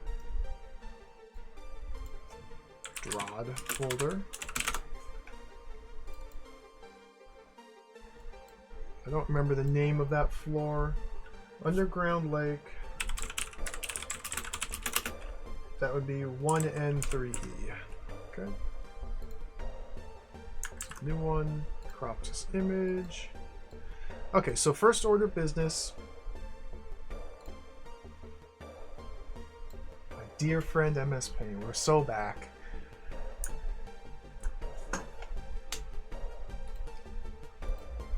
One. Oh, purple. 1, 2. Just for my own reference, because doing these computations in my head,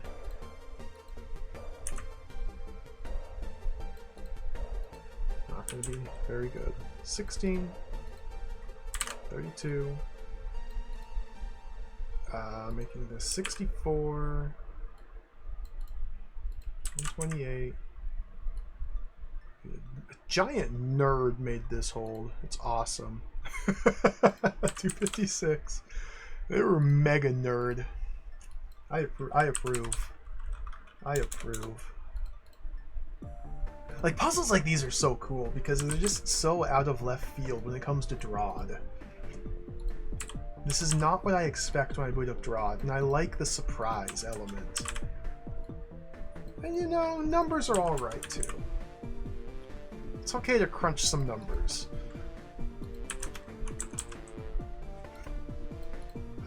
This is when the numbers get a little bit too big. That's what, 8192. Calculator. 8192 times 2, 16384. I think we're going to run into an issue here. Times 2, oops, not divide by 2, times 2, 32,768.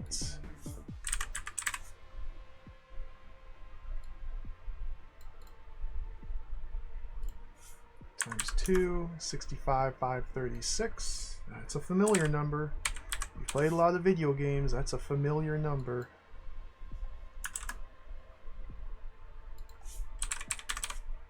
Is that 2 to the 16th power?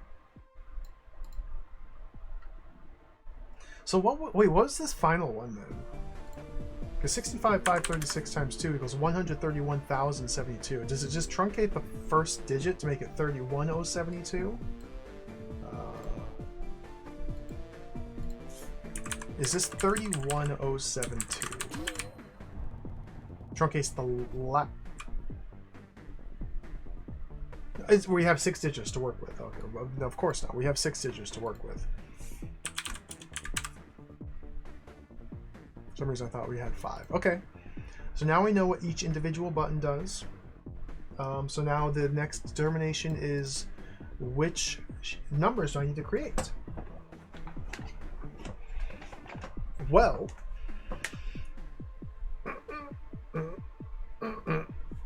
seven would get into here.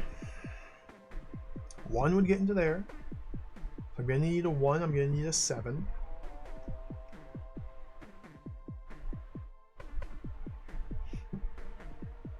Four for that. 4 would also work for that.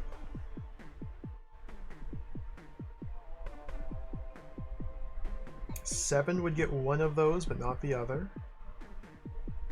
I gotta take notes of this. I need to take more notes. Take more notes. Take more notes. Take more notes. I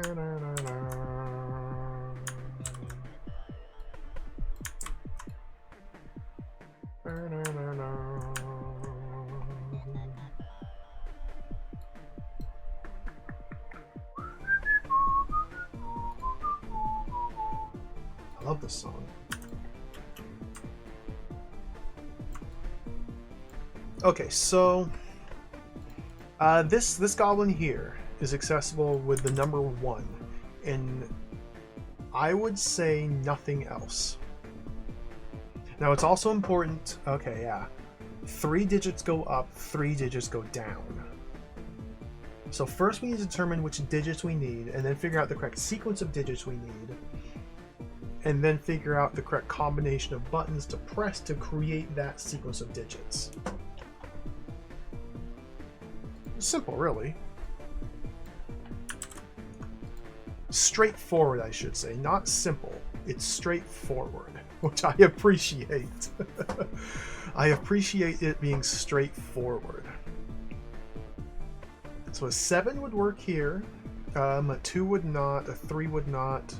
We're gonna have to like kind of visualize the different numbers. Like a 4 would just look like that. 5 would be inverse 2. 6. I guess I don't know how they would draw a 6. 7, 8 would just be like that. 9. Okay. Let me look at their 6 real quick.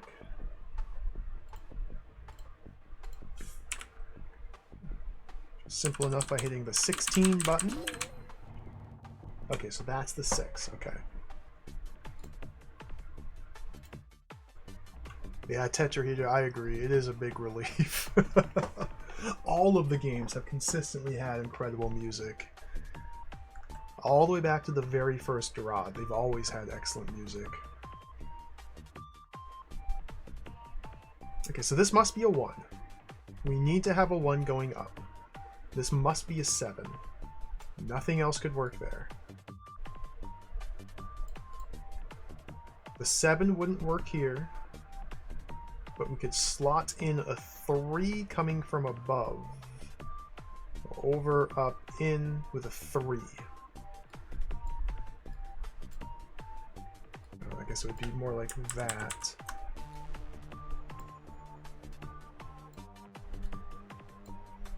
A 3.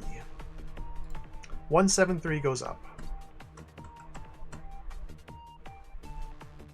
So looking down below, one of these, well, there's a 4.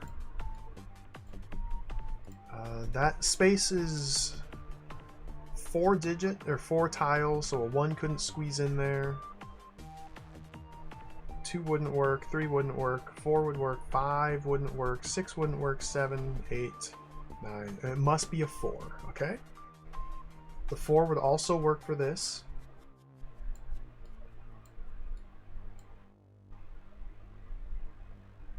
So the other 2 digits are for each angle of these. So a 2 would work right here, and a 5 would work over here.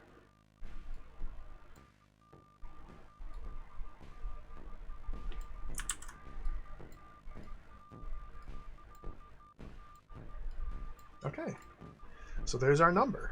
Well, there's the digits to the number. We are looking for a number that contains the digits 1, 7, 3, 4, 2, and 5. And we must create said number by pressing buttons, adding the sum of each individual button together to get to this total. Well, there's many different permutations of numbers that could possibly work. We need the 1. Oh my god.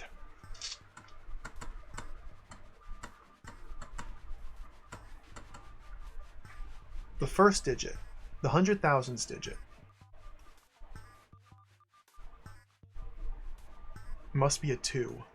I don't see, we can't, if we sum all of these squares, we're not getting to 400,000. So it starts with a 2.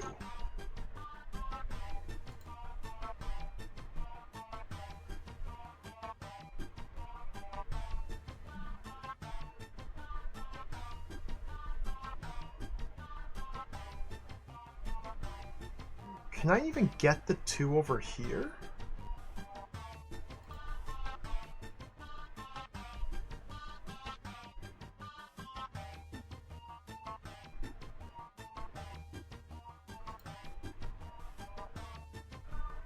If the 2 starts out over here, how it doesn't fit through there, doesn't fit through there, how am I going to end up dealing with this man? By the top of the 5. Oh, the top of the 5. Top of the 5 to you. So I could do the same thing here, but there's no way to get a 5 in the 100,000th digit place. So, okay. So 5. The 4. The 5 is 1, 2, 3, 4, 5 tiles. What's that? 1, 2, 3. Okay, well, this kind of resolves itself. Fortunately. This is the 2. This is the 4. This is the 5.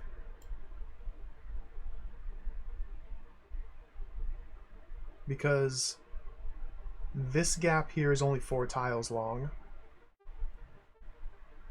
So I could not squeeze the 5 through here. I could not make this into a 4 and squeeze it through here. I could not make this into a 5 and squeeze it through here. So that kind of answers itself. Looking at the top here, it's a similar sort of deal. We're looking for a 1, a 7, and a 3. A 7 is not getting out of here. A 3 is not getting out of here. This must be a 1. And for simplicity's sake, it looks like we kind of have the same constraint. This must be the 3. This must be the 7. So the number we're looking for is 214,753. So how do we create that number? By adding perfect squares together. The perfect squares? No, perfect numbers are different than squares. These are squares. Maybe they're perfect squares. I don't know.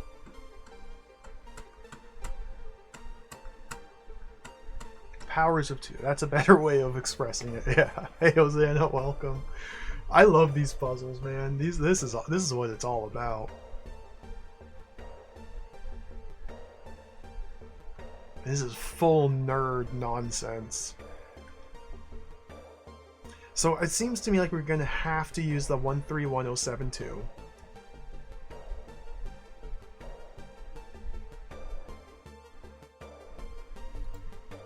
That one just makes sense.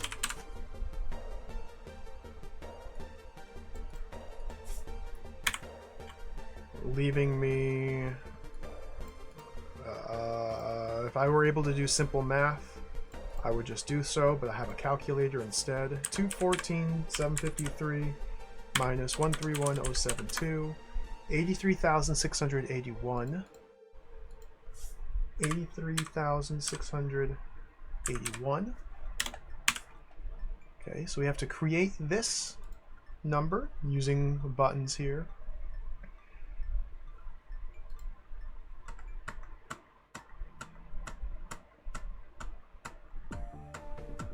Well, let's just chunk it down by as many large intervals as possible and see where that ends up.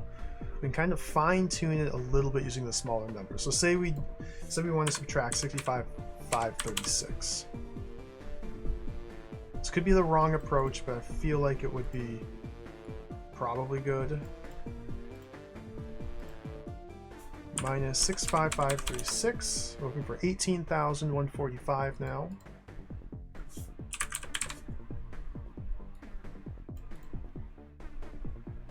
Okay, so let's subtract 16,384 from that.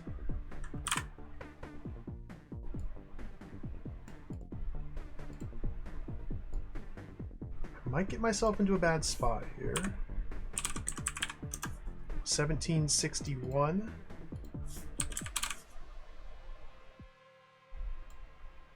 Now,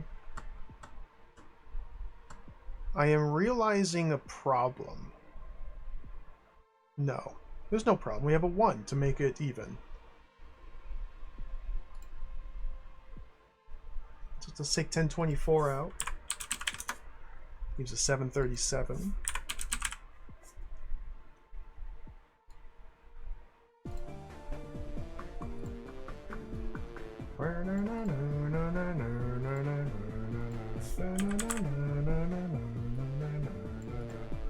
Take 512 out of that. 225. I'm running out of room. Okay,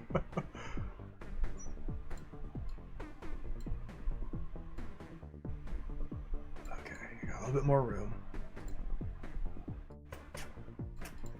Bum, bum, bum, bum, bum, bum, bum, bum, bum, bum, bum, bum, bum, bum, bum. 225 minus 128 gives us 97.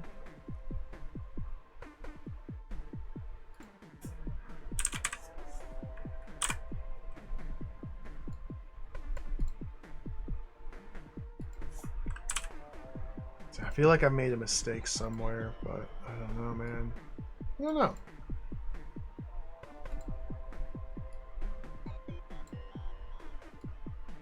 There we go.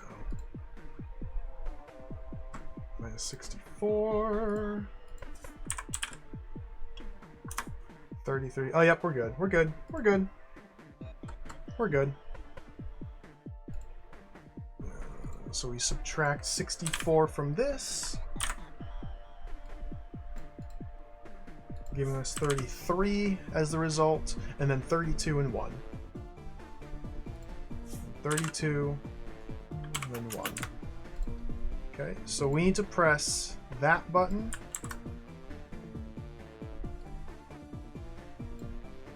that button, that button, that button, that one, that one, that one, and those two.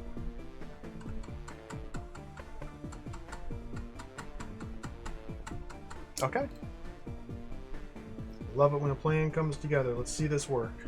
What? Where'd the game go?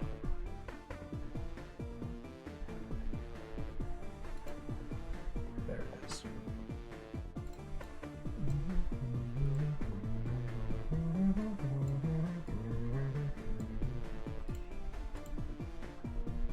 I'm getting lost in OBS here. I've got too many sources.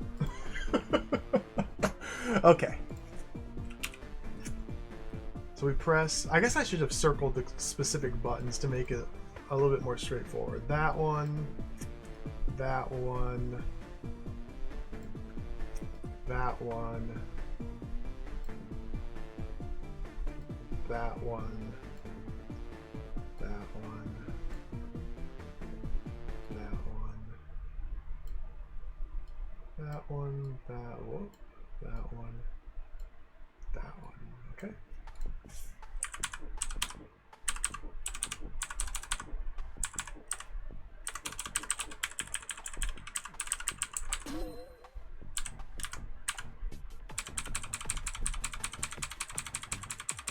Oh, that's my number. It's the magic number. Let's go sailing.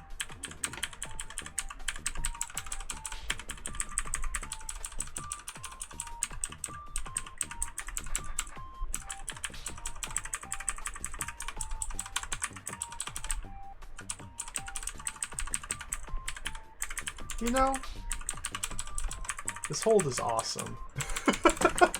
I think I see why it's so highly rated. This is really cool.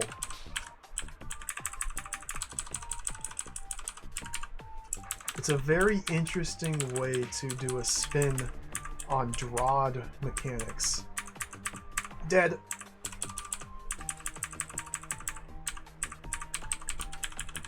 Honestly, I think the one yesterday was a little bit better. Not that this is a bad puzzle by any stretch. I like this a lot. The one yesterday, though, was just wild. Because... Alright, room complete.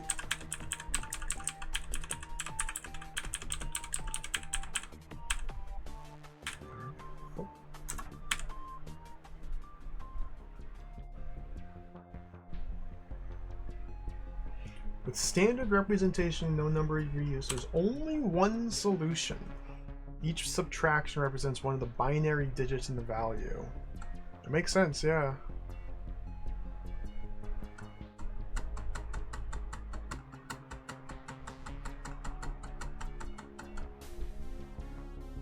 Makes sense. Yeah, and that's how you convert numbers into binary, like Dom mentioned earlier. With a couple extra steps. It's, man, ancient dormant memories of math classes. Long forgotten knowledge. Oh, that was cool. Really, once I realized, Helical, how these buttons corresponded to the raft creation, it was kind of straightforward from there. It took a little bit of just trial and error, pressing random buttons until realizing how these buttons corresponded to this. And then from there, it was like I said, straightforward. Not simple, but straightforward. I don't even know what's going on with this. Oh my god! Well, alright, let's look at these. I don't remember what the number was yesterday. I've already forgotten it. Or what the number I just typed out was.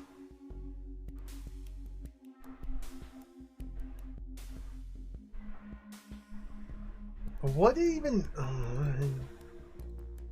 This is obviously some abstract visualization of a similar concept or some nonsense.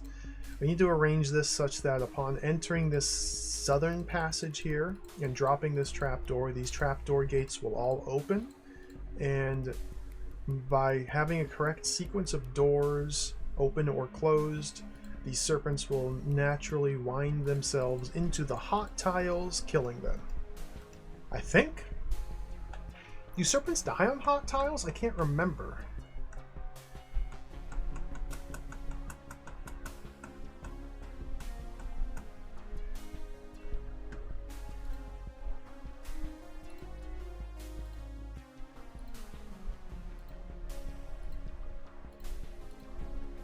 Each...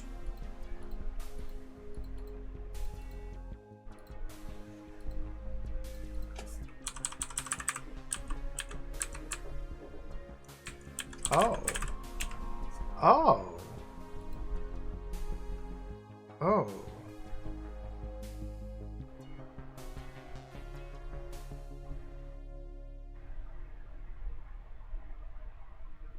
Oh.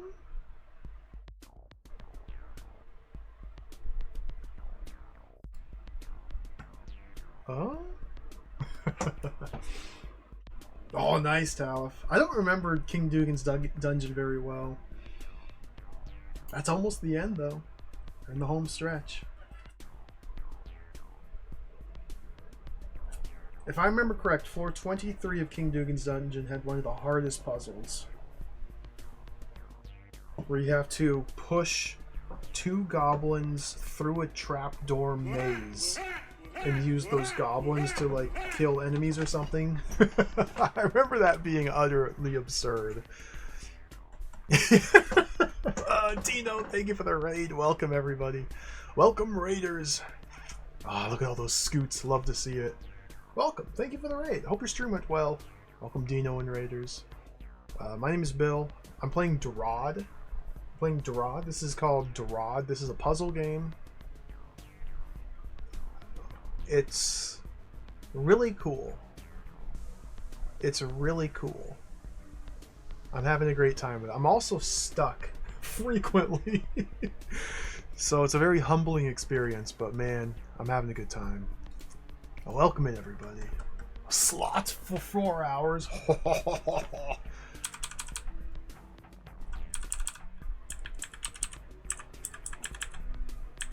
That sounds awesome. Hope you got many jackpots. Hope you got all the jackpots. Hello! I hope you were Mr. Jackpots. Oh, we just solved a number by converting we just solved a puzzle by converting button presses and platforms into binary representations of 6-digit numbers.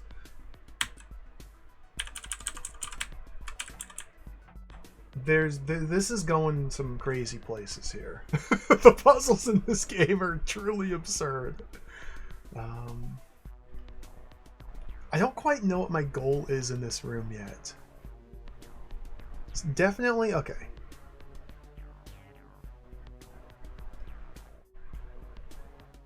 So in this room, we got to kill all these snakes. Excuse me. We have rattlesnakes and we have adders. For the purpose of this specific puzzle, there is no distinction between the two as far as I can understand.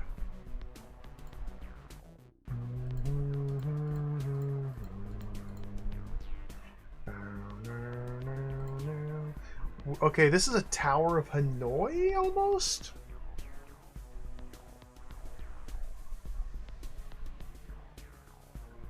What we need to do is reposition these serpents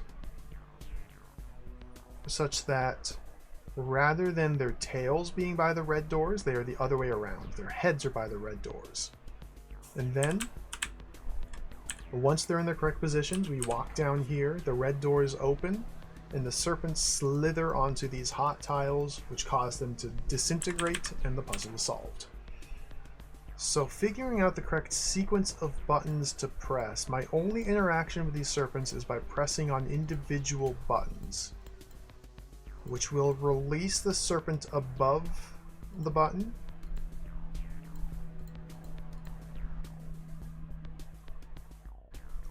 and I don't really know how to read what else it does.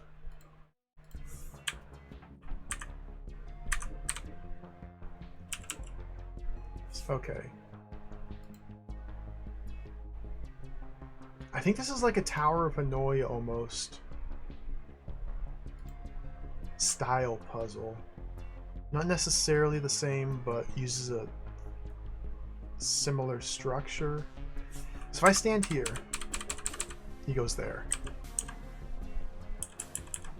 If I then stand here, he goes there. If I stand here, he goes there.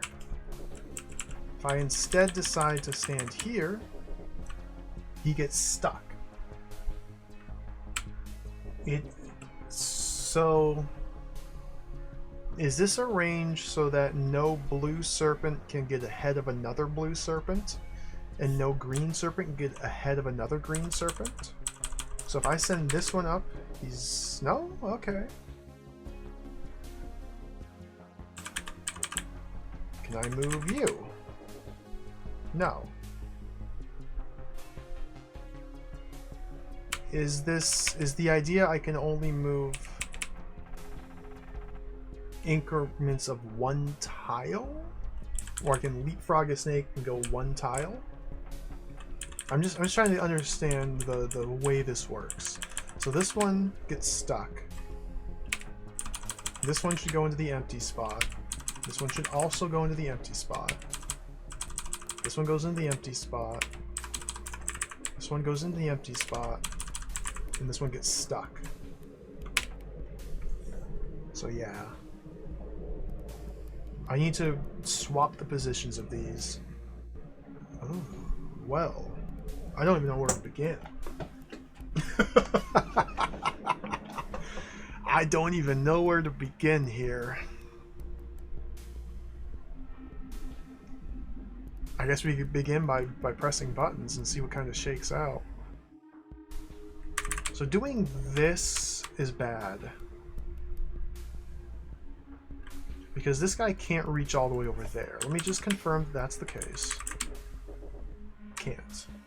Yeah, we can go to the adjacent cell, or if it's filled, we can go one more beyond. And so in this particular instance, it is failed. So my only opening moves seem to be this one or this one. I don't know if there's a difference if I work from one way, if I start one direction or the other. So let's just do this one. And now we have multiple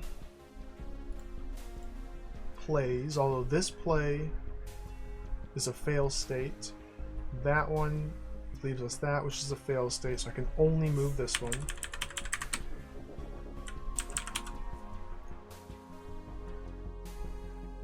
Seems like I have to move this guy now, because moving this guy over here would then allow me to move this guy over here. Okay, so now we're getting some options. So if I put you there, and green goes there, maybe get green over here. Let's get you out. I'm not liking this. I got a big problem here. This guy will never get out. Okay.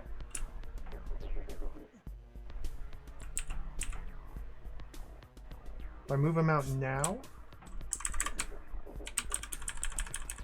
I can get you into your home.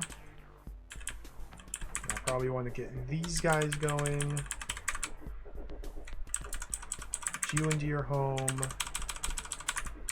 You into your home. You moving. Well, this isn't too bad. Alright. Now that should be the puzzle. Unless there's another twist that I don't understand. There we go. That was a good puzzle. It took longer to figure out what was even happening than it did to solve it. That was pretty cool.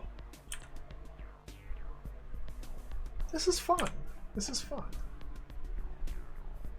What is this? Arrow Turner tokens? Orb? Is this Tower of Hanoi? I think this is an extension of the previous one.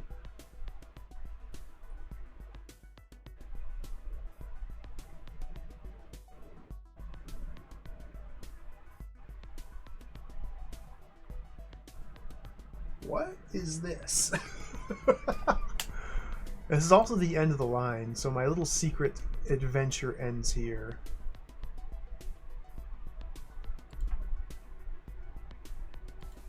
So there's more secrets up here. I don't think I can get to those until I go back around this way. I don't think there's any more paths to the west. There's definitely more stuff to the south down here.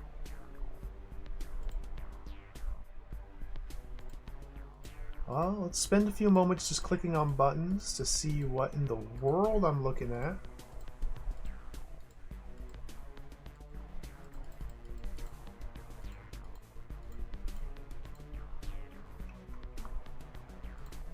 Okay, this orb here is the Go orb. But what is all this?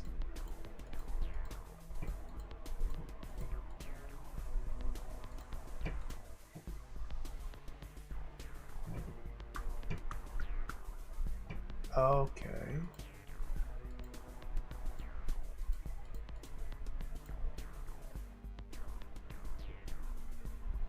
This is kind of a Tower of Hanoi-esque puzzle, it looks like. Meaning, these individual chambers at the top of the room need to have specific length snakes in them, such that the hot tiles will kill them. Rattlesnakes and hot tiles work by, say, for example, this guy here, if nothing were to happen, or nothing were to change, and these weren't here, he would slither up, slither down. If this were closed, he would stop here, his head would be here, and his tail would be resting this way.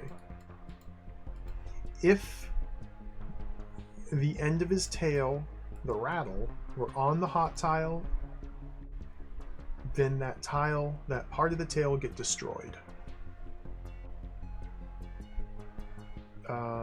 Rattlesnakes must be 2 tiles long or longer, so if this 2 tile long rattlesnake gets his tail destroyed, he's dead. So we need to get this rattlesnake over here, this one here, this one here, this one needs to go here, this one needs to go here, this one needs to go here.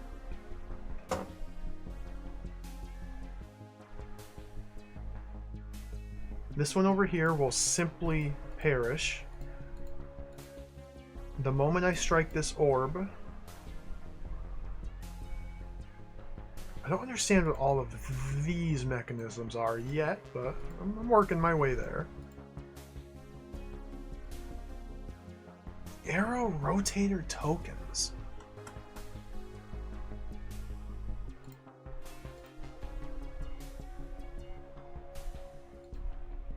It seems like this is how we end the puzzle. No? This orb will be struck multiple times. In fact, to start with, I have no... Oh. To start with, they're all going there. What did that just do? Each orb that they... Each tile they rested on toggled these individual doors. And now I can get up in here and release specific snakes.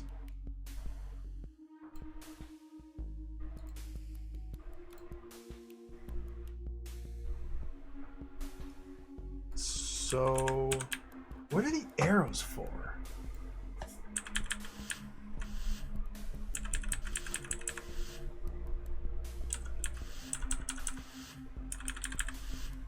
Now, if I go like that,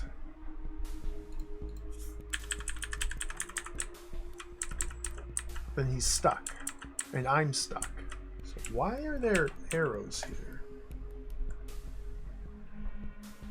This is a lot to take in here. I'm not really sure what's going on just yet.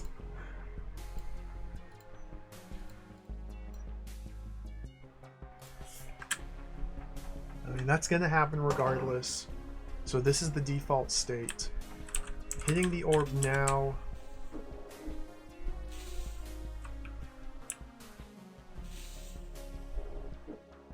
So yeah, hitting the orb allows the serpents to move into the hot tile portion of their holding chamber. So we only hit the orb after every serpent has been moved to the correct chamber. So how do I move them around? Without touching any rotator tokens, pressing this button moves them all the way over there? No, nothing happens. I'm stuck. Why? Because that's an illegal move. Maybe the similar leapfrogging is in effect here.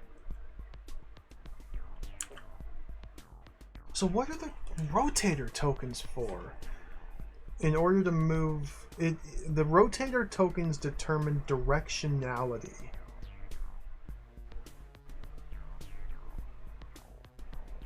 It's just a convoluted mechanism to determine which direction the snakes move into.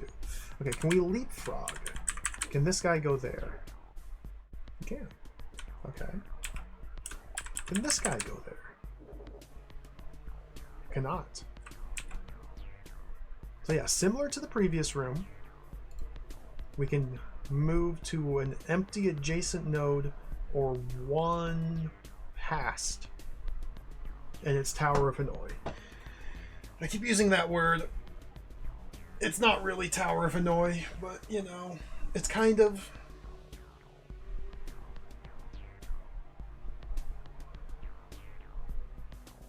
Okay, I think I understand the mechanism. I don't really have a solution in mind, but let's just start moving snakes and see how things begin to shake out. I mean, obviously this guy's got to get out of there. Now we gotta rotate, rotate, rotate, rotate. Let's get you over there. Let's get you over there.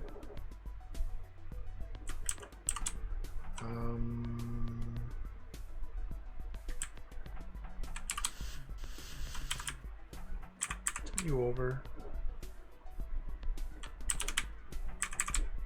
You over. So I'm looking to go in ascending length, smallest here, biggest here. That is indicated by the tiles.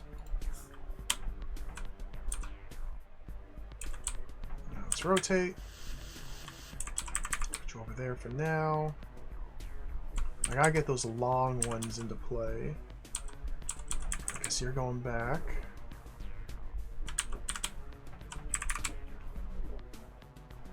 I don't have a strategy at the moment. I'm just moving things around and seeing how things shake out.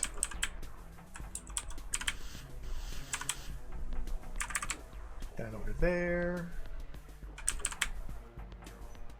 I want you to go over there. Just generally working on moving smaller snakes right, bigger snakes left.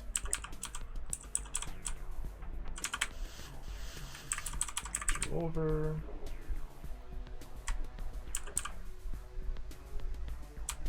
You gotta move all the way to the left. I wonder if this is a case where once this guy is all the way to the left and this guy.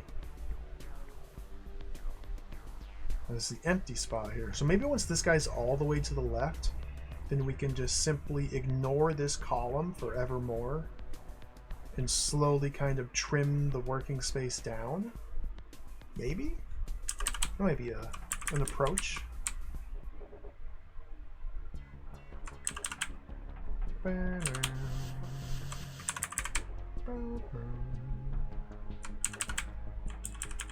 Coming over. Coming over.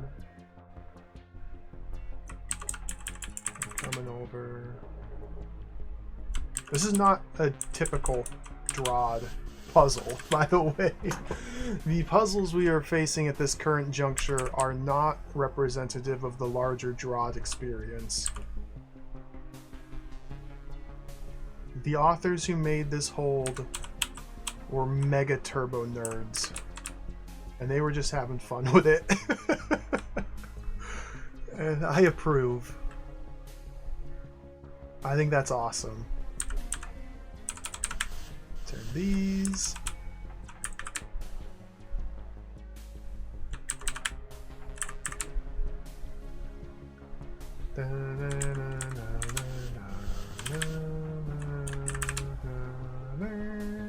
Looks like we're about done. As far as I can read, this should be solved now. Again, I didn't have a plan of attack. I just pushed buttons. Once I understood the general premise, I just... Nope! It's over. It's been over for a long time. Okay. Complication. Complication. When did that occur? Why did that occur? I backed up a little too far.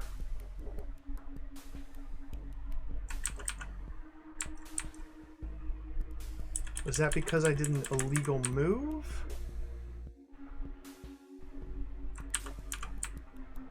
Why? Okay, I need to be watching this guy. Because if this guy gets caught up here, it's over. Why does he get caught there, ever? Surely it's not a preference.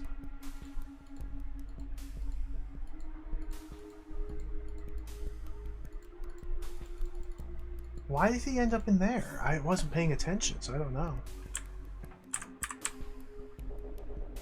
Why?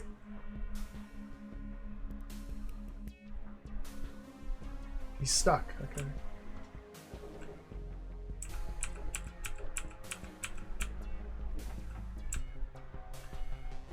Oh, you reckon it's a timer? You only get X number of moves to solve it?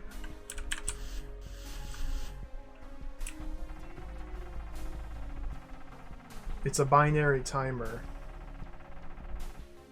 Of course it is. It's a binary timer. Yeah. Good eye. Okay.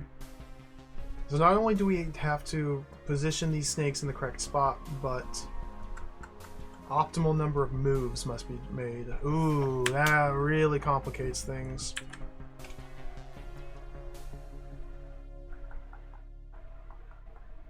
That makes it a lot trickier.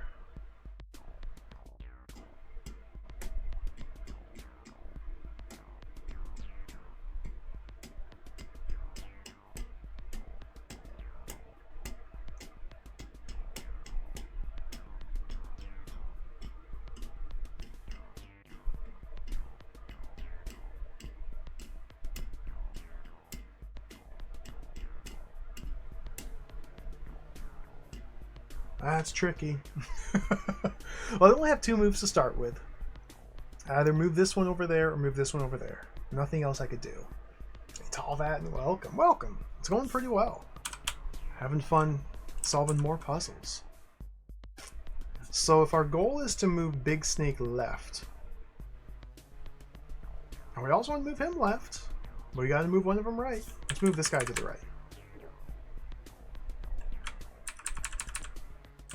Let's move Big Snake left. So I guess that is incentivizing big moves over small ones? I don't know. Big moves being leapfrogs like that as opposed to going from one cell to the next.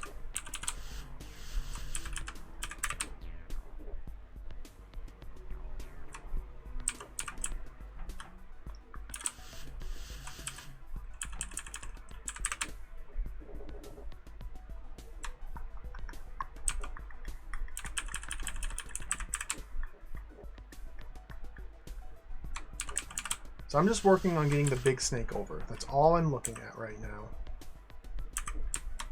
In fact, I should have, if that's the case, move this guy.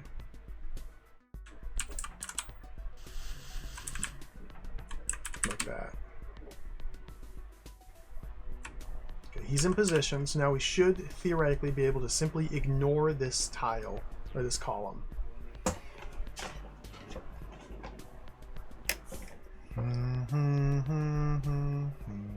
Beautiful music.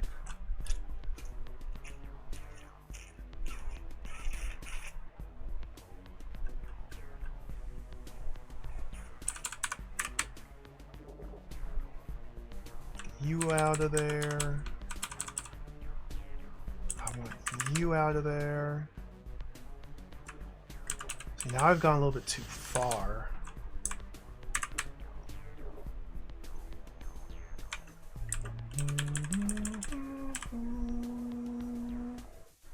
If I move this one now, that's not good. Ooh.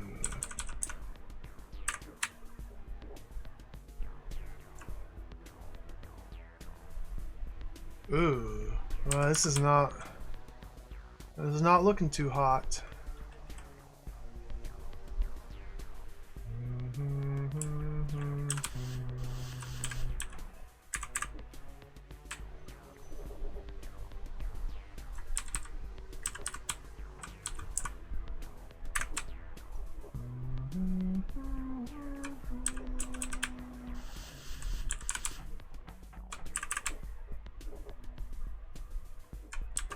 I don't have a good feeling about this.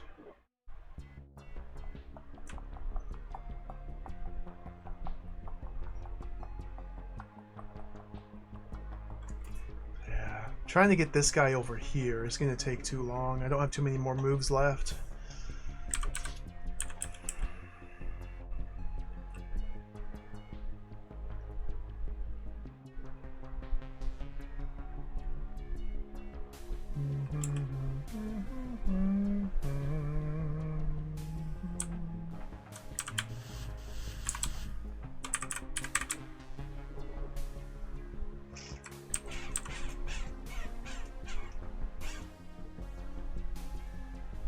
Disaster.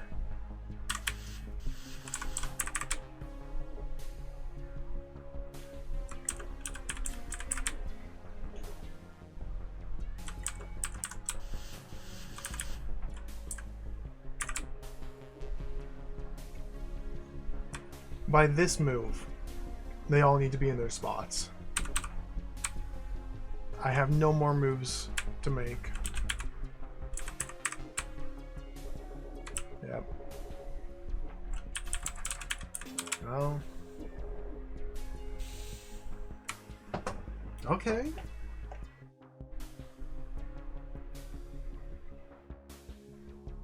Dang.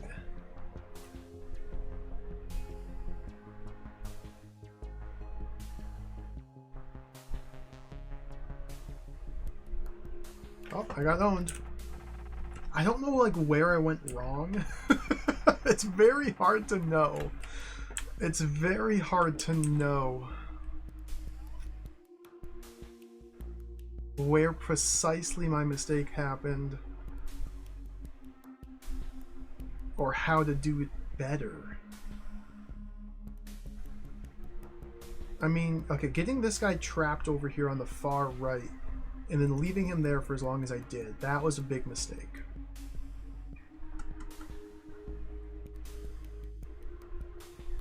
Like, what else can I...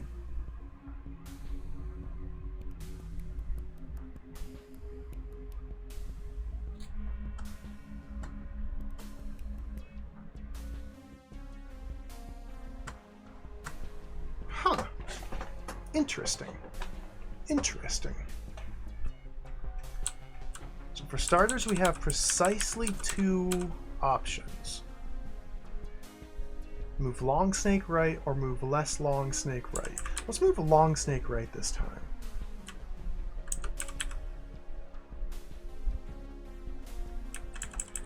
And now let's start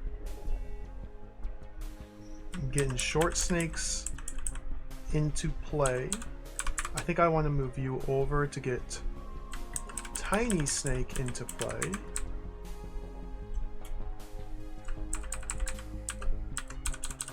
So now we're just replacing tiny snake with you.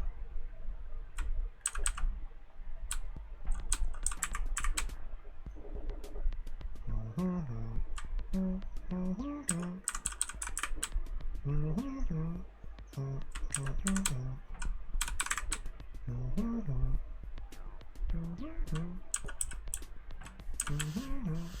gotta go right. This is counterproductive. Okay, so I've made a mistake here. This does not look good. Can I instead get you over? Might look a little bit better.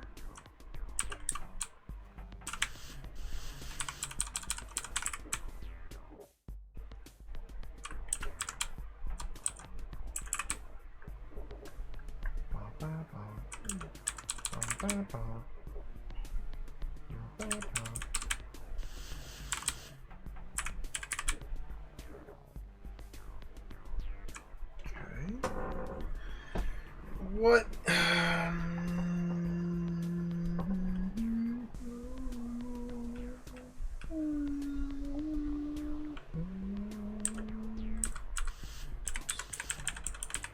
So you go right now?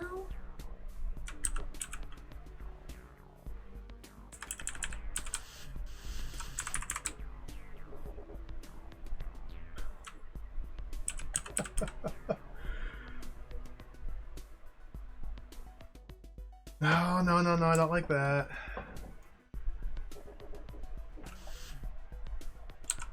I gotta unbury these small snakes. I gotta get them out. I gotta start seeing movement and some action.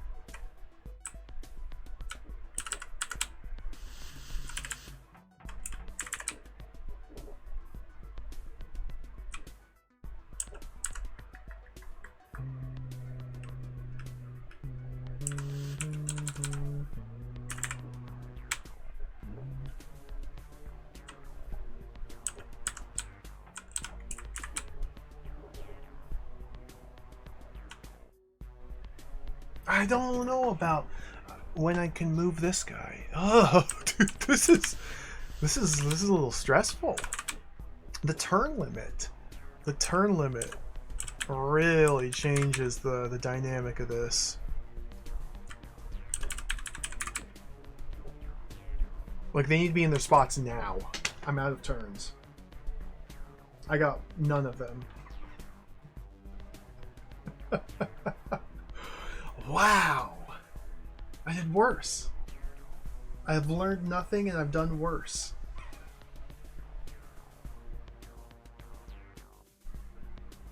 Huh.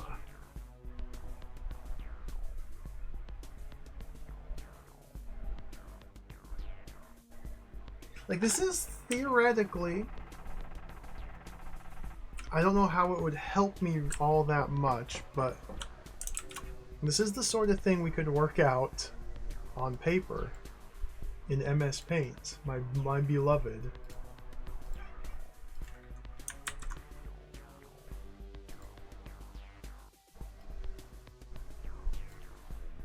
We could try to? I don't know about this though, like this is like ultra omega tier visualization.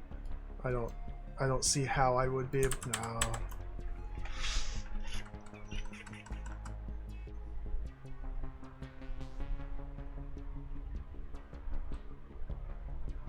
These just need to be swapped. This guy just got to go there. This guy, he's just got to go there. This guy, just going there. This guy, he's just hopping there. You're just hopping there. You, just swimming into that spot. That's all. So I guess I should try to prioritize only moving snakes in the direction they need to travel in. I made too many turns moving them away from their destination. Now that being said, the very first move I make must push a snake away from its destination. And then the second move as well.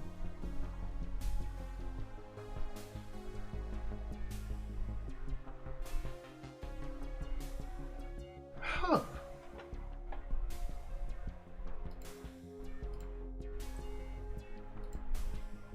Huh.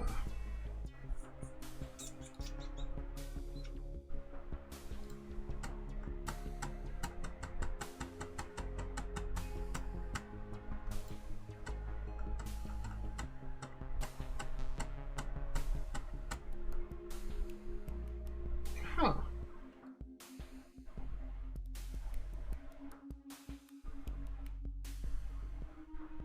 Like, I'm trying to think of different strategies, different approaches to take, but really nothing's coming to mind. I feel like the only way to really make this work, make this happen, is just to get in here and start moving snakes.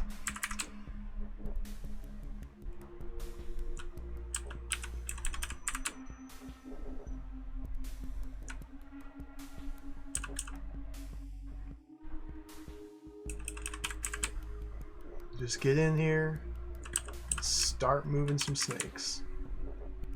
See, okay, so moves like this, as enticing as it is to get the small snake out of the pit, out of the wall, out of the edge, doing so leaves my only viable move to move this guy left. I feel like that's a mistake. So let's now get you moving.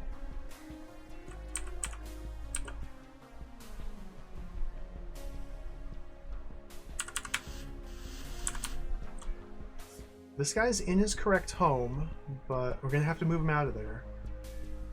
I think I want to get you.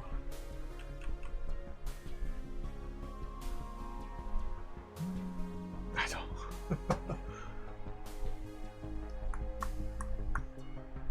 So the final move we make, the final move must be to move a snake from here into either one of these two.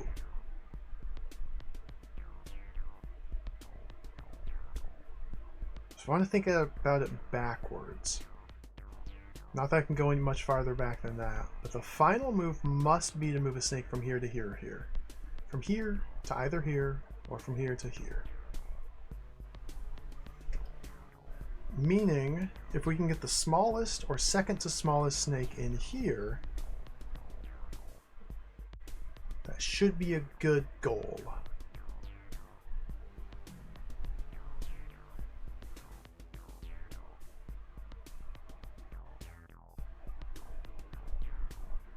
Tricky stuff.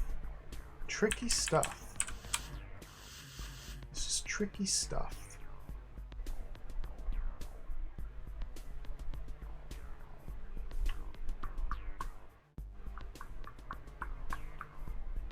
What can I even do from here? Get you out of there? Did I just move you there? I don't know. I lost my train of thought.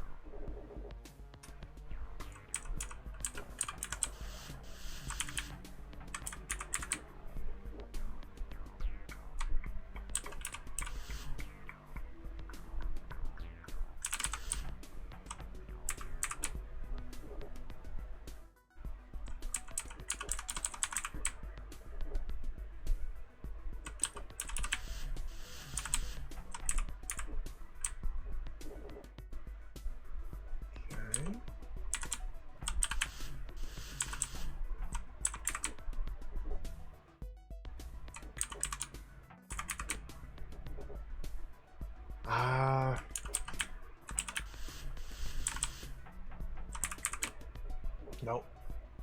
Because now my only move is to move one of these two back where I just moved them from. Counterproductive. Waste of turns. Okay.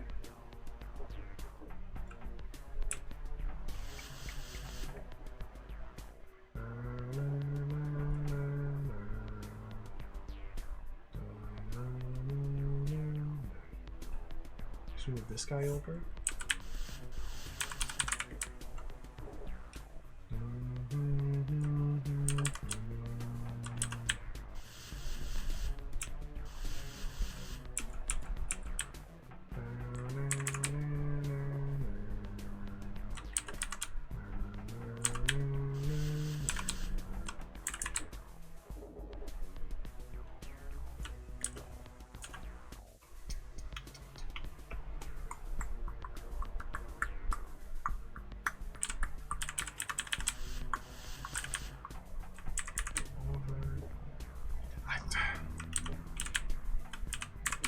got a big problem on the far right side there.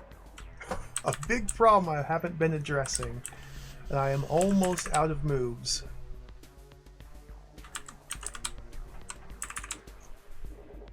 I am almost out of moves. And there is still a big problem.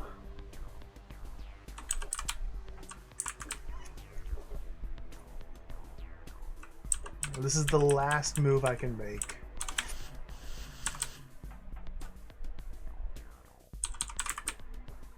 Well, wow! This time limit, the timer, the turn limit makes this dramatically more difficult than it first appeared.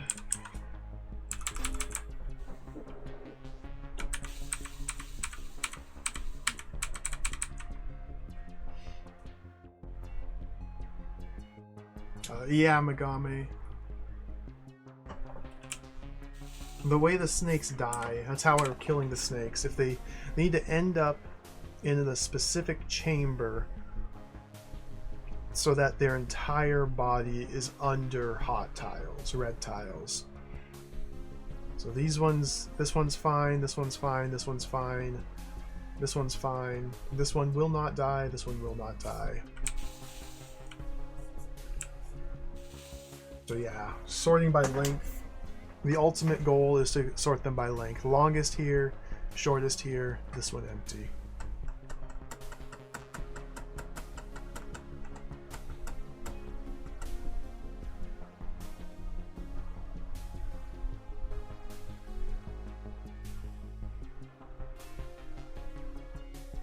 I need to figure out how many moves I have.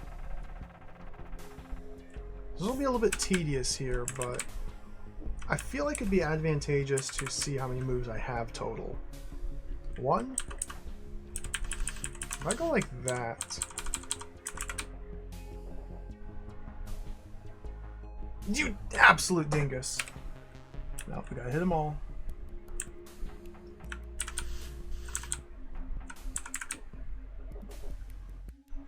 Two.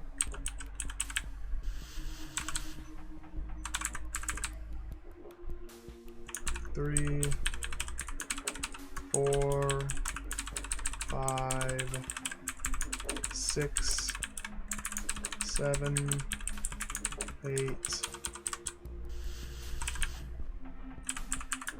9, 10, 11, 12, 13, 14, 15, 16, 17, 18, 19, 20.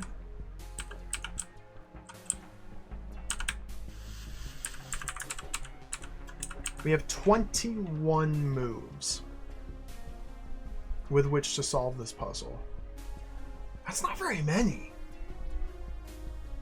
That's not a lot of moves.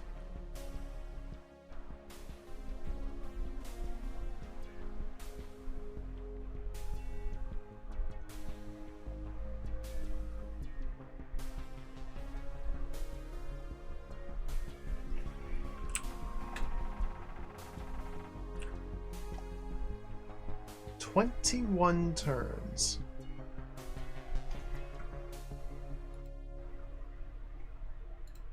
Is it better to... Whoa. Try and visualize it like this?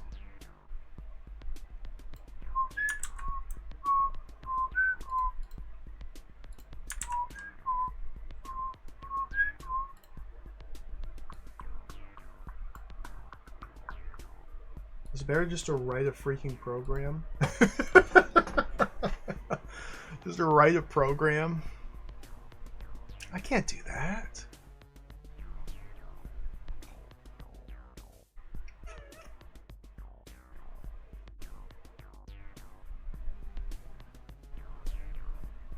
I don't know what I'm trying to do here. I guess we convert this to numbers. So right now it's 1, 2, 3, 4, 5, 6, 0. And we need to change this to 6, 5, 4, 3, 2, 1, 0. But we're repositioning the numbers, we're shifting them around, we're not adding or subtracting or doing maths.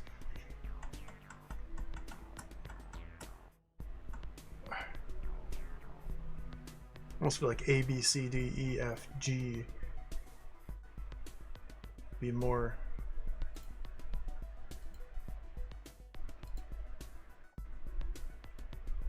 readable.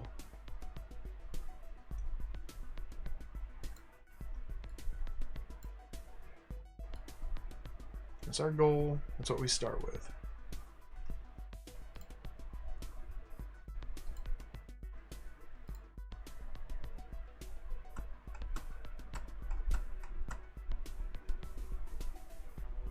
I don't know how to figure this out. 21 moves. That's not a very high limit. That's not very many turns.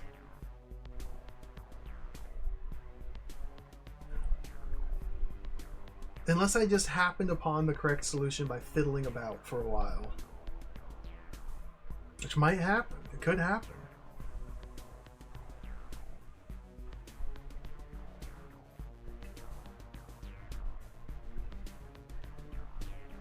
Because immediately we're presented with choices. If I work backwards from the end, 2's got to be there or 1's got to be there to end, or in the penultimate step. I don't know which one it is. And it's the same with the start. We have to move 6 here or move 5 over here to start with. I don't know which one's better. And doing the wrong one, since the turn limit's so tight, doing the wrong initial move could set the whole thing up for failure.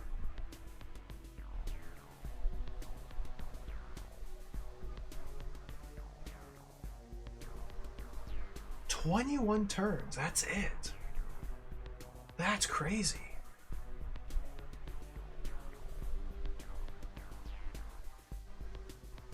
Total distance necessary to travel. I guess that's one way to look at it. Snake 1 must move 1, 2, 3, 4, 5. Must move 5 tiles. Which means you also must move 1, 2, 3, 4, 5 tiles. This is not going to help. 1, 2, 3. 3. 1, 1. That doesn't help me at all.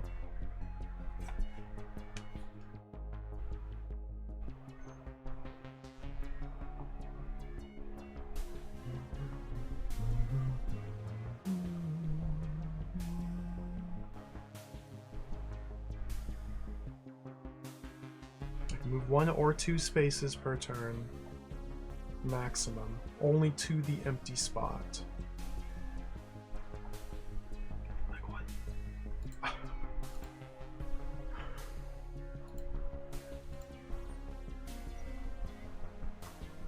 What in the world?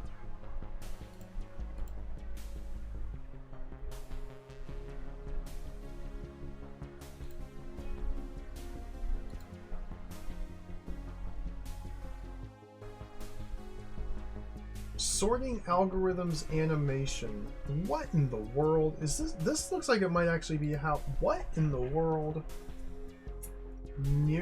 What in the world am I looking at? Insertion, selection, bubble, shell, merge, heap, quick, or quick 3. This is literally what I'm doing. Yeah, that's a good point.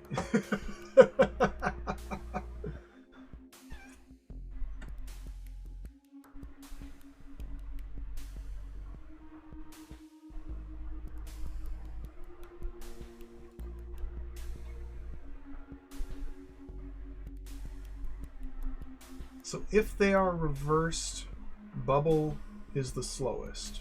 I don't know what bubble means. They're currently reversed. Shell is pretty freaking quick. Merge is... I don't even know what I just watched.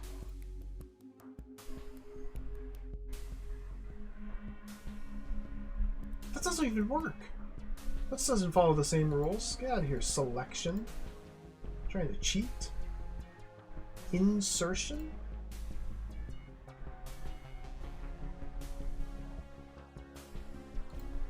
Am I supposed to use what is heap? Quick? This is not helping. It might be helping. Because my constraint is the way with which I can move them. That means I must take a very specific approach. I don't... Can I make it...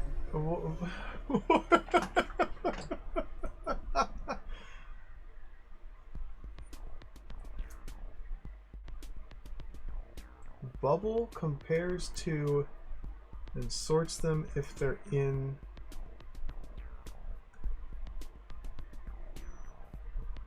the wrong order. That's the very slowest one out of...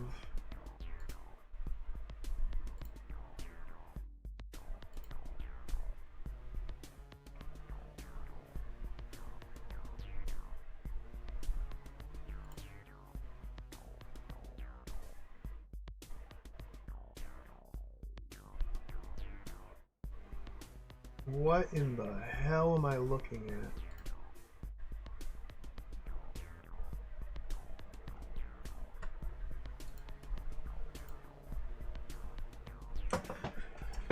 I'm getting stun locked.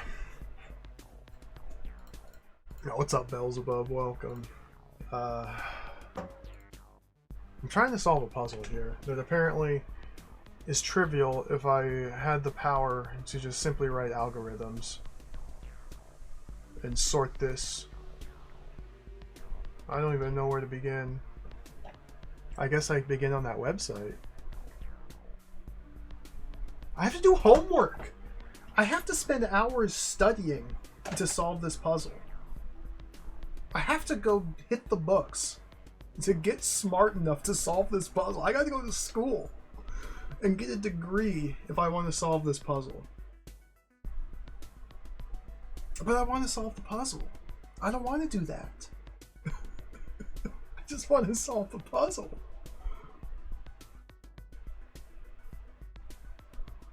This is wild.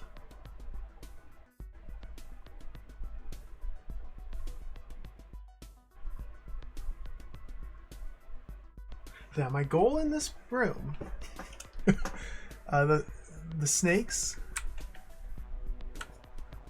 are currently sorted from smallest to longest. I need to switch them from longest to smallest. The only means with which I can move the snakes is I can take this snake and move it to the adjacent tile, or I can take this snake and have it leapfrog to go into this tile. Snakes can move to an adjacent tile if empty, or leapfrog one snake to go to the next tile if empty.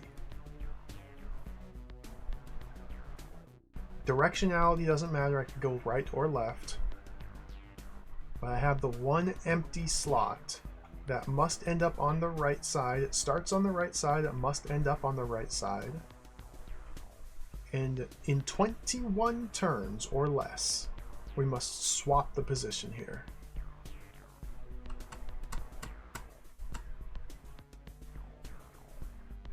21 turns being 21 movements.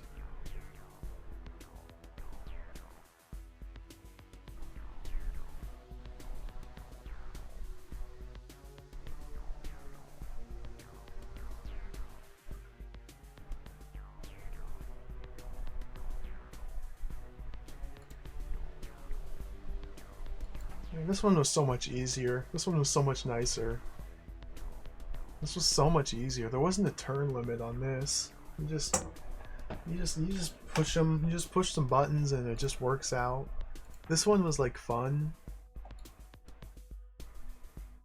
This is a homework project.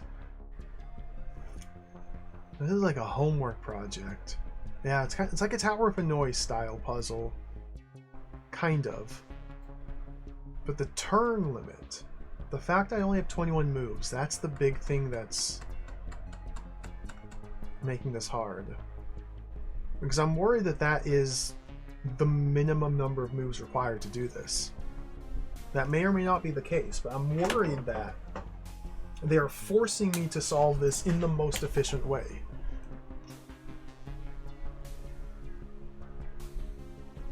Which would be trivial, well, doable, if I had programming knowledge and could just simply say, oh yes, let us just simply write a script here. I will make a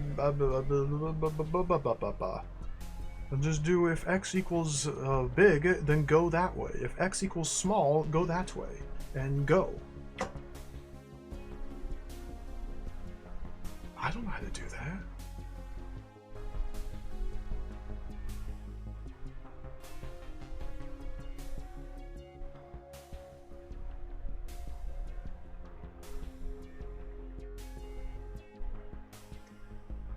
Maybe I should simply focus on each individual step. But again, the thing is, my very first move, the only moves available are to move this snake farther from his destination or the snake farther from his destination. So how do I know which one's better than the other? It's so...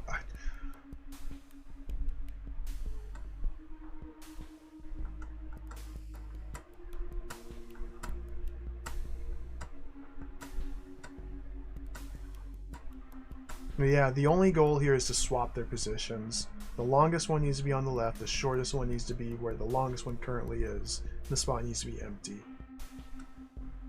21 moves. So... that's a good point, Dom. That's logical. That's rational thinking. If we were only working on this,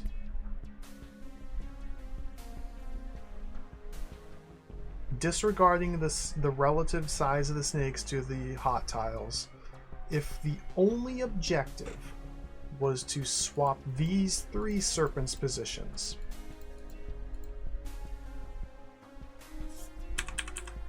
then the answer would be what? Move this guy over to the right,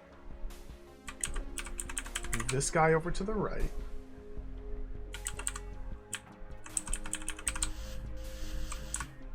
move this guy to the left, move this guy to the right,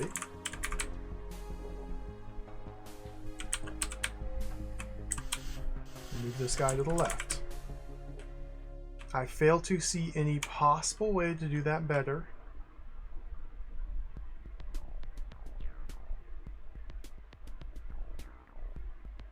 Okay.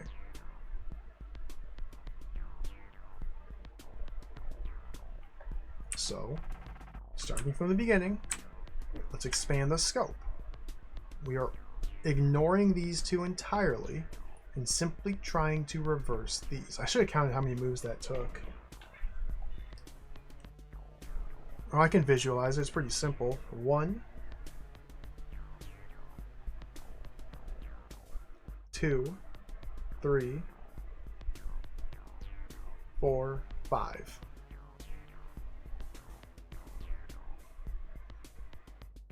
Okay. So now expanding the scope. We have 4 snakes. The only objective, ignoring these two, is to swap their positions. Again, it seems to me like moving this one is the start. This is already getting a lot more complicated. There's one move.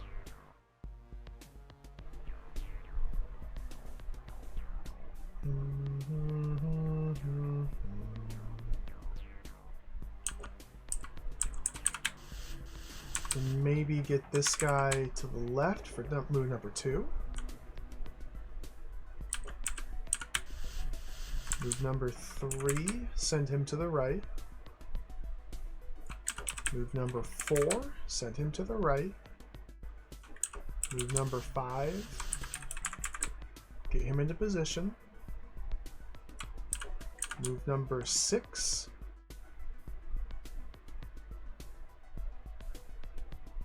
That's correct, yeah. All the snakes together, I have 21 turns, 21 moves total.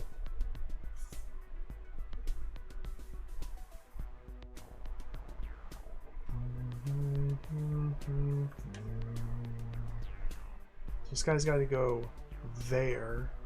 So we move... This one goes there. I got to get this guy out.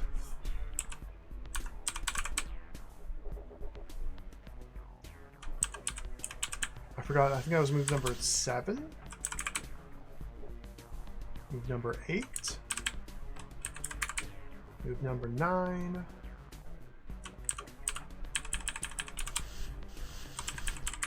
Move number 10.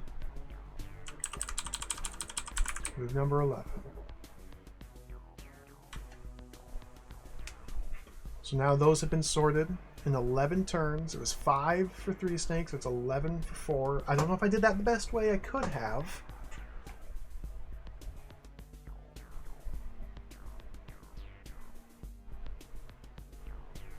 There's probably room for improvement, but it felt pretty good. It felt instinctually to be pretty good.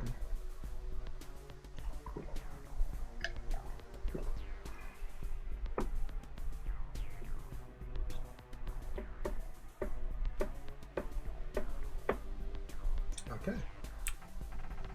So it's expanded again. Ignoring the far left snake, let's just simply focus on these 5 snakes now. Ignore this one.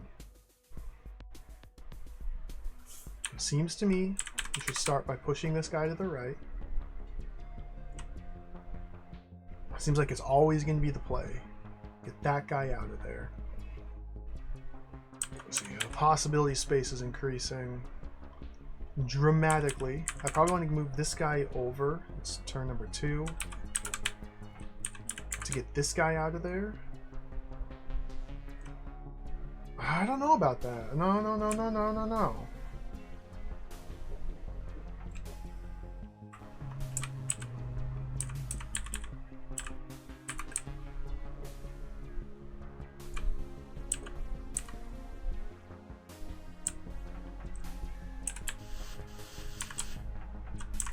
This guy over? So yeah, it's feeling a lot worse. I have much less certainty in my moves now.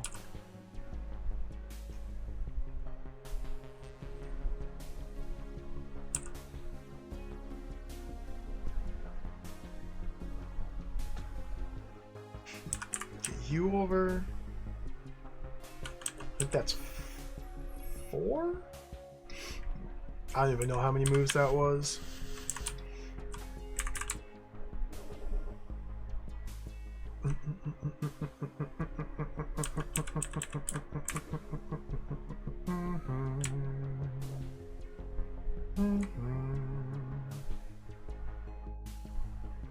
It's increasing in difficulty.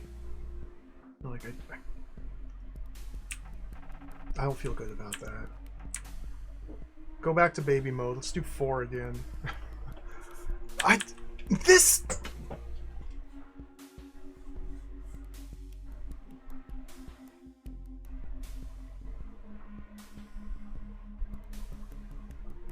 That's how I feel about this puzzle.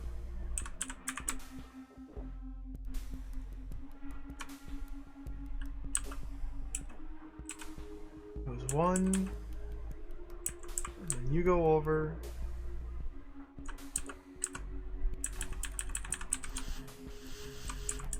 You go over. It's 3. You go over. 4. 5.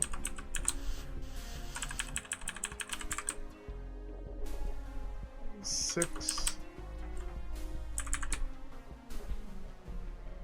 7. 8.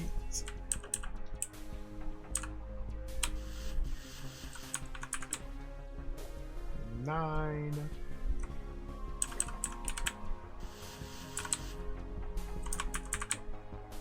10. I did worse!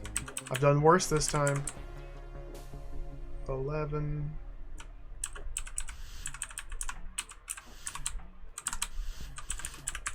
12.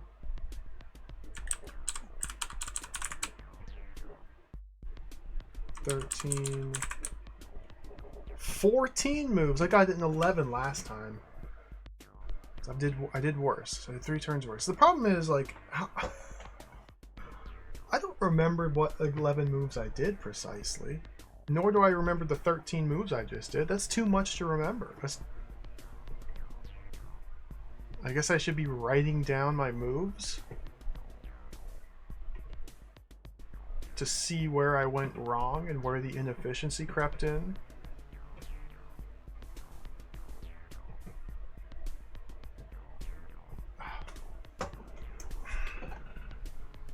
I'll take a small hint, yes. I would like a small hint. This feels quite hopeless to me. If I can't even do 4 in half the turns. Every new snake extends the length of the sequence considerably.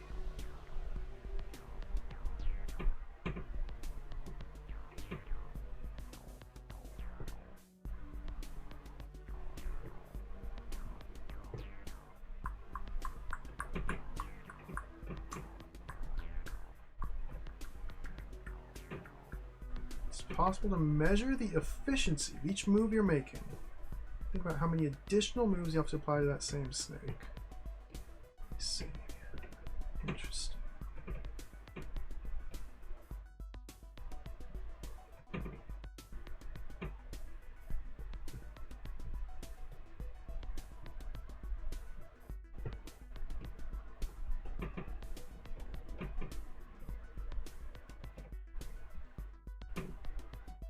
I mean, doesn't that just mean move snakes closer to their destination? Isn't that just kind of the same idea? I should always be moving the snakes toward their destination rather than away from their destination.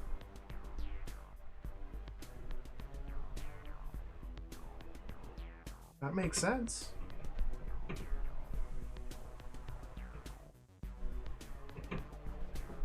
That makes sense.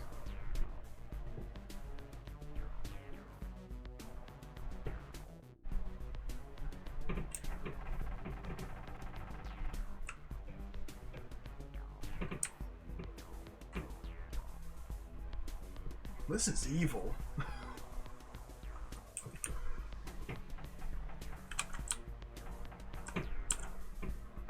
So, for example, to start with, again, all I can do is move snake this guy to the right or this guy to the right, disregarding smaller chunks. Looking at the whole thing, moving this guy to the right here puts him 1, 2, 3, 4, 5 away from his destination. Moving this guy to the right puts him 1, 2, 3, 4, 5, 6 away from his destination. Therefore, it's better to move this guy to the right. Maybe we just take it turn by turn, evaluate every turn, all possible moves for that given turn to see which is the best, and simply go with that. If there's a tie, I don't know what I'll do, but there'll be ties. Okay. So now,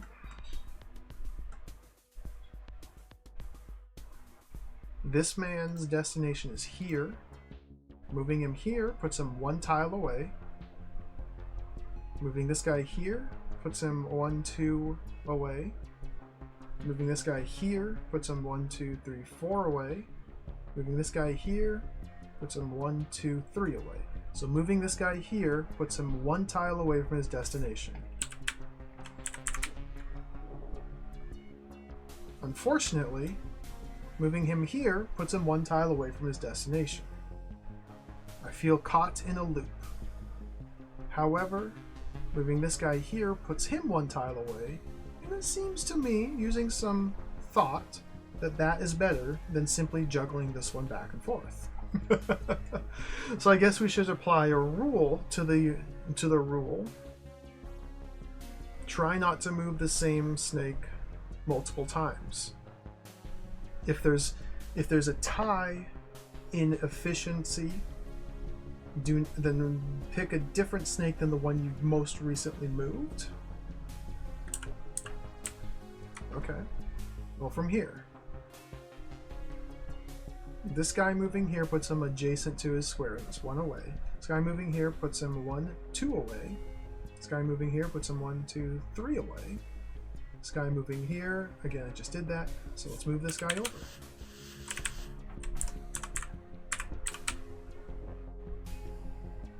Okay. This guy wants to go there. That's his home. That's the most efficient move. Put him in his home. Okay.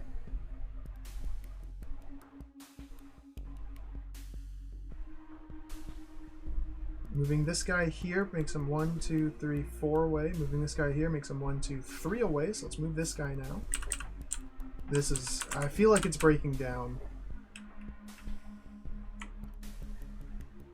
Because now again, moving this guy there, it's...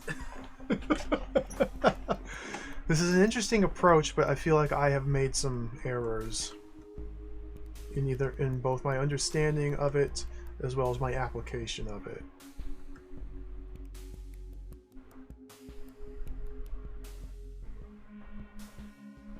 Because this is going nowhere fast. Because I move this guy over here, and then I can move this guy over here away from there. That seems bad. Move this guy over here away from there. That seems bad. Move this guy over here away from where he wants to go. He's where he wants to go. You got 2 of them where they want to go. These 2 have not moved at all.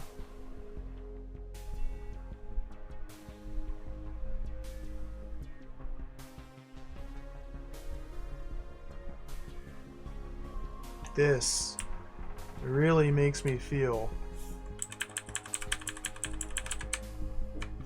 like an absolute idiot. Oh my god, I don't like this.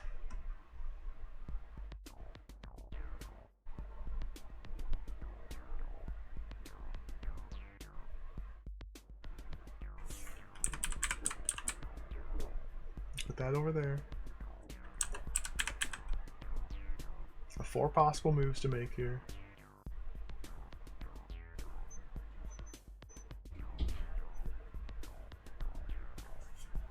This guy wants to go there. This guy wants to go here. This guy wants to go here. I just moved him. Ignore.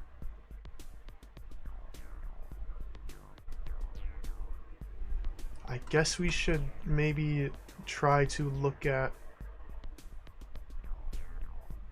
place a higher importance on reducing the distance snakes have to travel.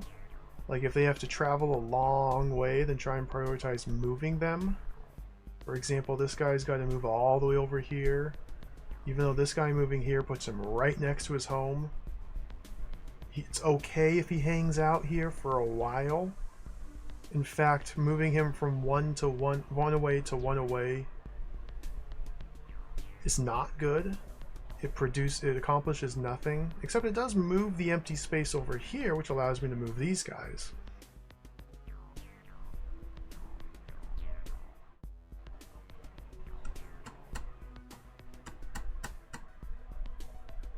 So like it seems like there's benefit to doing moves that appear to be inefficient, because getting the space next to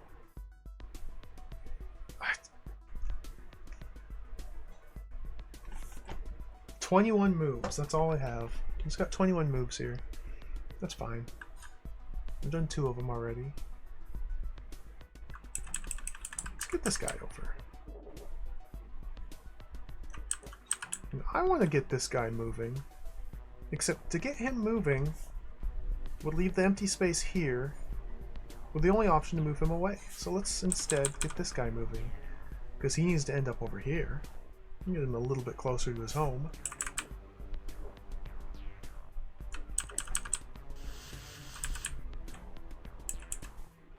I feel like it makes sense to move this guy over here, because I can move him over, or him over. I just moved him. I don't want to do that. Moving him over really reduces my options, because the empty space is here, and I can only move these two back where they just were. So let's move this guy in.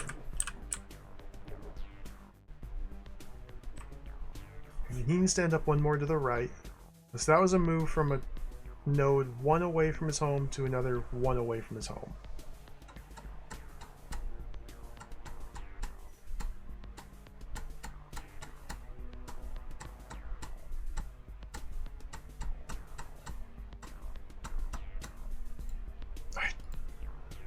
So with the empty spot in the very center here, I have 4 potential moves. This guy's trying to get here. This guy's trying to go here. This guy's trying to go here. This guy's trying to go all the way over here. This guy's trying to go there. It definitely seems to me like I should move this guy over. Doing so has now shifted the empty spot here. So I can move this guy over into it, which will then force me to move him. Maybe that's going to be okay.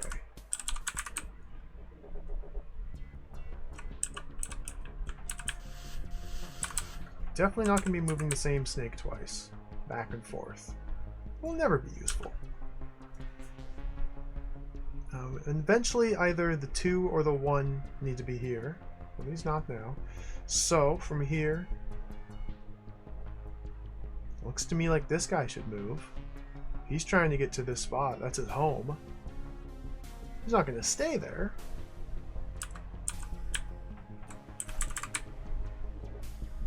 Now he's happy. He's satisfied. He's feeling good. You can move this guy over. That puts him in his home.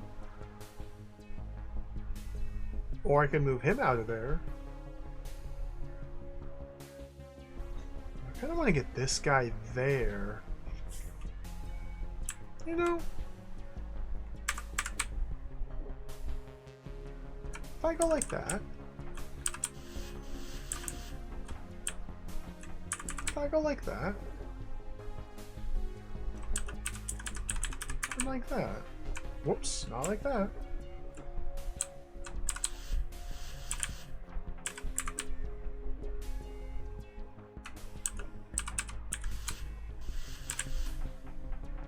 Like that.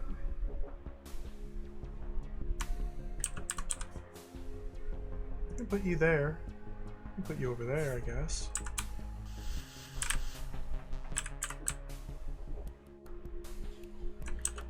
Yeah, I'm just going by feel again, because I don't understand how to programmatically do this. I feel like this guy needs to start moving over. Just put the empty spot here.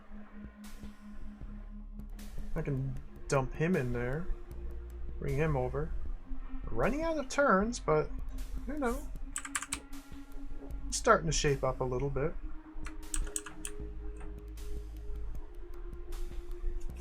This guy, he's got to end up here. He's got 2 moves to make to get there.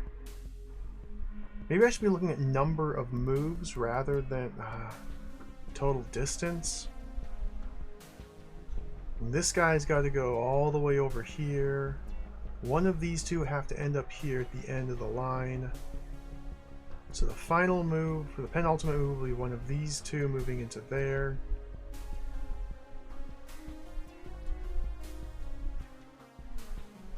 No, doesn't make much sense. I don't. Well, from here,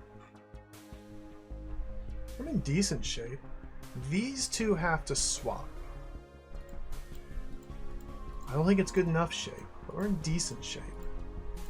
So these two have to swap. Well, rather, this one's got to get on the other side of this one. This one's got to go here. This guy's got to go all the way over here. This guy's got to go left. So I think we move you left now. Allowing me to stash you in the far right. But you can hang out there until the end. Ba, ba, ba. Ba, ba, ba. Ba, ba, ba. If this is only going to be one turn away, I'm going to be so mad. I'm literally 2 turns too slow. I'm out of turns. That's frustrating. Because all I have to do now is move this guy right. But now the serpent at the bottom's gone, so I've exhausted my limit. And this guy goes over. So somewhere there were 2 turns of inefficiency. I don't even remember what moves I did. How can I recreate that with 2 less turns of inefficiency? Is it possible? Okay, there's a button I can press. Is it this one? Is it this one? Is it this one? It's this one. Is it this one?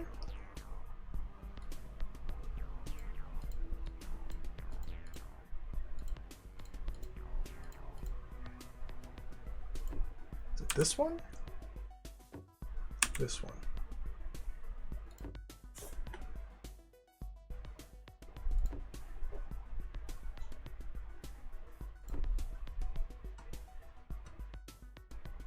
It's not how I'm thinking it works. I can watch it play out in reverse.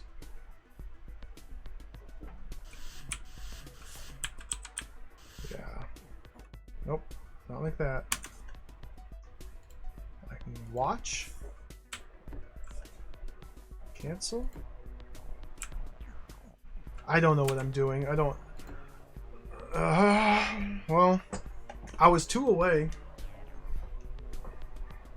I guess I should have just sat there and backed up. Well, we can still do that.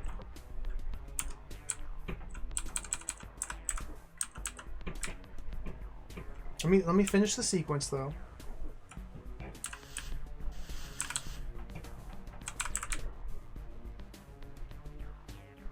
Okay. This is perfect.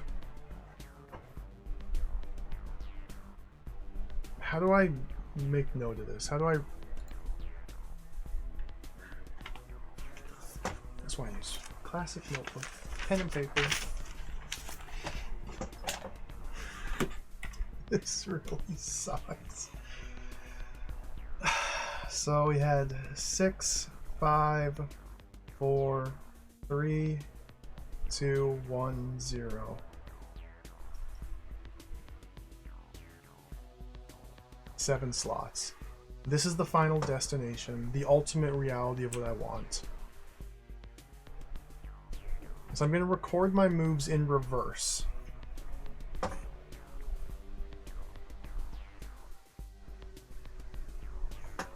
And try and see if I can figure out where the inefficiency happened. Because I'm 2 moves too slow. That's so annoying, dude.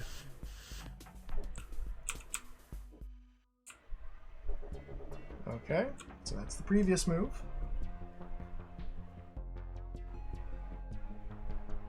Six, 5, 4, 3, 1, 0, 2.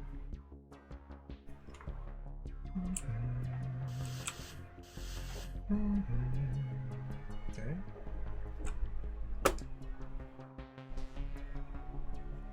Six, 5, 4, 0, 1, 3, 2.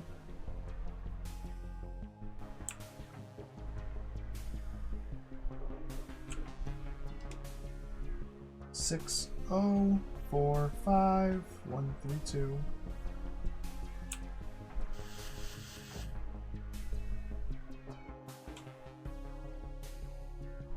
6, 4, 0, 5 1 3 2.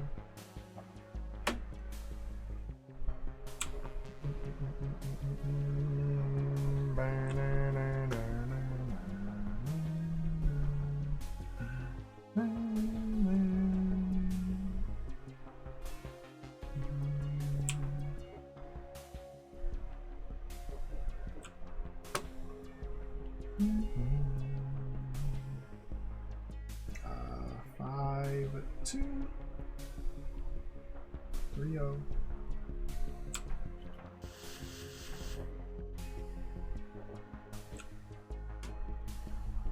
So that was moving the 3 over by 1. Okay.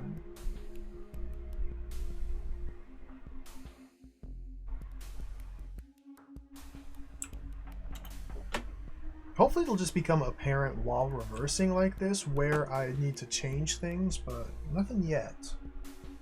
I don't really know what I'm looking for.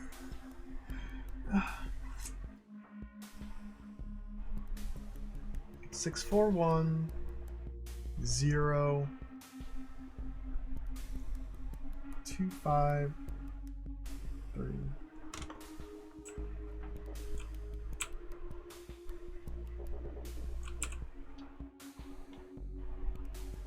6 0 1 4 2 5 3.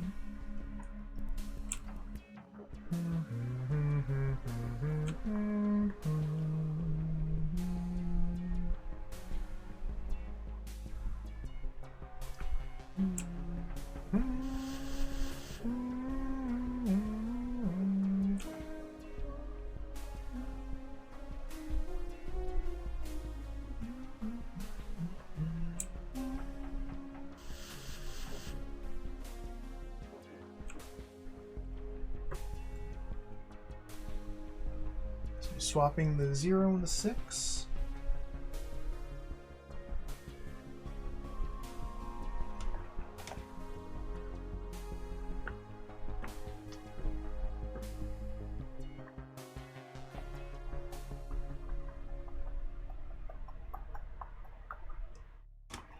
So I'm not seeing any patterns or obvious changes to make.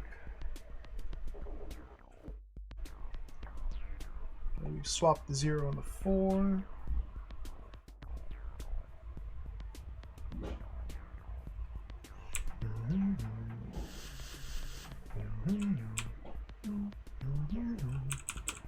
Six and the 0.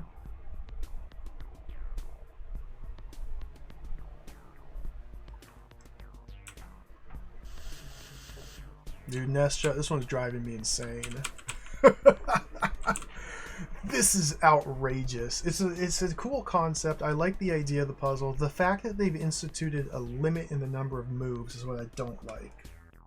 I don't like that. They're forcing me to figure out like a sorting algorithm, and I guess it's time to learn how to program, how to write programming languages. That's how I gotta go back to school, take some classes.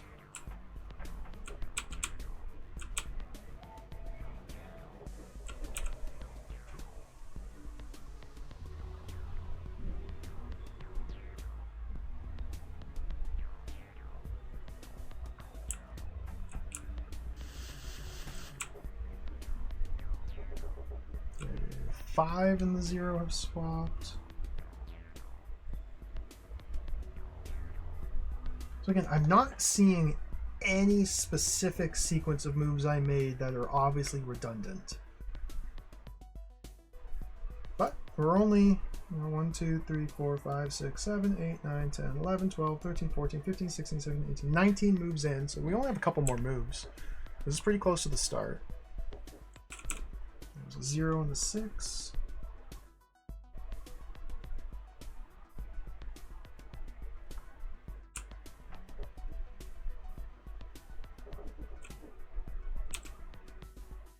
And 0 and the 4.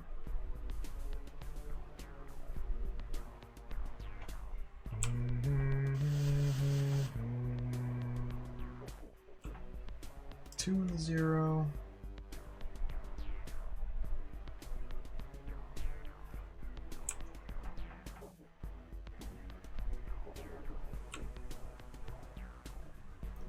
3 in the 0.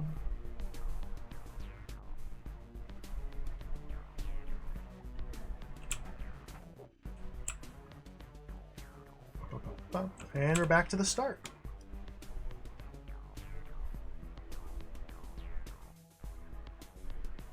Okay. So here's the sequence. Starting from the bottom, working up to the top.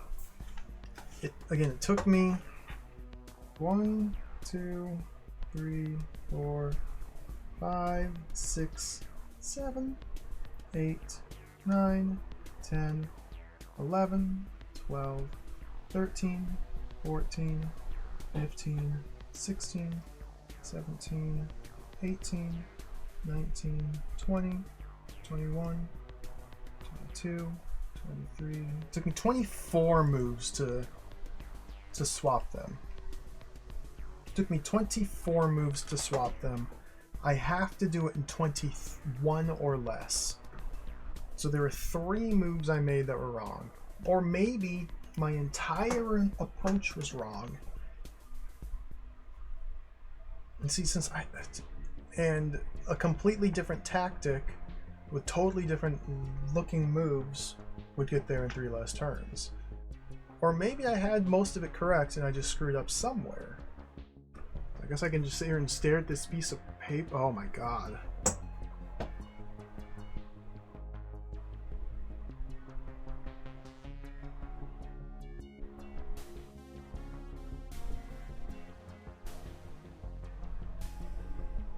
It's just a list of numbers. That's all it is. It's just a list of numbers.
I counted wrong. That's the initial state.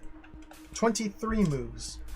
I did not use a move to set up into the initial state. 23 moves total. It was 2 turns over. That's right. That's how I counted it originally.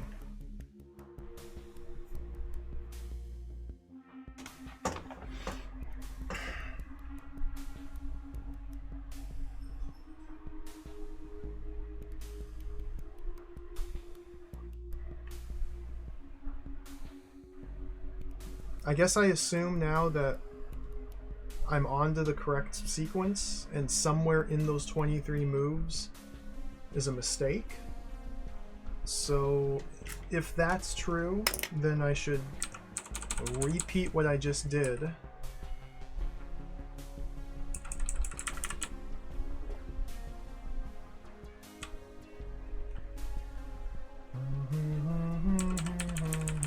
But considering every move a bit more carefully. So for example, last time I moved this guy here.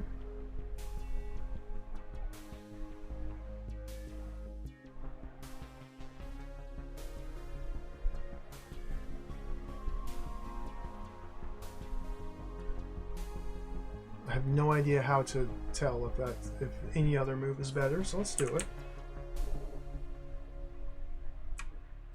Okay. Now last time I moved this guy over here.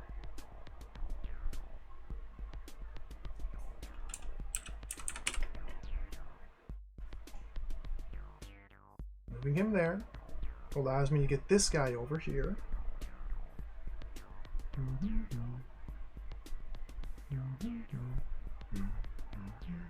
Which seems like it might be unnecessary, because this guy's ultimate destination is here. This is snake 4.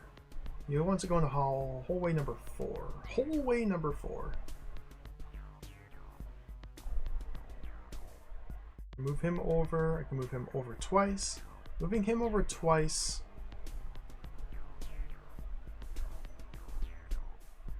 And it seems like it forces me to move this guy away from his destination. But that allows me to move 4 over here. I can work on getting 1 into place a lot sooner than before, but I don't... That's a totally different approach to what I did last time. But what I did last time didn't work. This is...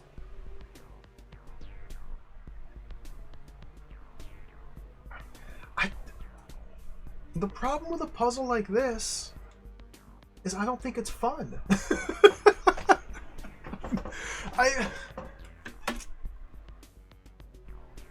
The other ones were fun because they weren't stupid. They weren't so incredibly difficult. Yeah, this is like, it feels like I'm work. It feels like I'm doing work. It feels like I'm in school doing work. I'm not playing a game and having fun. And that's not a good feeling for a game to elicit upon a player, in my opinion. But when you're playing difficult puzzle games, you know, the distinction is kind of blurry.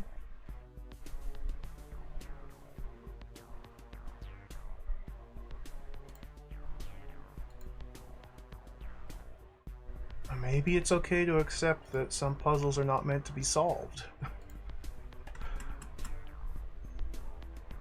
Because despite all the time spent staring at the screen and thinking about it and talking about it, I have not come up with a plan that is any different than how I first began this. I'm still just generally moving snakes around, trying to get them closer to where they need to be.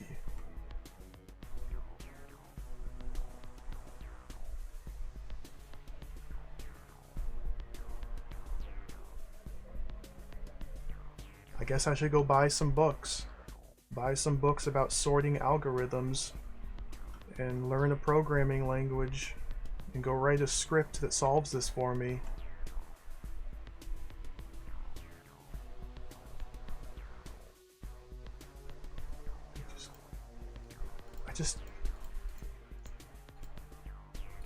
I feel like this is not the sort of thing I can intuit.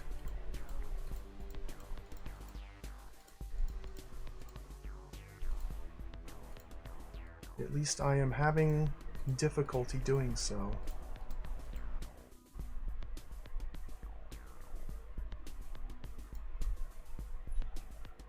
My only other options are puzzles, which are also head-scratching stumpers. So, like, yeah, this is an optional side puzzle. But every other puzzle I have to deal with is also a head-scratching stumper, so might as well focus on one of them.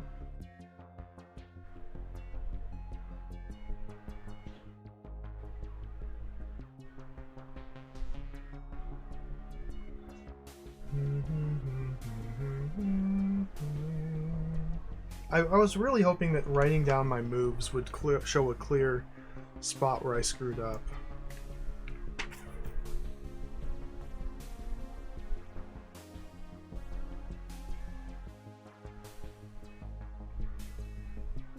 I was really hoping that would be the case.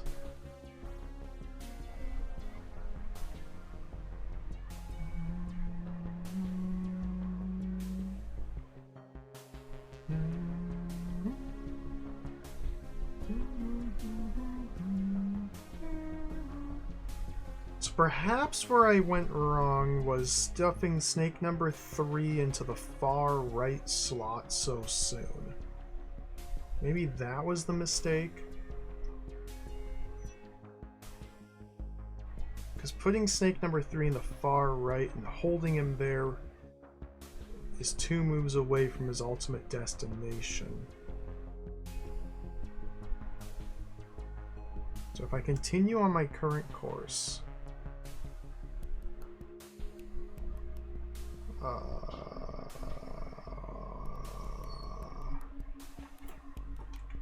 it's moving this guy over by 1.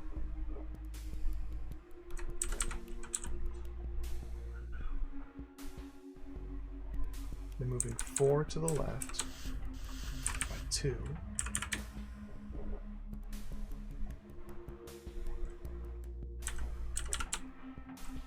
Moving 6.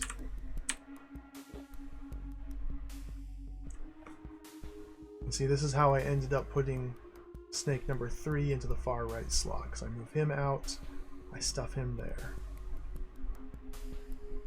This guy's got to end up here inevitably.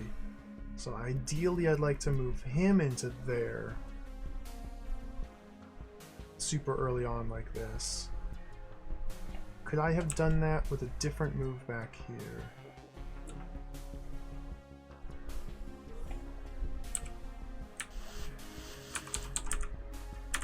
Okay, if we take a diversion from the established path and put him over,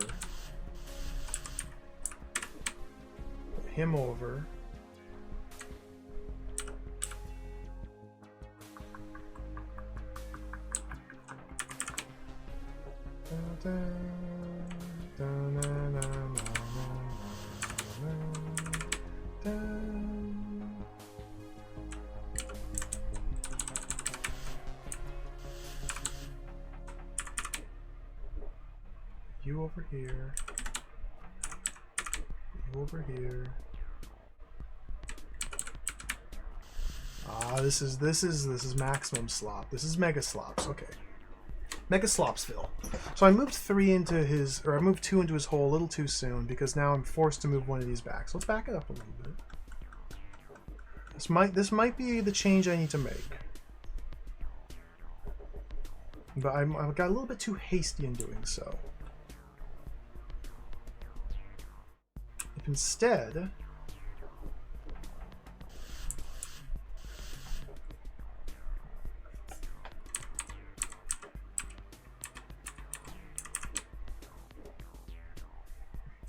that. Oh, one's in a terrible spot though. 1 all the way over here.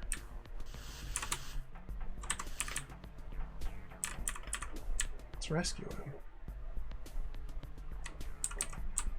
Now, similar to what I had going on over here, this is 4. Well, it's okay for 4 to be here. It's okay for 4 to be there.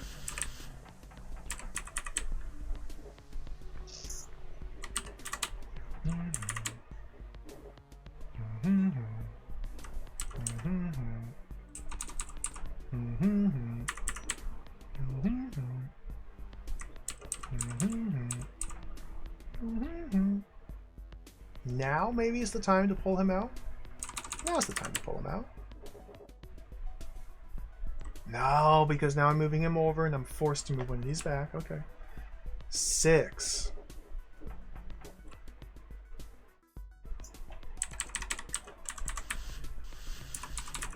Let's get 1 out of there.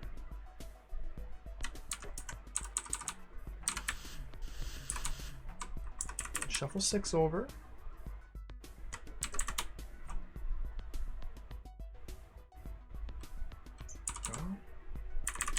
Not my original plan, but you know. Get 5 out. 1 can go in this little hidey hole.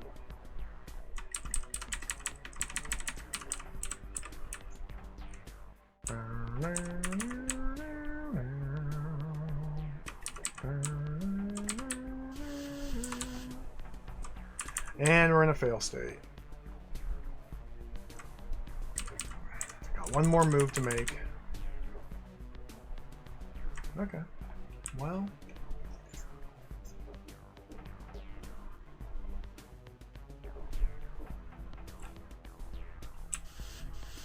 Like, these are all wrong. All of these ones are in the wrong spots. I was able to get 2 of them. I got 2 of them that time. By the time my turns ran out. So obviously this modified approach was worse. Where exactly went wrong, it's so hard to say. I just can't understand the relative quality of every state, so I can judge which ones are better than others.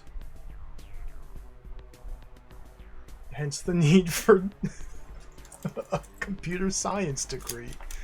This is what people go to school for. This is why teachers exist.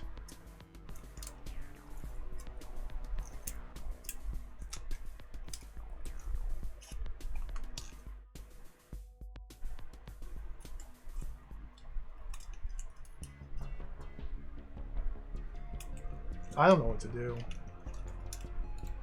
I don't know what to do. I can sit here and play with snakes all day long, and maybe eventually just happen upon the right sequence of moves.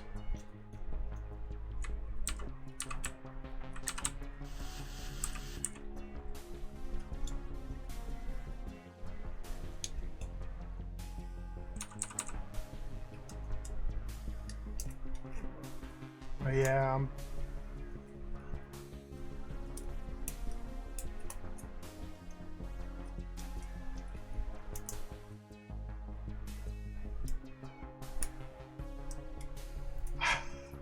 I think I'm with you, Tawi.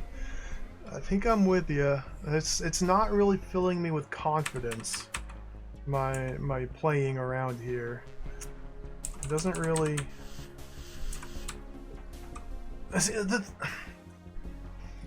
It's so frustrating because a puzzle like this is trivially easy if you understand what to do. If you don't understand what to do in my situation, then there's no mechanism here to teach me how to figure out what to do. A good puzzle in a video game has ways to lead the player to figure out the solution. This is either you know what you're doing or you don't. And if you don't know what you're doing, then every attempt to solve it takes, 16 or 1400 moves, which also takes like 10 minutes, and then it's just wrong. And somewhere in those previous 1400 moves, you made a mistake, or 2 or 3.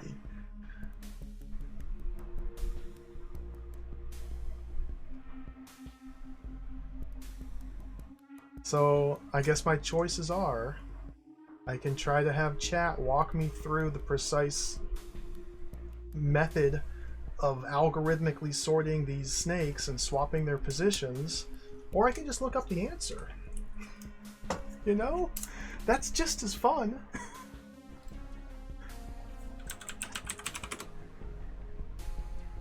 Let's just look up the answer. Hints and solutions. Let's do a search. Topic name, underground lake, thrice north, comma, once east. Search. No results. 3N, 1E, no results. Underground lake, thrice north, once east. My format was wrong in my search. 3 north, 1 east. The very first post. What's going on here? The second post. I wondered that too, then poof, I solved the room, smiley. The third post. The rules for this puzzle are: 1. A legal move cannot move a rattlesnake left or right more than 2 spots. Number 2. Using the minimum number of moves, reverse the order of the top serpents. And that's it. Alright, that's the hints for that room. Okay. Well.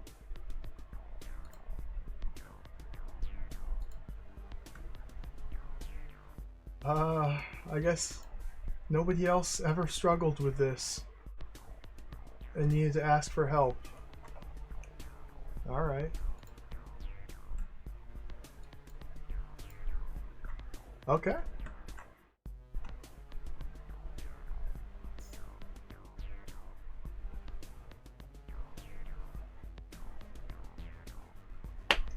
Anybody want to tell me the answer?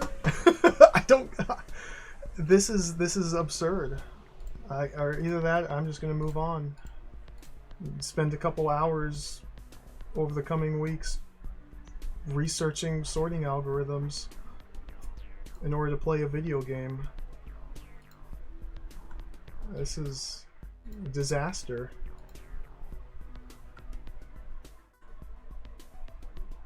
I can't believe there's no more hints than that.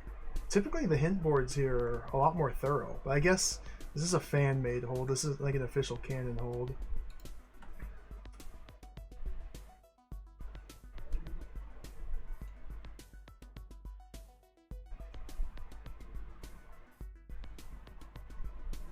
I mean, yeah, we can only move the snakes left or right, one tile or two.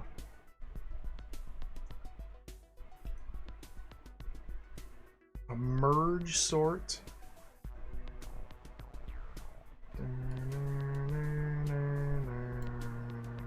Merge. Merge sort is very predictable. It takes between 0.5 over GN parentheses and LGN parentheses comparisons per element, and between LG parentheses N and 1.5 LG parentheses N swaps per element. The minima are achieved for already sorted data. The maxima are achieved on average for random data. If using theta parentheses N extra space is of no concern, then merge sort's an excellent choice. It's simple to implement and is the only stable 0 times the quantity N times LG parentheses N close brackets twice sorting algorithm. Okay. There do exist linear time in-place merge algorithms for the last step of this algorithm, but they're both expensive and complex. Complexity is justified for applications such as external sorting when theta n x. What?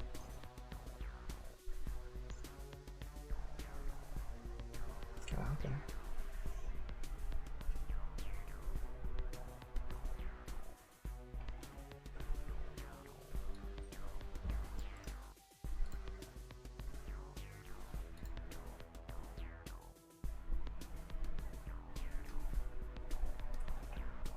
Oh, Wikipedia.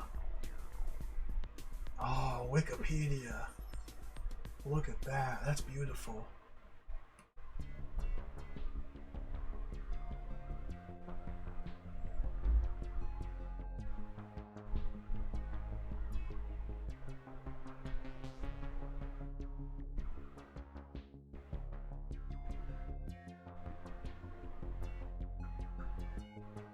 I'm just watching an animated GIF right now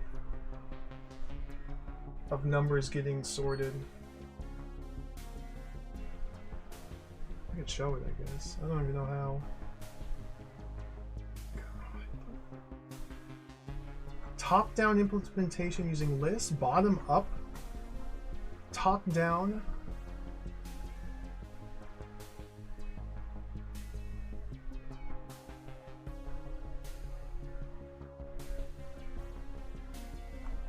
See, I think the way it's implemented here in the game,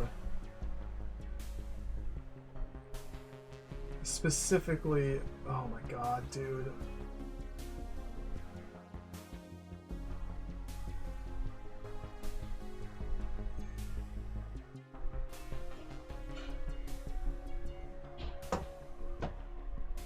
Maybe I want the merge sort with parallel merging.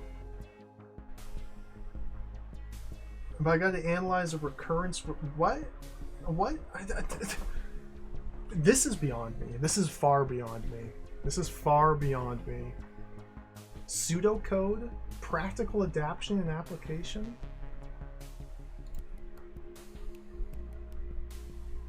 Bubble? I don't even know what that means. Bubble sort.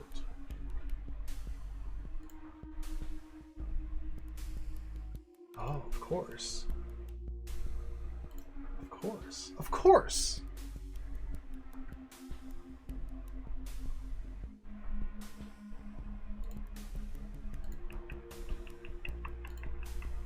That's a bubble sort. I just have to do this.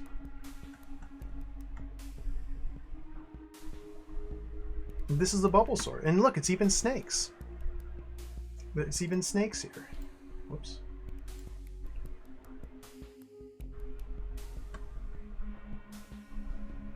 See, they're sorting I don't even know what order they're sorting these in.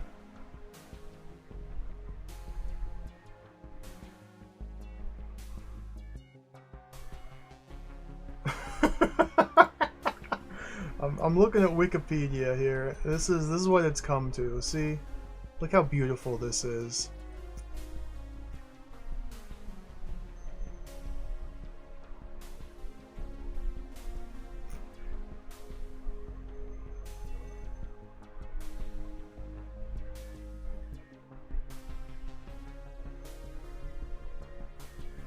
Yeah, the thing with this, like, I can't just simply swap two numbers. Yeah, like Dieter says, we have to use the empty slot, the register, to move one out and then swap and then move that one back in.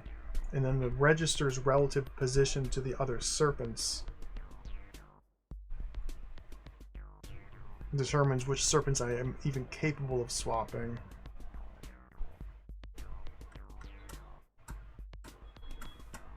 And I have 21 turns total. The BOGO sword. Maybe the BOGO sword's the answer. Oh, but don't forget about the asymptomatically more branch mispredictions. Oh, yeah. Debate. Oh, always debating over the names. Eric Schmidt. Obama? Obama got involved. Thank you, Obama. Thank you, Obama. I'm floundering here if it's not clear. There are 6 snakes. There might be a recursive approach to take n more steps for each new snake.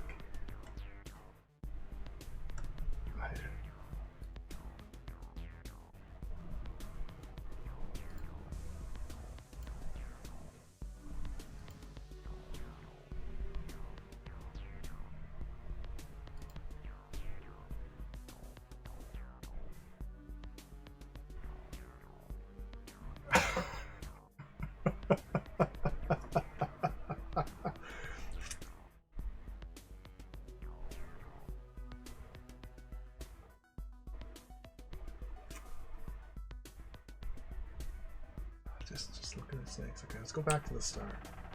I can't believe I got 2 turns off. Like, the fact I came so close. I got 2 turns off.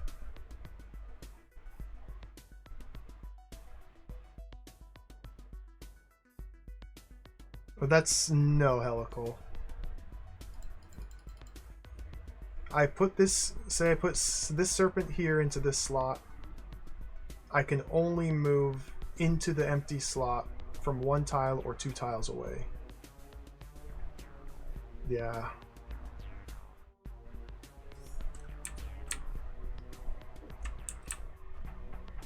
And so like right here, the empty slot's on the far right, I can only move these 2 serpents into there. So I try to move this one over there. This mechanism here is specifically designed to not allow for that. Why precisely, I couldn't explain, but that's just how it works. The sequence of buttons and switches and stuff just forces it to be this way.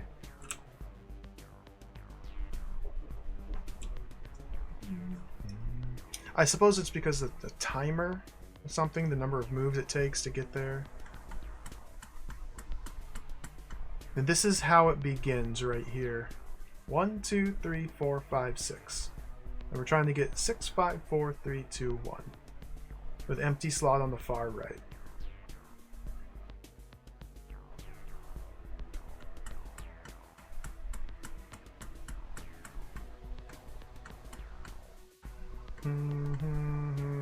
So it's difficult. I mean,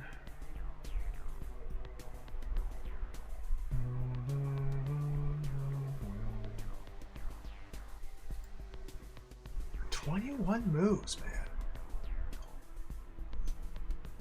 So I guess the idea is to treat this as a serpent rather than like an empty register. And it's currently in state 1, 2, 3, 4, 5, 6, 0. And we need to end up in 6, 5, 4, 3, 2, 1, 0. If that, I mean, that's the same thing, just expressed slightly differently.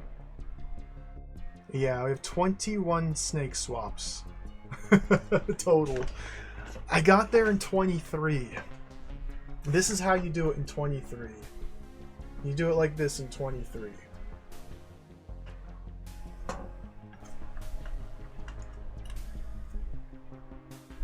I gotta do it in 21 though.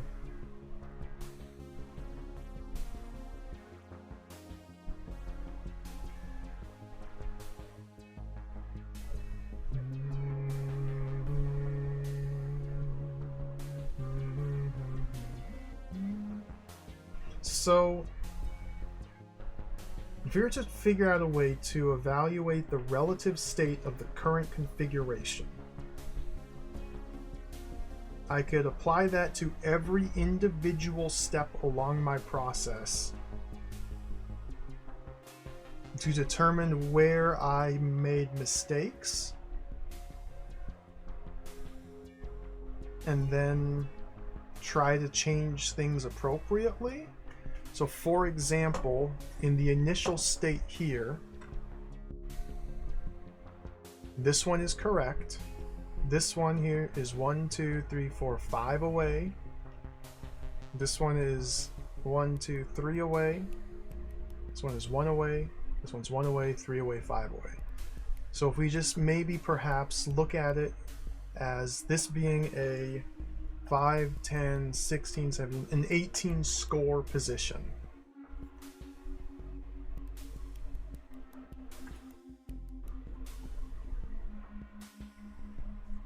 And upon moving my first snake, I'm just going to go through my same 23-step process again. We move this guy over, and then let's evaluate this state. This is necessarily going to be worse because I'm constrained my moves, but anyway, let's evaluate it again. This is still 5 away, 3 away, 1 away. That's 9. This is still 1 away, so that's 10. This is now 2 away, so that's 12. This is still 5 away, that's 17. This guy here is 1, 2, 3, 4, 5 away. 22. So we jumped up to 22, but it's inevitable. I don't really have any choices right off the bat like that. Okay. The next move I did was to, take snake number 3 and move it over twice.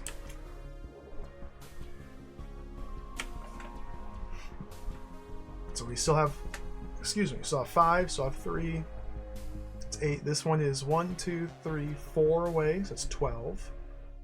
This guy's 1 away, so it's 13. This guy's 1 away, so it's 14.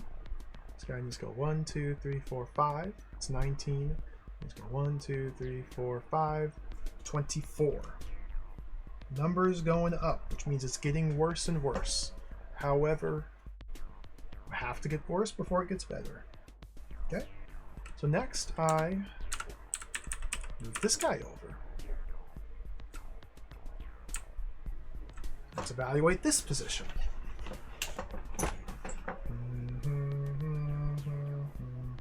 Well, 1 in the left tile will always be a score of 5.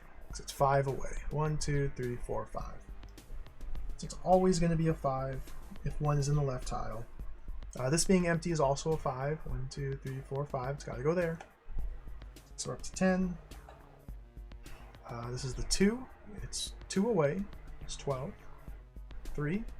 Oh, this is the 4. He's 1 away. So it's 13. 14. This is still 5 away. 19. This is still 5 away. 24. So how does that make sense? Because all I did in the previous move was take the 0 and the 2 and swap them. The 2 got closer to its home, the 0 got farther from its home. therefore the score remained the same. So that could be an inefficiency right there. But let's just keep going with what I had.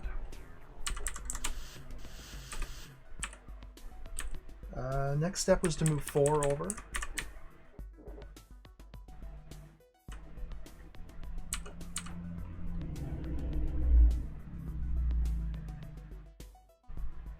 Okay, so we still have 5, 6. This guy needs to move 2 tiles. 7, 8. This guy needs to move 3. Gives me 11, 12, 17, 22. Got a little bit better there.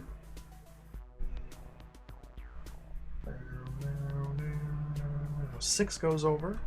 So now we should be getting a huge boost to score here. In fact, I can just calculate 1, 2, because he now needs to move 3 instead of 5. This guy needs to move 1 instead of 3. So we went up by 4 points that move.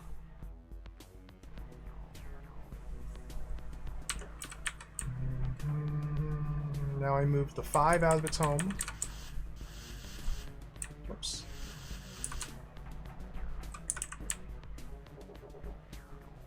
Which again, minus 1, 2, brings us down to 16. So this is now better than the initial configuration. Use 7 moves.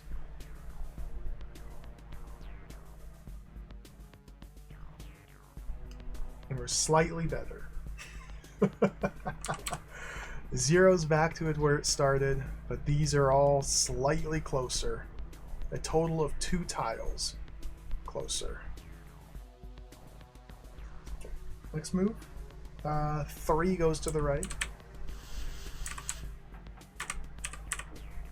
Which means I'm losing 2 here. And I'm losing 2 here. So it just got worse by 4.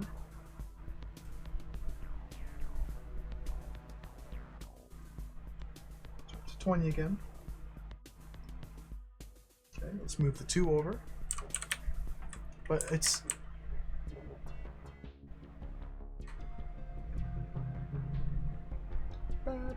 So now he's in his home. So he gets a score of 0. So that went down by 2, that went up by 2. So we're still at 20. Okay, now 6 and 0 swapped.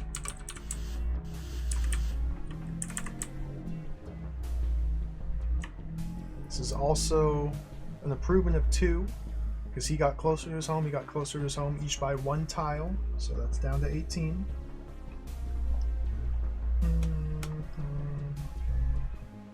The next move I did was take the 4, bring him over.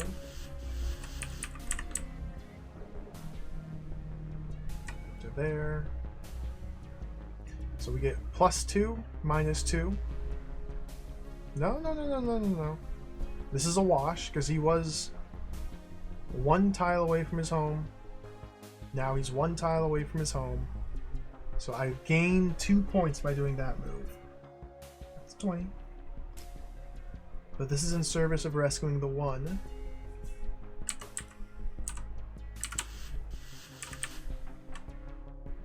Correct, Lobster Wing, yeah. 6, 5, 4, 3, 2, 1 blank.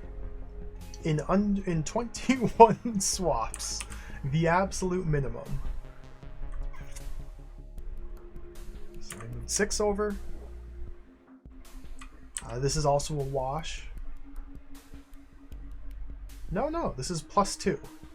0 got closer to its home. 6 got closer to its home. Plus 2, we're down to 18 again.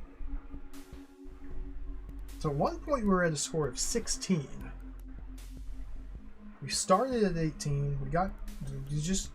I don't think this is an effective way, but I'm going to keep going.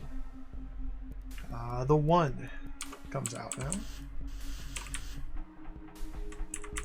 Like, unless you were to,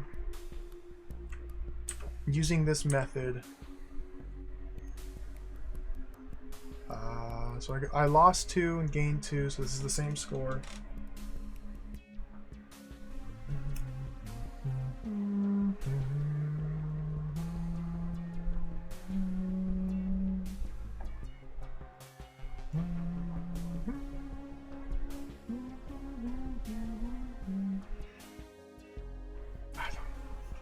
Okay, next move.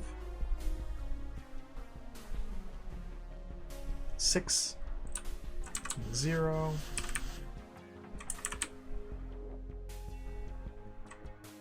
So he is now in his home, so he gets a 0 score. And this guy has moved closer to his home, so that's a +2. 1 from him, 1 from him. 16, or -2, I should say. Okay. 4 goes left next. I'm just retracing my steps. I still don't know what to change or where. Or if I can salvage this with a small change or not. So 0 got 2 closer to its home. 4 remained 1 tile from its home. I'm just bouncing the 4 back and forth around his home.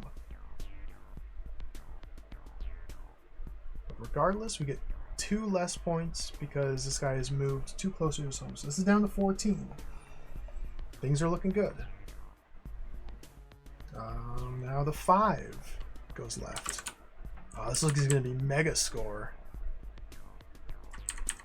That's +4. -4. We're down to a 10. Man, if only I could do it like from here. I don't think I can.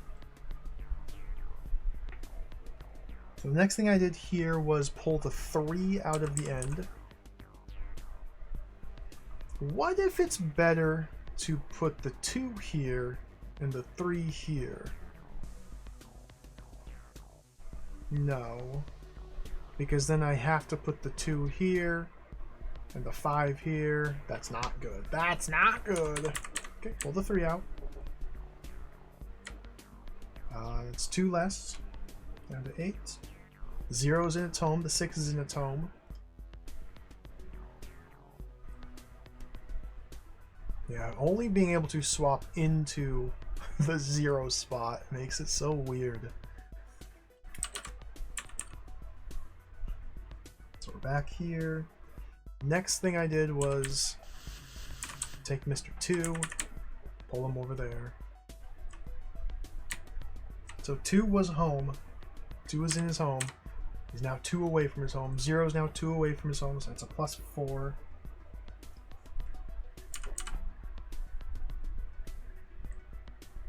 One gets to get closer. This is a wash. Still at 12.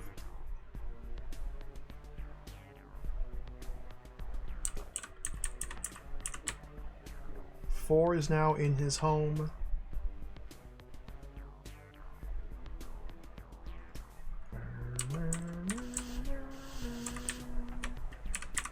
Five is now in his home. So 0, 0, 0. This guy needs to go 1, 2, 3, 4, 5, 6, 7, 8. So at this state, the next move has to finish it.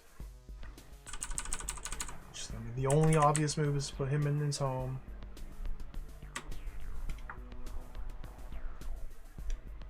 And once all of these doors are closed, or rather all of these are open, that means my time limit has exhausted.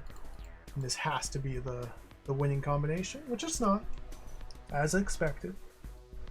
This is 1, 2, 3, 4. To finish it, I need 2 more moves.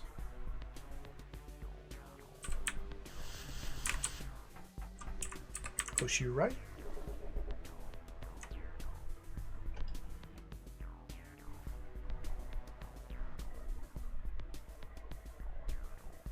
Two, 4.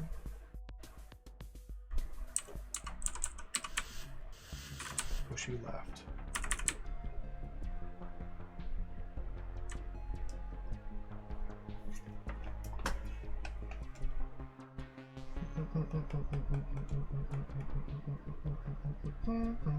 So what did I just learn from this exercise? This is the exact same sequence as before. I just retraced my steps.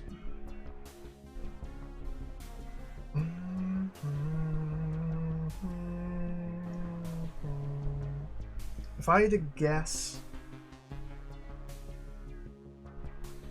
looks like somewhere around turn 10 or 11 is where I made my mistake. But that's just a guess, dude.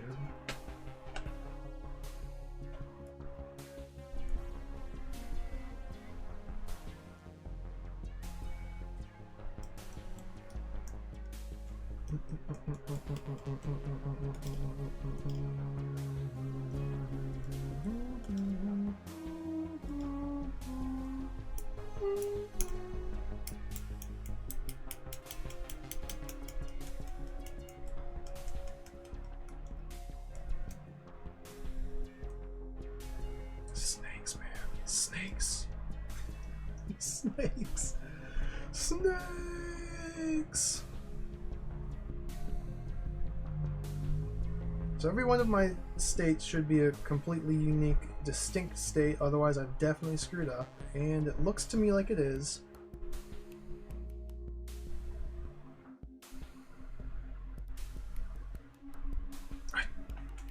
It's like I just don't I just don't know what to do different. And when it's such a long series of moves, obviously I gotta do something different. So let's step it back to or move 10.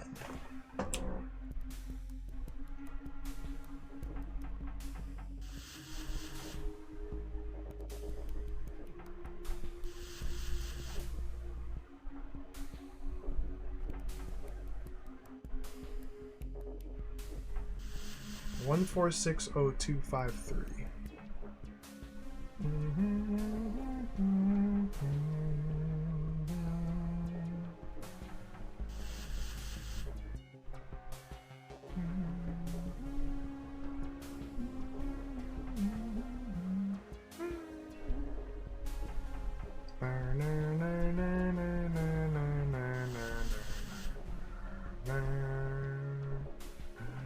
One, four.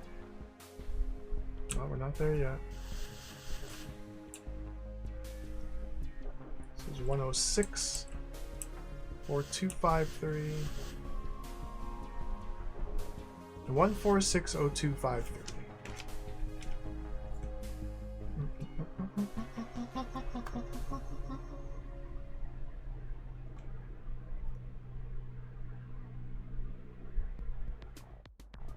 So last time I did from here was move 4 over here.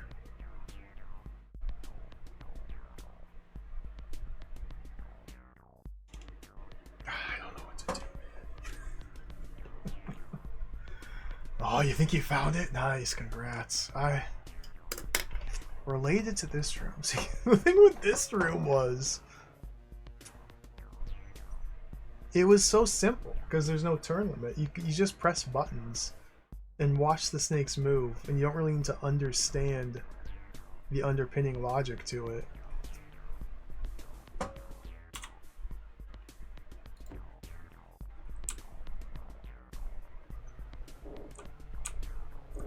But here, the empty slot starts in the center. Like it's leapfrog, leapfrog, leapfrog, leapfrog. Like this was just, to me at least, obvious. It's so much more constrained. There's not as much to look at in the screen. It's also not nearly as cluttered, or the snakes aren't as jumbled.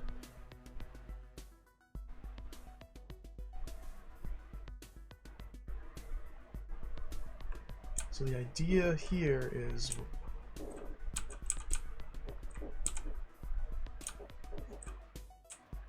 so here snakes can only move in a single direction as opposed to back and forth.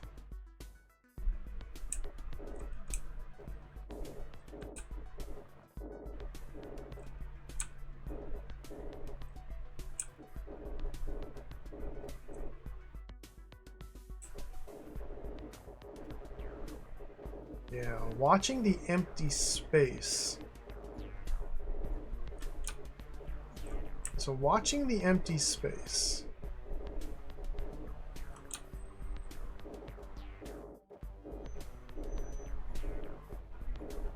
Just out to the edge, then back to the edge. Okay, it kind of like starts in the center, goes boom, boom, boom, boom, boom, boom, boom, boom, boom. Something like that. Boom, boom, boom. He's got to do booms a bunch. And just boom, boom, boom, boom, boom, boom, boom, boom, boom. So prioritize leapfrogging. Let's boom this guy over.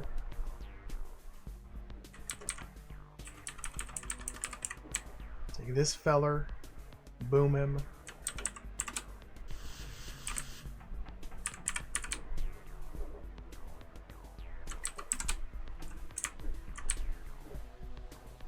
Let's go boom, boom, boom, boom, boom, boom, boom.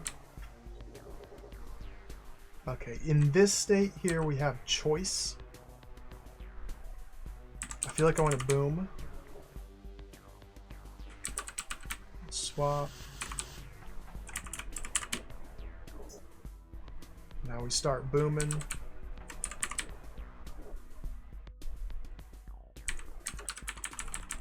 This is looking pretty slick so far.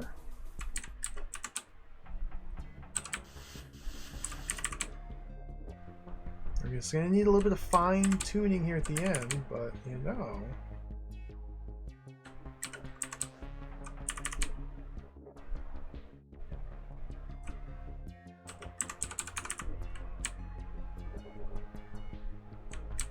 There's one. It's good to see. It's good to see one there.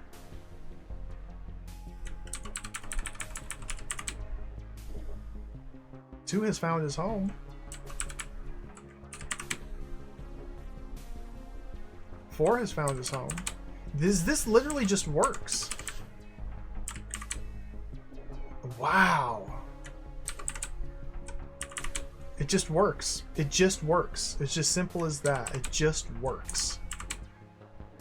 It just works. You don't even have to think about it. It just works. Thank you, Dom. Holy smokes. That is very cool. I wish I could understand why it just works. But you literally just take the empty spot and go all the way to the left, then all the way to the right, then all the way to the left, then all the way to the right. Maybe all the way left, back to the right again, and it just works. Trying to think and like use brain and rationalize and reason out which choice to make doesn't. you just bloop, bloop, bloop, bloop, bloop, bloop, bloop, bloop, done. That's the magic of computers. Yeah, the blank spot shifts all the way to the left and then back to the right. And rinse repeat about 3 times. And that's literally all you have to do. Oh. You know, seeing the answer is pretty cool.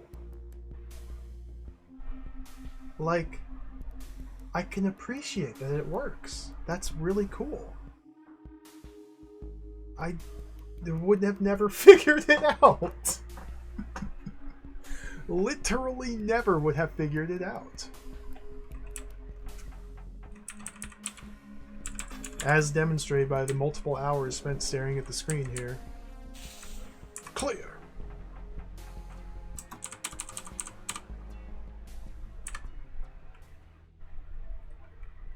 Thank you, Dom. Thank you. Thank you for the help, everybody. Thank you. Like,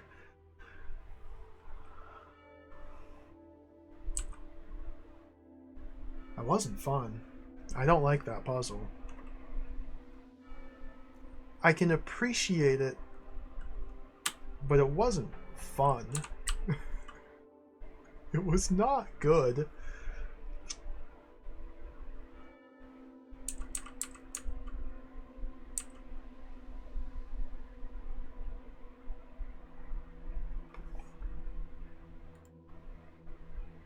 Well,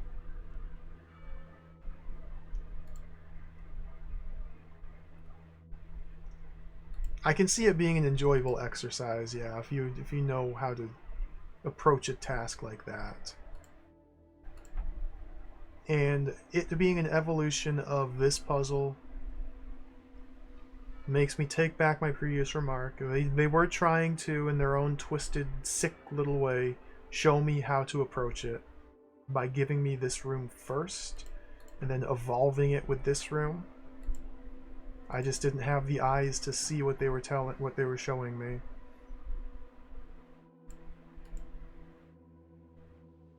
Alright. DROD. Gigantic jewel, still lost.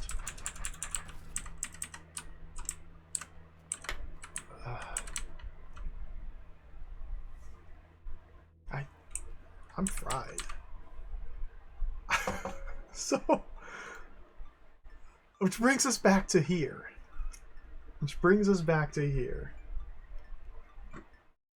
Yeah, that seems like a better approach for sure.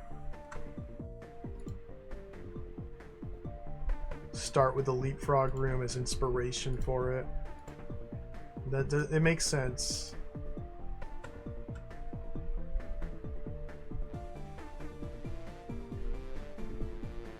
I walked away from this room because I couldn't figure it out.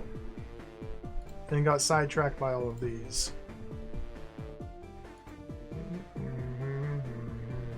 Still don't know about this one either.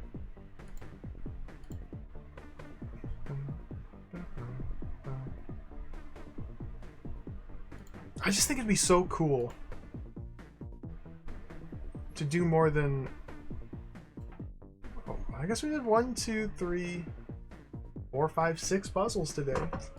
I guess that's pretty good. I guess I should...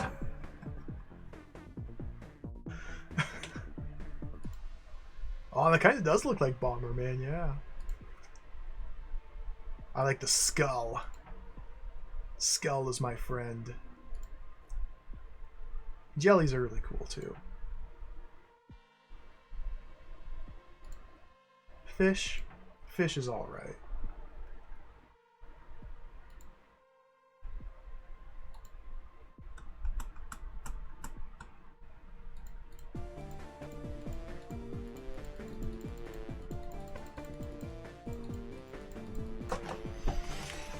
I'm gonna take a break. I'm gonna take a break here. I have not stood up since I started playing this game today. Man, eventually we're gonna have to come back here. Check out these maths puzzles, and whatever this is. Eventually I'm gonna have to figure out how to get into the secret room down here. Man, these ones seem so quaint in comparison. These seem more quaint. The puzzles back on the first floor actually felt like DROD puzzles. They did introduce efficiency puzzles back here on the first floor. Gel cutting efficiency specifically. And adder cutting efficiency. So they were dabbling with what they're going to evolve into later, but yeah, it's... I'm going to take a short break here. And I want to keep going for a little bit more. I want to see if I can get through at least 1, maybe 2 more rooms. I don't know if I can. Let's take a short break and reconvene here in roughly 5 minutes or more. BRB.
Okay, we're back. Let's play some more DROD. Oh, let's fight some monsters. Let's cut some demons. Let's play some more. Those were wonderful chill jams from Echo the Dolphin 2 with the Tides of Time. A game I strongly desire to play. Because I had a lot of fun with Echo the Dolphin 1. Let's play some more DROD. Let's try and work out another puzzle here.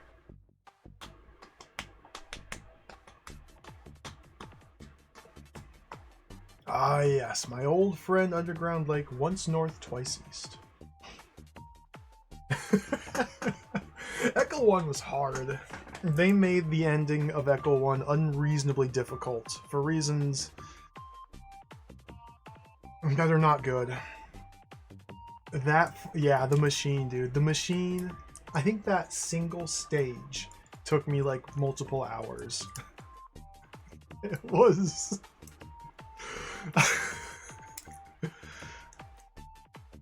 Ed Annunziata's vision. The absolute madman. It's a fun game though. Up until that stage, up until that final stage, I really liked Echo the Dolphin. Even that stage was, it was bad. It was bad. It's a cool stage, but they really need to give you a checkpoint or two. But whatever. They don't.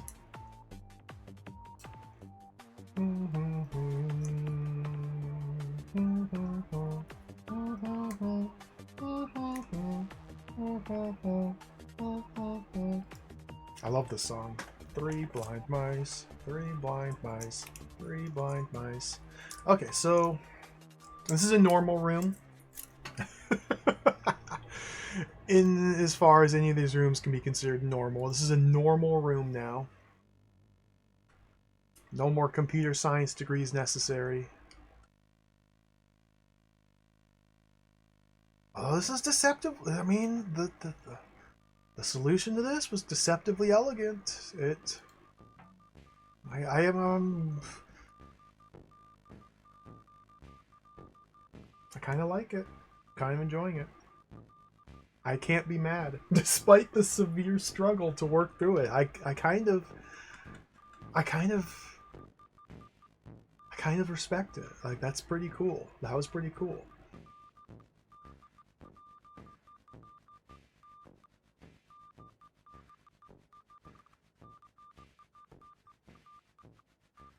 It's kind of got me interested in like learning about freaking sorting algorithms. Why, DROD? Why have you done this to me, DROD? DROD. Okay. So we're back to our stalwart friend. Yeah. Yeah. I see. What? You got food? Wait, I'm starving. Wait, I'm starving. My name is Beethro. We're back to our stalwart friend. So me and the stalwart, Beethro and stalwart, must team up to do battle with the skippers.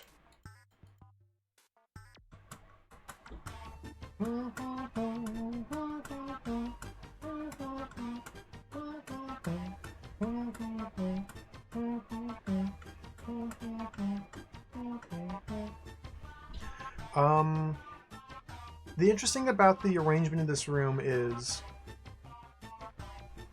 every confrontation with skippers is deadly to either one of us in isolation, but both me and the stalwart must remain alive while clearing the entire room.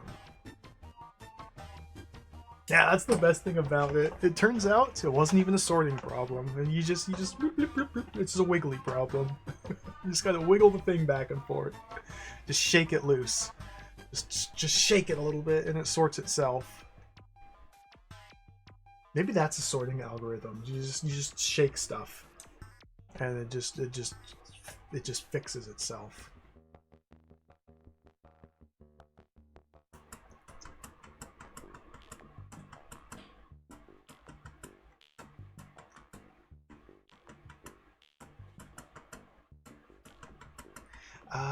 Yeah, the tricky thing about this room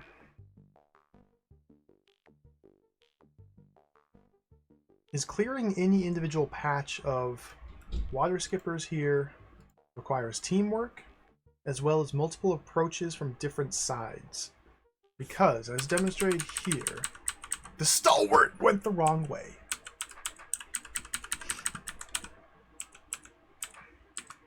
He is a massive dum-dum, but like here, the only way to successfully stab any one of these water skippers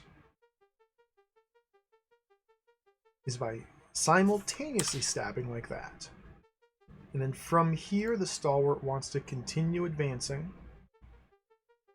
I cannot allow that. The only way I can stop him from doing so, if I step away, he dies. If I turn my sword that way, he dies. If I step forward, I die, because this monster down here kills me. I have to turn my sword and strike the orb. Striking the orb closes, or toggles the yellow door here. It was open, now it's closed. Yeah, water skippers, they're a little bit far away from water. They may be a little confused, and that's why we have to kill them. They're unnatural abominations.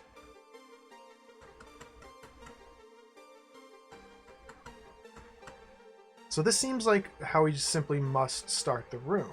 Now I could choose a different route, but as you can see here, no more further progress can be made into this batch from here.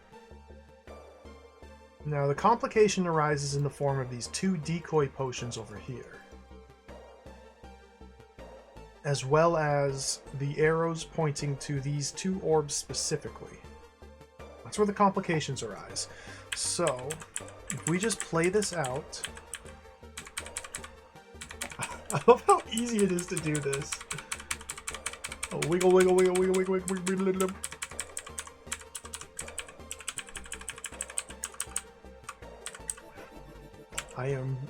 We are forced to consume one of the decoy potions.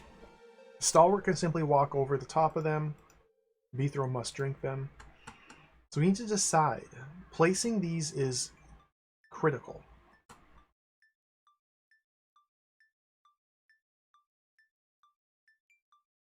And this is where I got tripped up last time. I couldn't figure out where to place these.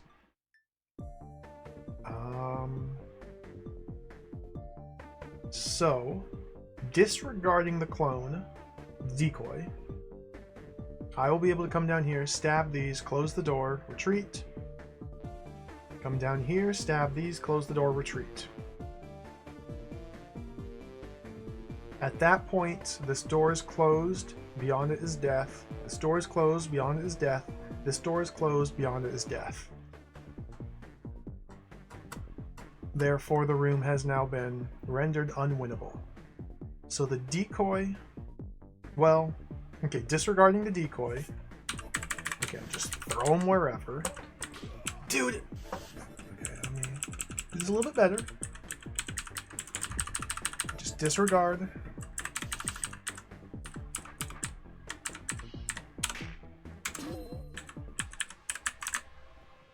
He's gotten away from me.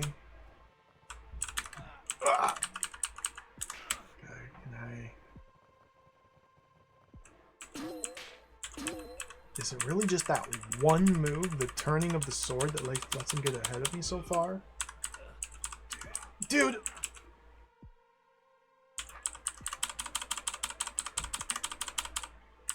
Dude! I can't catch up to him. Alright. I need to be on the south side of him. No, I don't. Okay.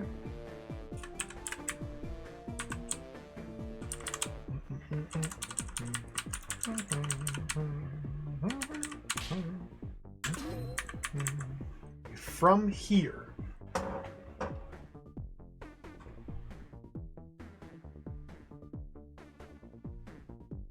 these orbs are cracked orbs, meaning they can only be struck once. After striking a cracked orb once, it turns into a broken orb. If you strike a broken orb, it does not toggle or activate or do anything, it simply breaks. Shatters into nothing, to dust. So broken orbs' only purpose is to be destructible walls, basically. So we can toggle these doors a total of 4 times. Now, again, totally disregarding the decoys, I can use this broken wall to do that.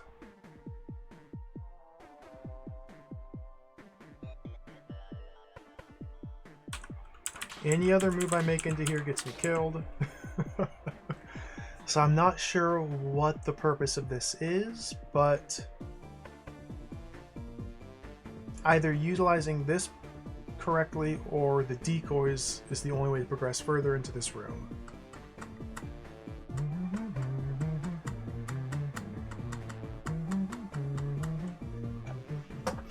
So if I want to get to a new area, a new part of the room, I have to do what? Can I get to a new section of the level by using one decoy and one decoy alone? It seems to me the answer to that is no.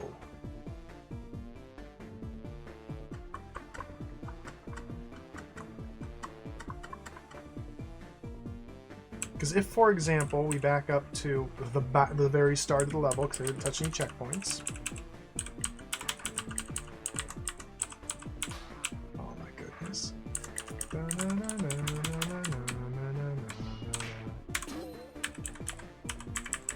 We back up to here. And I'm still avoiding checkpoints.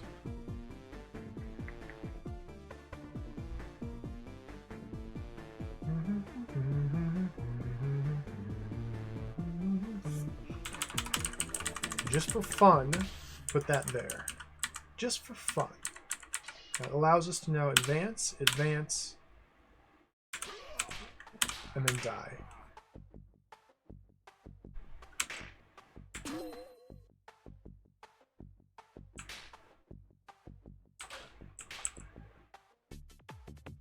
Now, whenever we reach a place where there's 3 enemies in front of the 2 of us, it's impossible to proceed. So if I were to put the second decoy right here,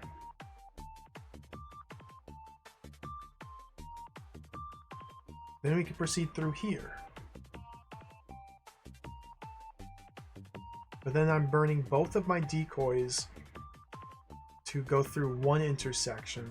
I can attack this from here, leave me around to go back in through here to push through this way. We can cut these 2.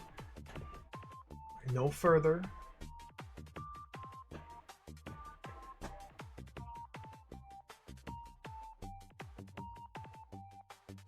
And these 2 and no further. Stuck again. Huh. And there's a second broken, crumbly, cracked wall right here as well. Anson, welcome. Oh, there's so many of them. There's so many.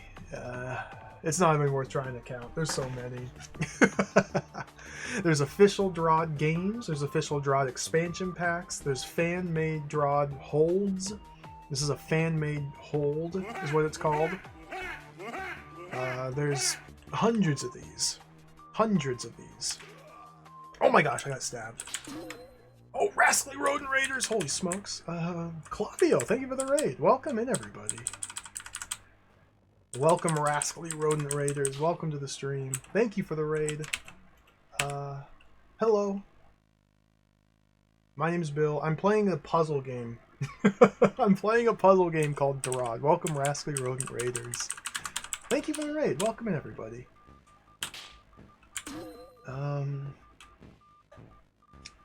I'm trying to use this guy here. I see. What? My name is Beethrow. I'm trying to use this guy to stab a bunch of monsters. This is a puzzle game. It's called DROD. It's wonderful. It's awesome. It's broken my brain in many different ways. Yeah, welcome, streamers. Thank you for the raid. Welcome in, everybody.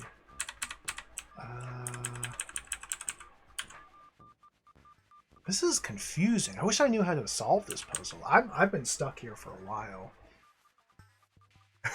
I wish he had a Santa Claus or a Rudolph nose too. Yeah. If anybody likes puzzle games, I strongly, strongly, strongly recommend checking out DROD. It's awesome. Oh, enjoy food. Yeah, no worries. Boku no Natsuyasumi. I've never played it. I've seen it. I've watched people play it. That's like the summer vacation game. Oh, that game is so cool. Has it got the beautiful artwork for PlayStation 2 or something? Oh, perfect time of year to play it.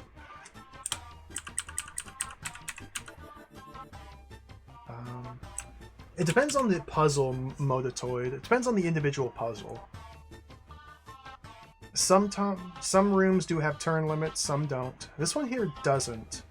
The gist of this puzzle here is that we have to work together with a stalwart. I don't have any control over the stalwart.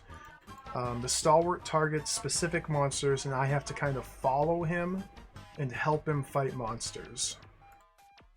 Everything is turn-based in this. Everything is tile-based. You can see everything's tile-based, turn-based. You can take as much time as you like between turns.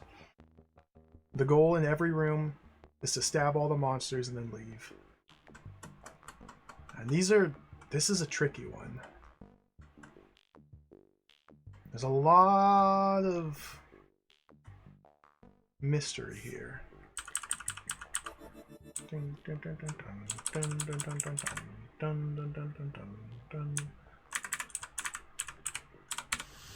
That doesn't seem right to me.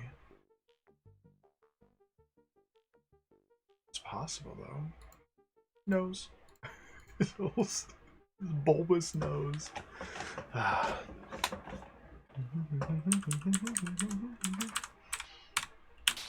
So we stab twice and then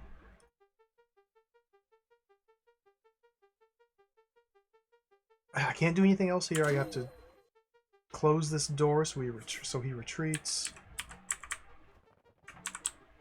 Oh, I lost him. I lost him. I lost him. I lost him. He's dead. How did I do that before?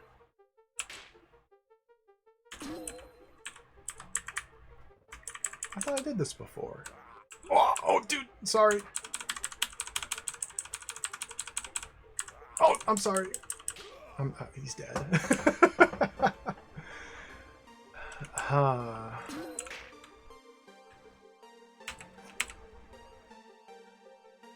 So yeah, there's a wide variety of puzzles. This is a very difficult set of levels. As you can tell by the timer down there, I've been playing this for a while. Not in one sitting. Not in one sitting. Every room is typically a self-contained puzzle. There are dozens and dozens and dozens of different elements. This one's got bombs and tar and different colored doors that open based on different conditions. This one have walls you can stab and monsters. This one's got a little fish. There's a skull here. There's programming puzzles, which it's a wild ride. It's all sorts of stuff here.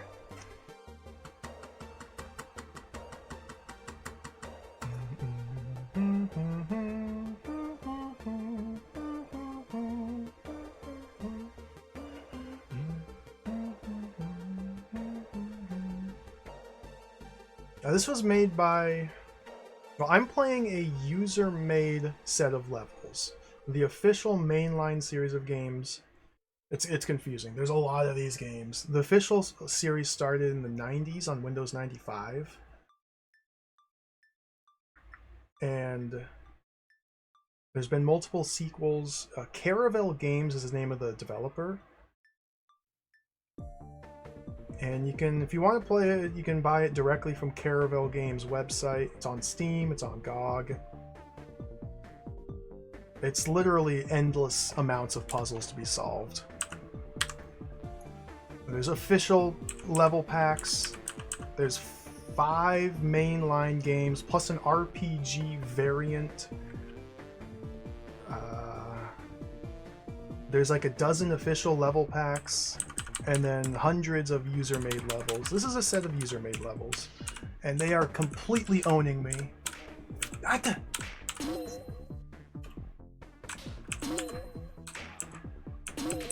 it doesn't work. I gotta be on the bottom here.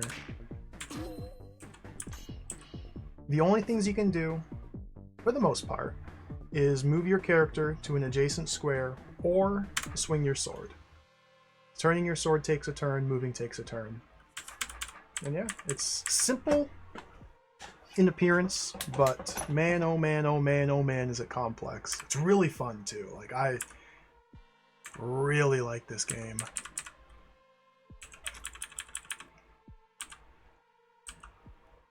Unfortunately though, I'm completely stuck. I don't know what to do here. So the problem I'm facing is I have to clear all these monsters out.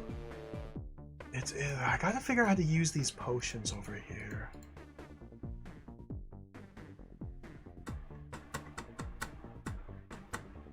The problem I'm facing is I can only stab these 2, then moving any further gets us killed, so we have to retreat. And it's the same for here, and the same for here. And then doing so gets us trapped with no further way to proceed. So somehow, maybe this is for the stalwart to go? The odd pieces of the room geometry are this guy here and this guy here. I've hidden these broken walls by pointing arrows at them. Man. Ah! Come back here.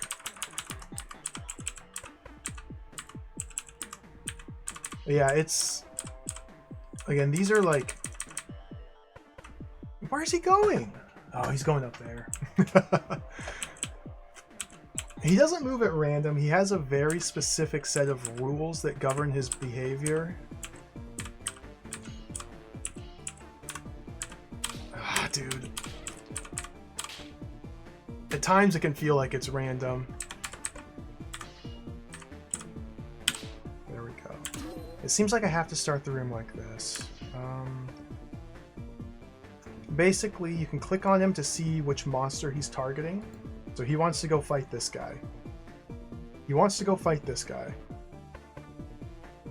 Now he has calculated a path that he will take to go fight this guy. And that's the path he's going to follow. Now every subsequent turn he recalculates his path. And if his sword would stab me, he doesn't take that path and instead stands still or goes somewhere else. So I can like block him like this, and now he has no target, and now he's just standing still. Doesn't know what to do.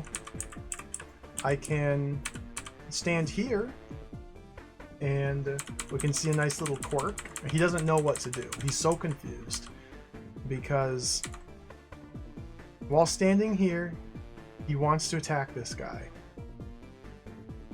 To do so, he's got to move this way to get to him. Now, before they begin to move, he wants to point his sword towards the enemy, and then he'll start moving. So he turns to point his sword, but now that he's turned his sword, his path would take him right through me and kill me. So he's decided instead, you know, let's go over here to fight this guy. It's a safer bet to go that way. But before he begins walking towards there, he wants to point his sword at him.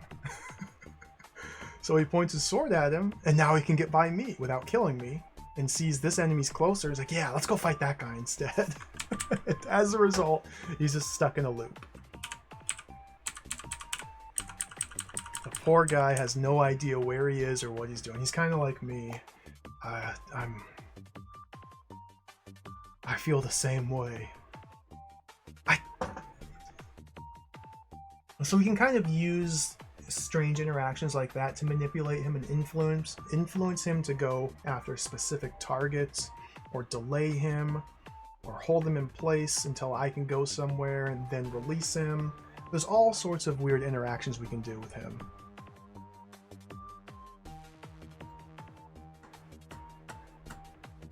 I love the music. Fish.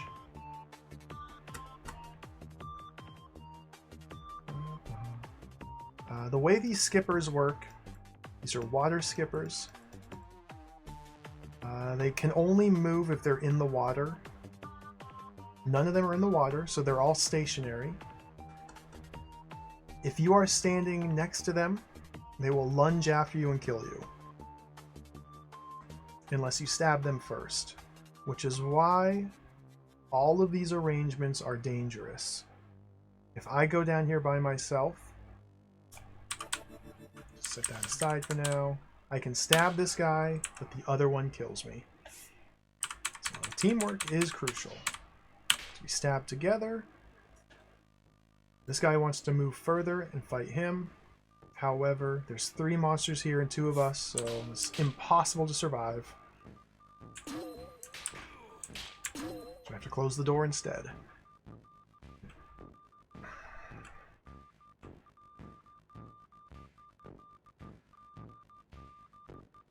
I really wish I knew what to do here. Now, opening the door allows me to do that.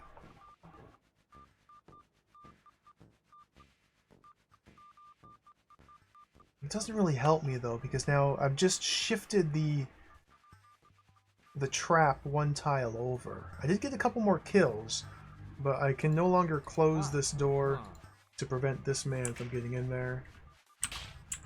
Ah! Sorry. He's dead. So I guess if... Okay, wait a minute. That's where these come in. That's where these come in.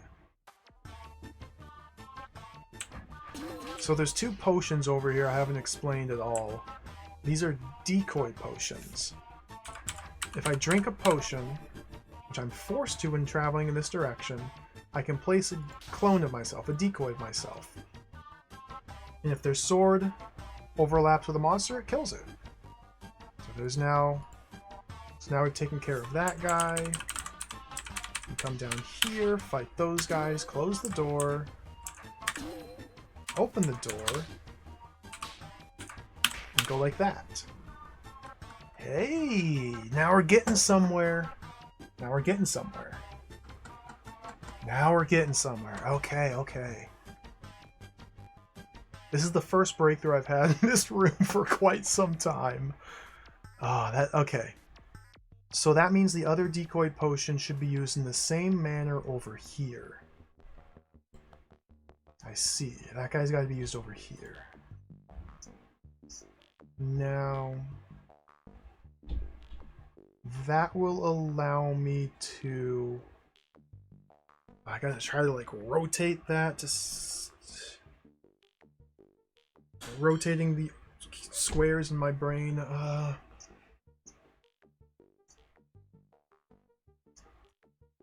Go this way. Using the decoy correctly to stab this guy here. Replacing it here with sword facing west to stab this one will be enough to allow me to progress south through here.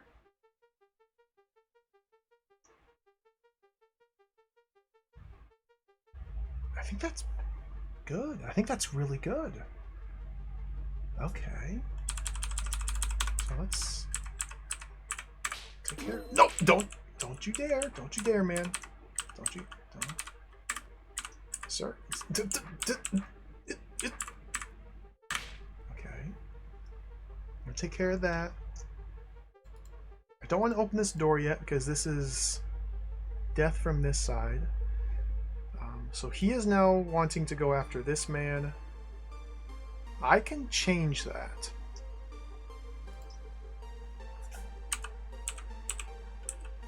I can change that a number of ways.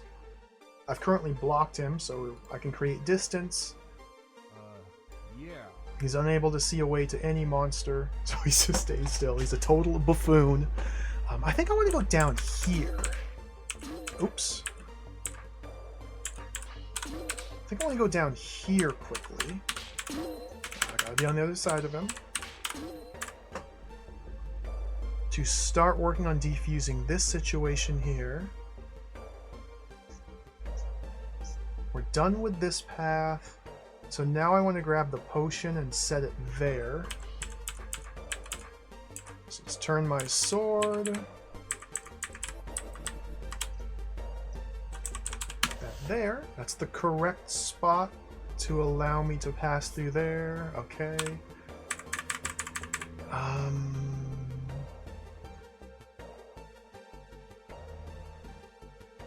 Yep. Hit that. So now, before going this way, which is where he wants to go, I want to send him down here. Like that. Now I gotta deal with this again, which hopefully I can remember what to do here. Close. See, the thing is, he spun his sword in the same direction as me. I gotta be on the other side of him. Dude! Come on. Dude!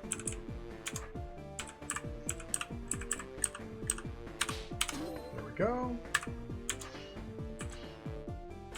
Now, while he's going, let me get him a few more turns away. That.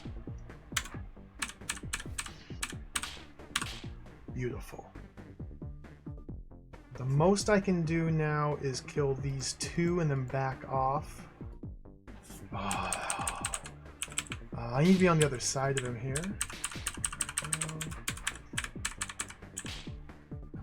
Back off. I'm out of decoy potions. Let's create some distance. Whoops. We need to go this way. Oh dear. Okay. Slightly differently.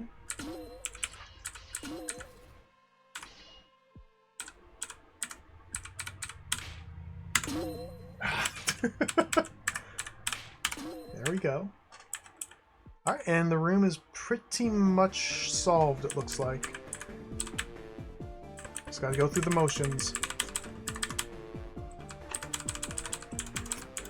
Gotta be over here.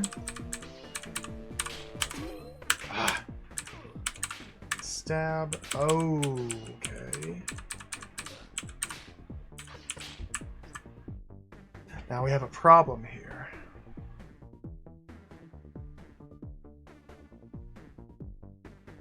I need to move him away.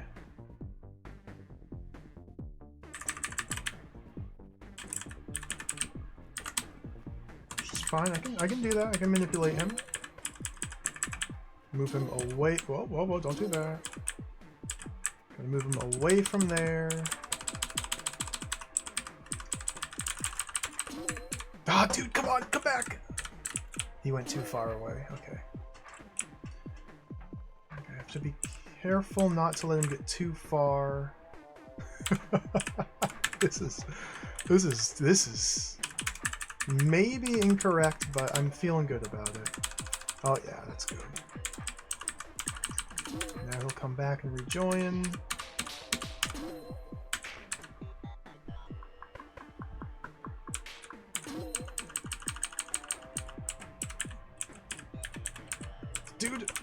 Dude, he's going crazy.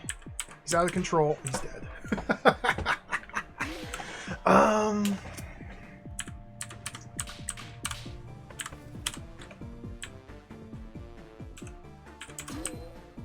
This is fine. I just need to use the remaining orbs here to... There we go. Reveal a new target to him. So now he's going to start walking this way. And I need to get to here and open this door while this is still closer than that. Which...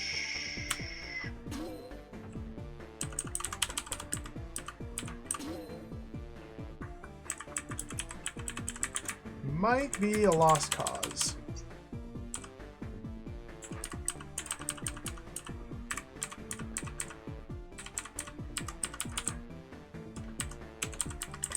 Come back, man. Ah, he's gone. He's too far gone.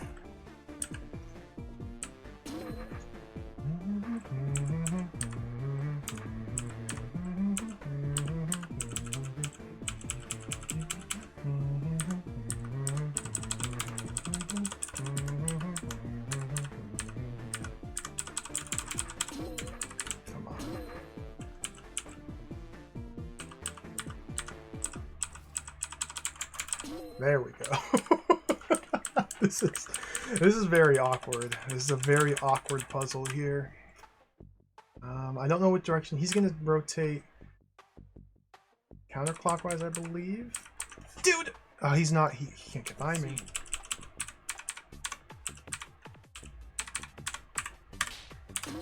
There we go. There we go. So now he's trying to go all the way to this guy. But once I go in through here, we can finish the room. Dude! Sorry. I'm sorry. Didn't mean to kill you.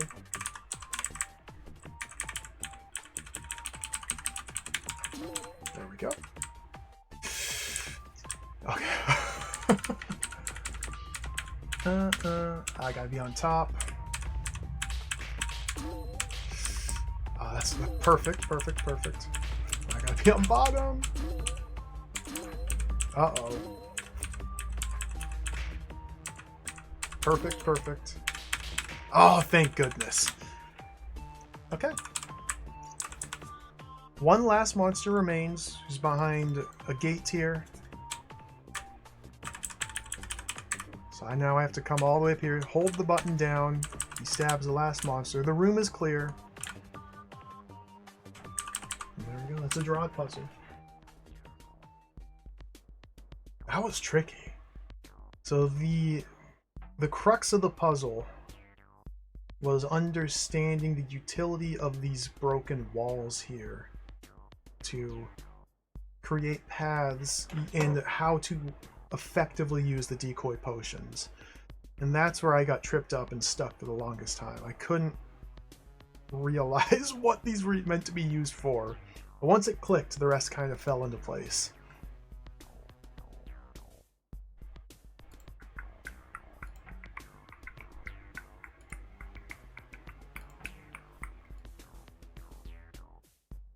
I think this is a relatively trivial room. Yeah. Except...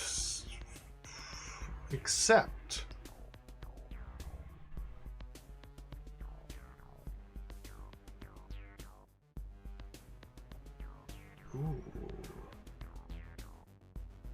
This passage here is going to be difficult.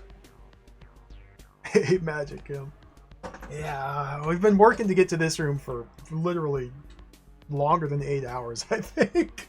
Because the way this floor is structured, we walk into this room, go south from here, and then go through this long sequence of rooms teamed up with the stalwart, wrapping around the entire map, and then looping back here with the stalwart. And with his help, we can finally clear this room.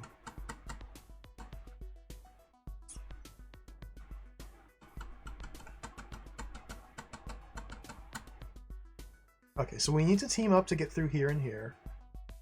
This is tar. A lot of tar in this room. Tar is lovely. Tar is magical. Tar is a wonderful substance. The way tar works, much easier to show than tell. Careful.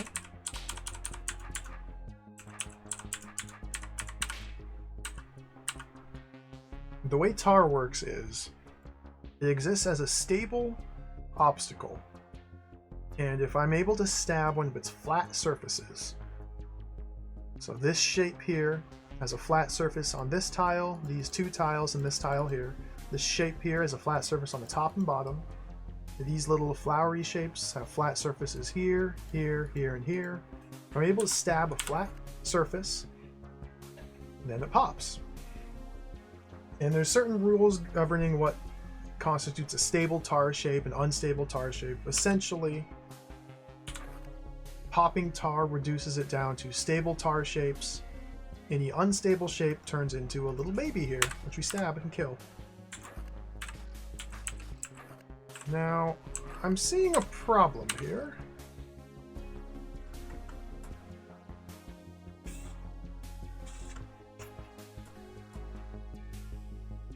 Entering from this entrance forces me to pop the tar like this to escape, which creates uncuttable tar shapes, and prevents me from exiting out this tar stuff gate. The black door, the tar stuff gate, will only open after clearing all of the tar out of the room. But we've already gone through there, so that's not relevant. What I need to do is manipulate the stalwart so that he kills these for me. Force arrows prevent movement in the opposite direction. Therefore, I cannot go in here and then leave the room. It's not enough to kill the monsters. We have to leave the room. Because walking over these force arrows gets me trapped in this little section here. The level clear gate here, this teal gate, will only open when all of the required rooms on this entire level have been cleared. This room we are in is a required room. You can tell because it shows up as red on the minimap. Therefore, until we clear this room and leave it, we cannot go this way. I cannot... Is he just able to do it by himself? Oh, look at him. What a bro. Alright. All done. But I'm stuck again. Don't worry, that blue door will open for you. Thanks for all your help. I couldn't have done it without you. My pleasure. Finally. Whew. The red X's are checkpoints. They're checkpoints. So I can undo individual turns or restore back to the last checkpoint I touched.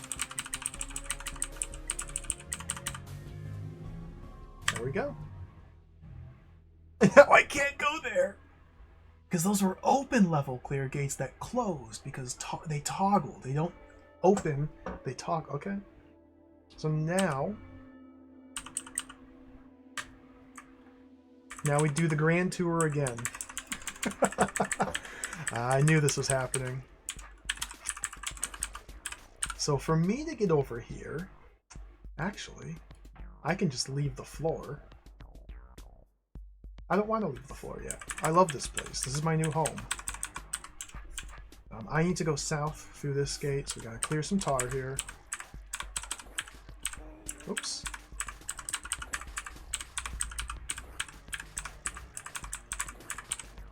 Oops. Yeah, having the undo button is so nice. It's one of the reasons why I like this game so much. If I make a mistake, I just press the oops button, and the mistake goes away. Try again. Do it slightly different. What am I looking at?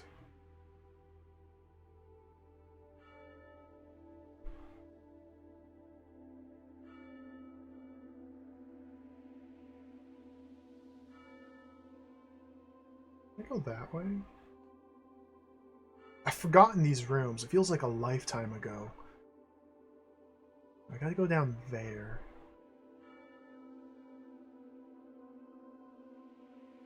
Force arrows. Oh, we just walk. It looks like there's a... I mean, there's definitely an exit over here, but I don't know how to reach there. No, that's where the Stalwart first arrives from. This is where we first meet the Stalwart. 1,000 years ago. So... go like that. I've already cleared this room of the puzzle, so we can skip it. We're just doing the grand tour here. This room is a nightmare. This room was a nightmare. So we can just skip it. Oh, I can enter here from the north now.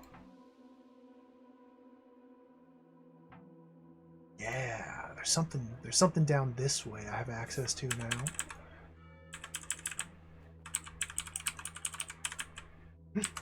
South of here. Numbers. Numbers. Why are there numbers? Why are there giant numbers in the middle of the water? A mystery. There's more numbers. 879. S79. 324879. Okay. Okay. Now, we saw numbers previously. Back in the Goblin Woods, there were numbers up here. 947526. I don't know what these numbers mean. But I'm sure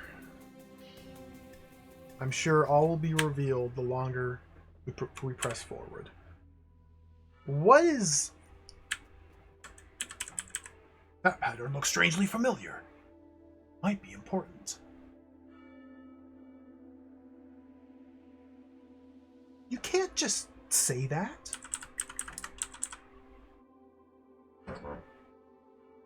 What?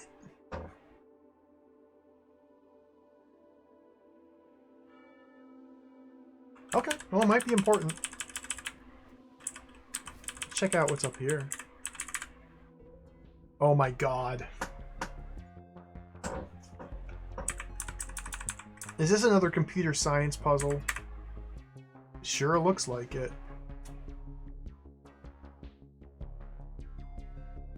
Well... well...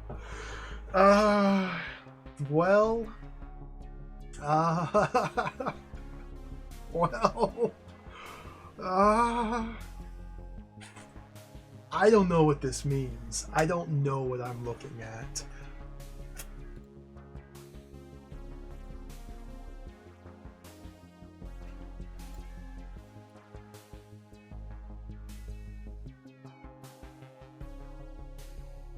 What in the world?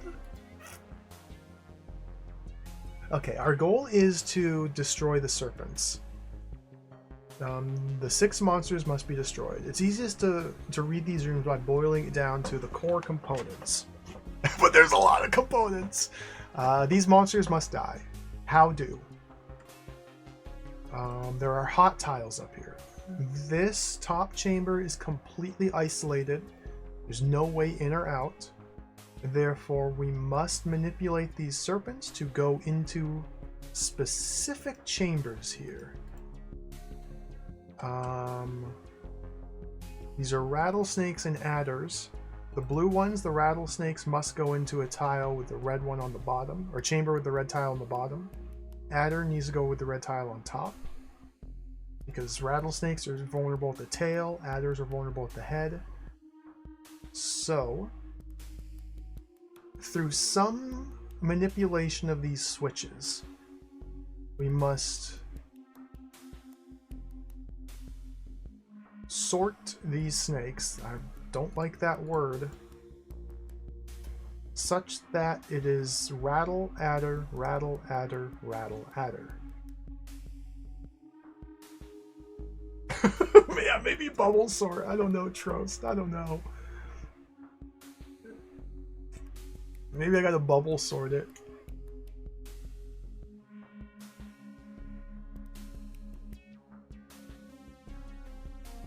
Okay. So these are all snake containment centers. And these are blocked by red walls.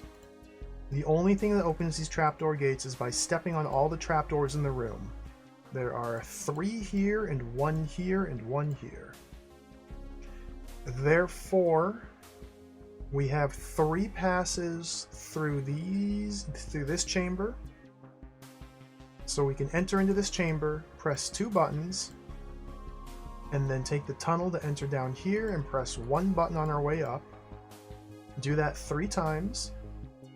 Take this tunnel back over here to drop this trapdoor, and then presumably the solution will be in place. Dropping this final trapdoor will kill the snakes. So what effect do these buttons have on the individual serpents? That's the question now. It's quite hard to say. It's quite hard to say, but we must begin the process. The only thing we can do at the start is walk up here. Force arrows here prevent us from stepping south onto any of these. So really,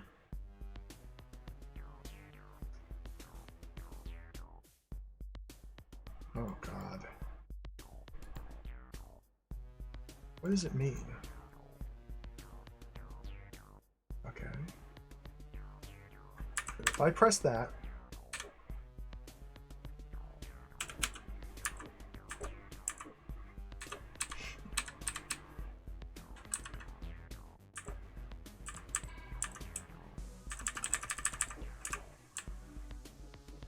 So I am okay. I am okay. We're literally just sorting snakes. I just need to understand precisely how these buttons influence the snake's movements.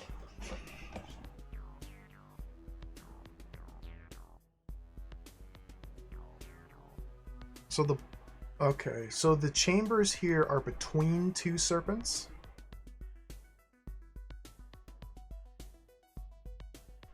The bottom button releases the one on the left, the top one releases the one on the right. More snake sorting, yeah. This one doesn't seem like it'll be as bad. We can move two snakes at a time. And they must be two adjacent snakes. I can move one. No. If I were to come up here, press that, I'm stuck. So yeah, I can move two snakes at a time, and doing three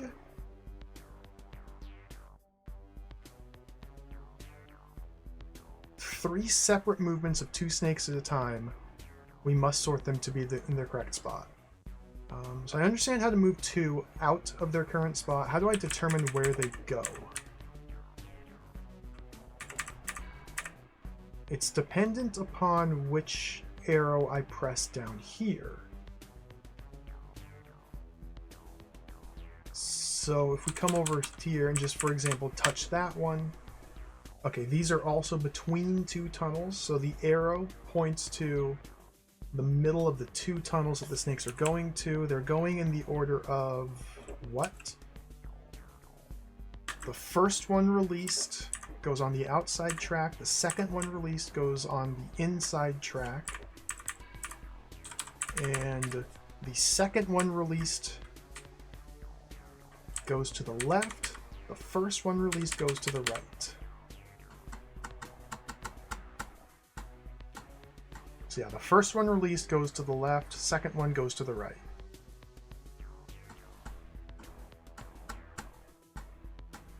This is a trip.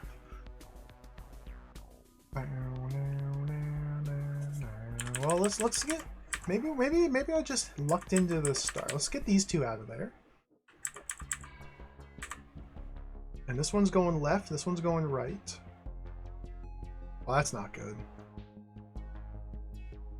I was hoping to get one of them into the correct spot.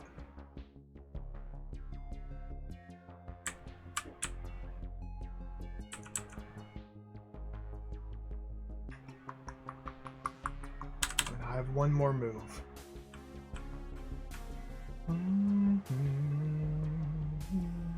Okay. Well, that was not the correct answer. So the fact that we only have 3 moves means the solution is actually it should be pretty simple.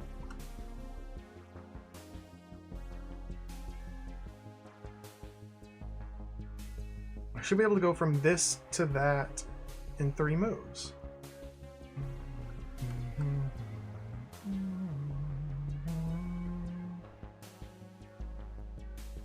These two are in their correct spots to start with. So if we start by pulling these two out,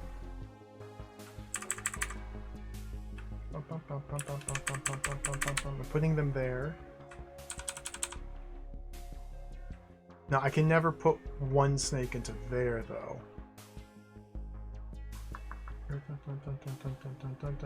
Nor can I pull a single snake out. I must pull 2 out, and I must put 2.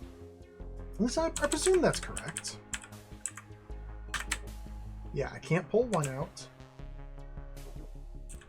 If I pull 2 out, I am unable to access the button to put 1 in here. Okay. Okay. Interesting. I don't think this one's going to be nearly as bad as the other. As this nonsense. This got me. This got me. This got me. They got me there with that one. So...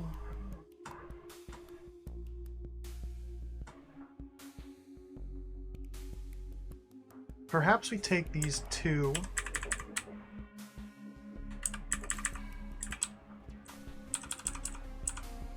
and set them here. This is the sort of puzzle where you could just reason your way to the solution right out of the gate. But now,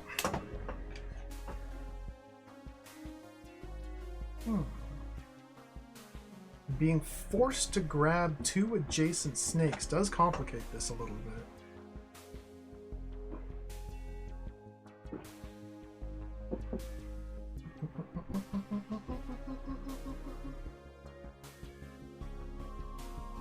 So I feel like I want to start actually by grabbing these two, even though but these two are in the correct spot.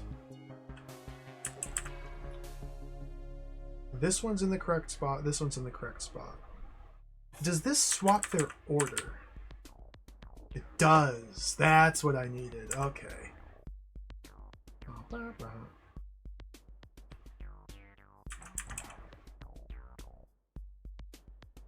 I don't need to move them into empty spaces. I can just take two, swap them.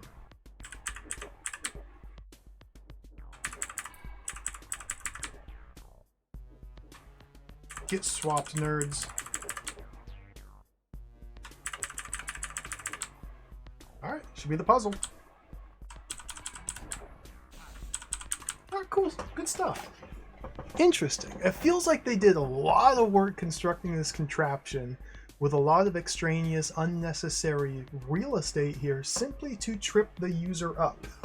To make them think it's harder and more complex than it is. But no. You just gotta swap them a couple times. That was a cool puzzle. That was a fun one. It looked terrifying. It looked terrifying. But it wasn't that bad. What do the numbers mean?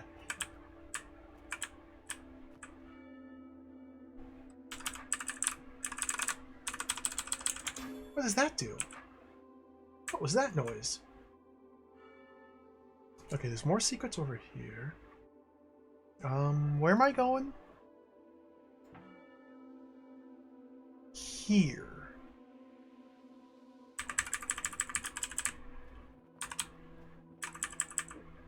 Where am I going?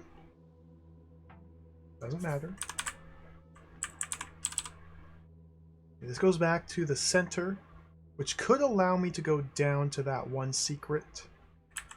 But I want to go up here first. Forced to take this route. Get out of here, decoys.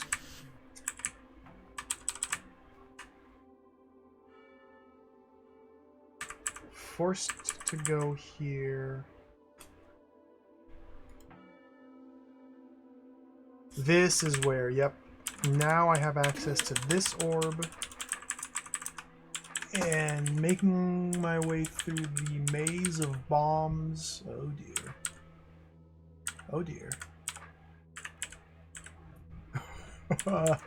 Ah!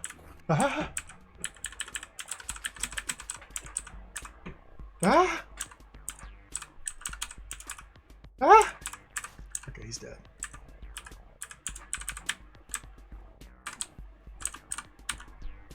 We can go this way.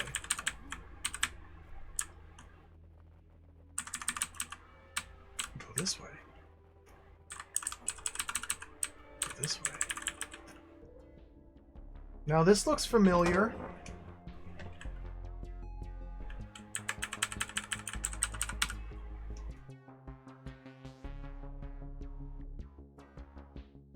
The same general concept, I assume. However, they may have tinkered, I mean, different orientation, obviously. They may have tinkered with some of the functions of these buttons. I'm going to assume it functions precisely the same way as the previous machine. And our goal is to sort them over here now. Interesting. 3 moves again, grabbing 2 at a time. We need rattle adder, rattle adder, rattle adder.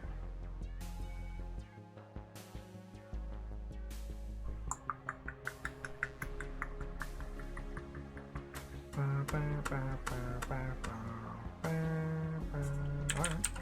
Start by grabbing these two and putting them here.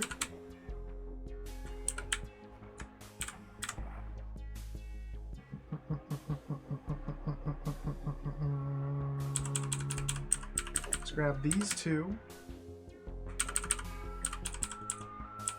Set them down here.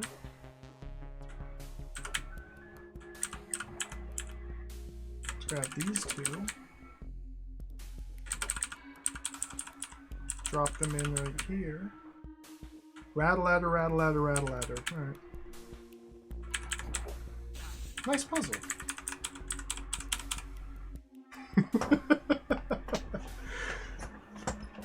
Cool. It's functionally the exact same puzzle. Just slightly different outcome. That was cool. Alright, take care, Magic, and thanks for watching.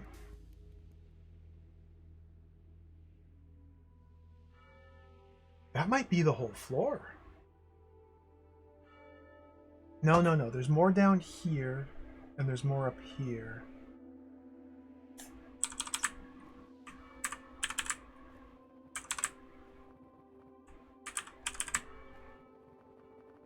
Rattle ladder, rattle ladder, rattle ladder, rattle ladder, rattle ladder, rattle ladder, rattle ladder, rattle ladder.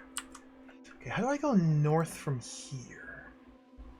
I must enter from the south to grab this single tile raft. How do I enter from the south? I need to re-enter. Okay, I need to head to the center chamber, which in my current position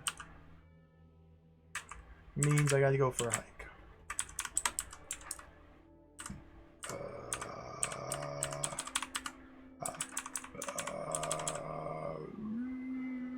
What do these buttons do?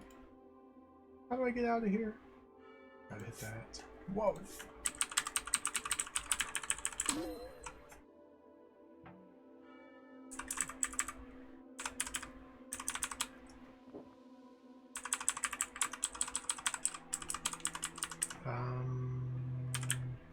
Perfect.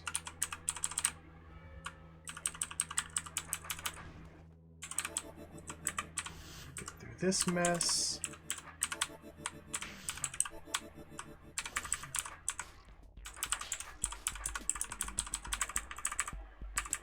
Grab the raft. Somehow or another. That. Alright, I'm in. Let's go this way first. Land! What?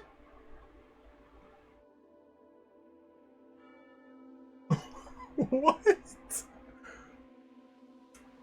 The submarine. What's this? Captain's log? Captain Narluck's log, day 1. Preparations are now complete. I've sent my most trusted warrior to Shady Bay. Soon the submarine's mine.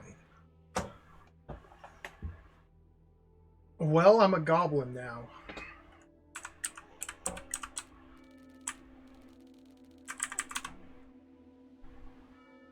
I'm a goblin now. I am a goblin. I've become goblin.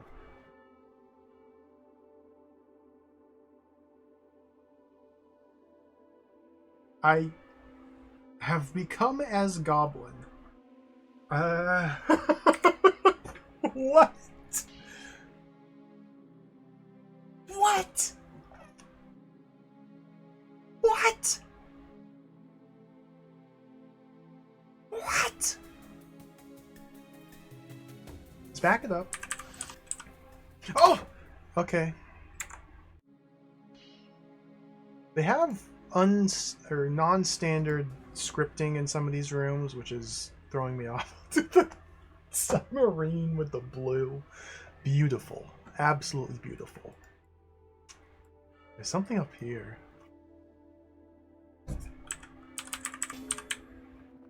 Look at that boat. So if I touch the conquer token here, the very next move will teleport me to the goblin zone. Before doing that,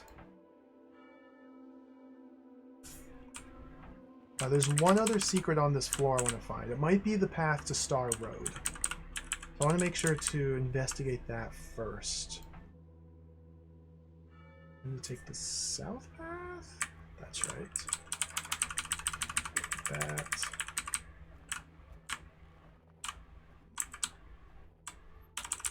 That. So many secrets. What?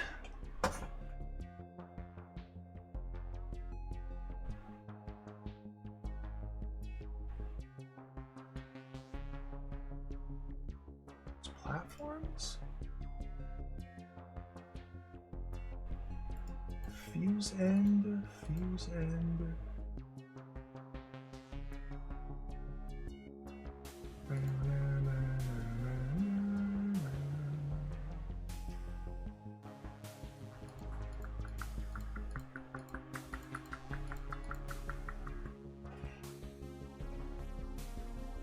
Brained babies.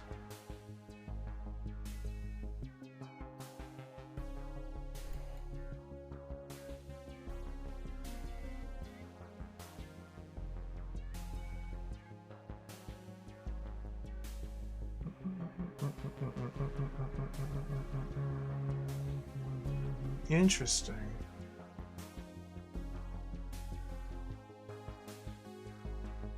So it seems to me that our goal in this room is to... These are trap doors. Our goal is to bust through the wall here. I might have already failed by doing that.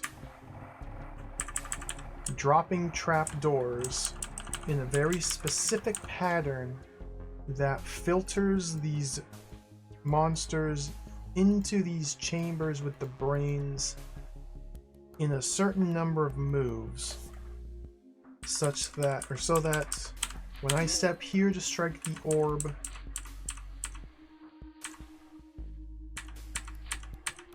they die. Bomb explosion kills them.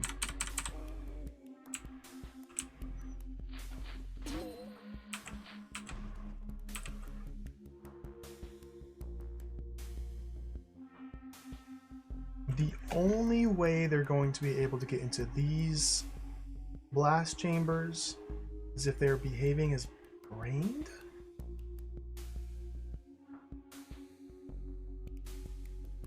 Because these little lids here prevent them from moving in while unbrained. Instead, they will simply slide off. So if they must be brained... Oh, wow.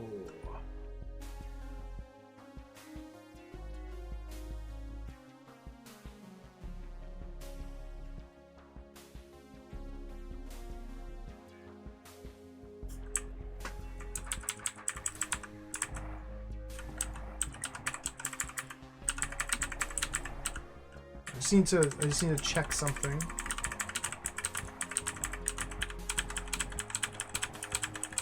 Bear with me. Just need to check something here.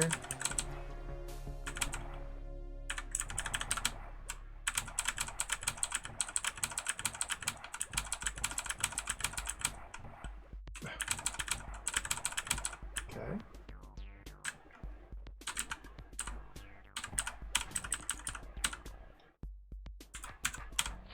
Oh, I could have checked. Oh, I could have checked it. I could have checked it anyway. Do these bombs detonate simultaneously or sequentially? Sequentially. Oh. Okay. So the intention is carve paths for these to follow so that They have a viable path to reach B throw, which threads them through the trapdoors, and each one in turn arrives on this specific tile when the bomb goes off. And then this one arrives right here when the bomb goes off. This one arrives right here when the bomb goes off. This one arrives right here when the bomb goes off.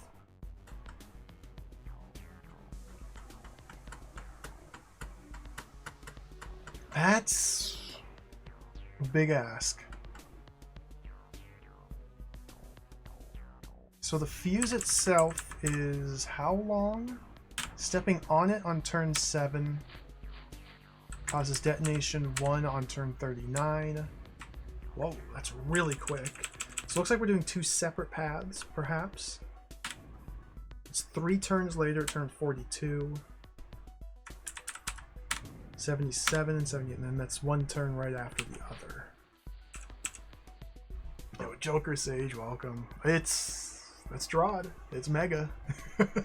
DROD is mega.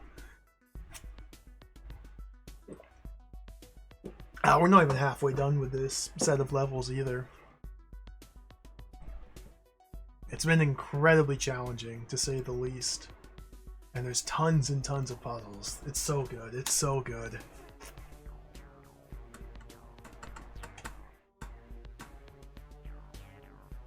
So carve a path using trapdoors so that brained babies will follow it and arrive at their kill chambers at the designated killing time. That's the puzzle. We can choose, it looks like. Yeah, we have 2 different fused or bomb timings. 2 separate bomb timings. If I step on the right fuse end versus the left fuse end, we get 2 separate bomb timings. Can I step on both? We have 3... Nope, that does nothing. Does not speed up the fuse at all.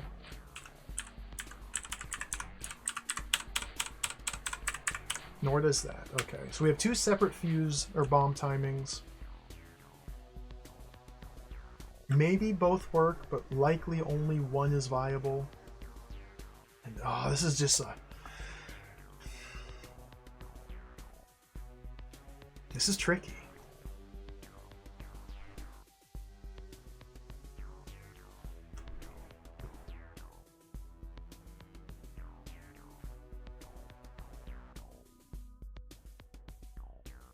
See, a puzzle like this, it's hard to say how to approach it because we are given massive space to work with. And so everybody's solution will likely be something a little bit different. Although the number of turns is pretty constant.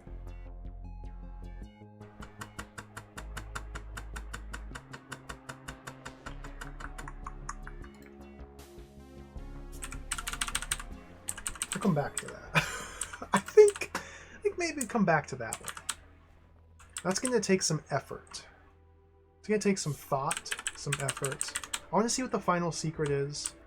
I've been streaming for a long time, so I don't want to go too much longer, but I want to see what the final secret is. There's a little bit more to discover down here. Yeah, there's still this one over here as well, which I skipped.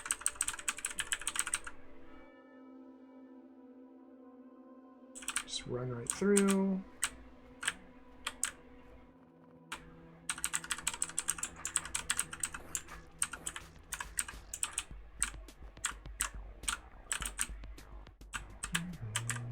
This way.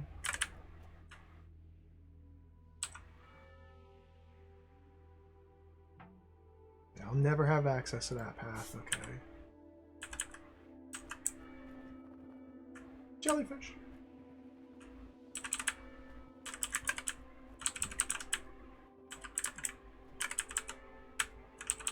So we can continue on with our journey by walking up those stairs. Maybe they're going down.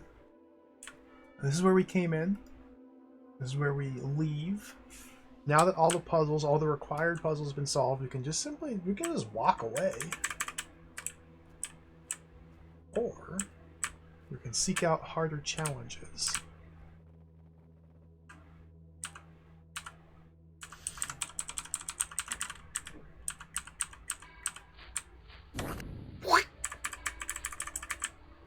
Beautiful.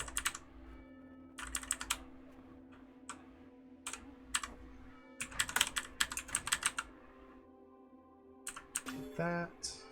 Yeah. The final secret should be right down here.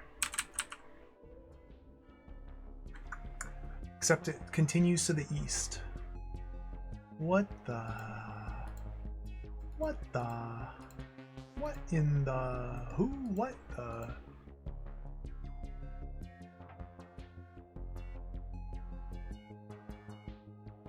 There's probably 2 more rooms over there.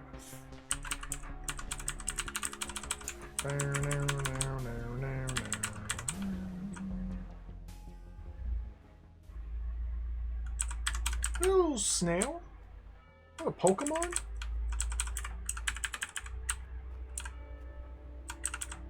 What is this? What is... Oh, the warp zone. It's the warp zone. It's the warp zone.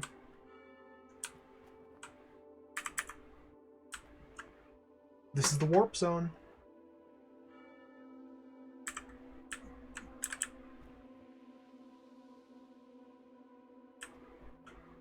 How do I get to the warp zone? This way?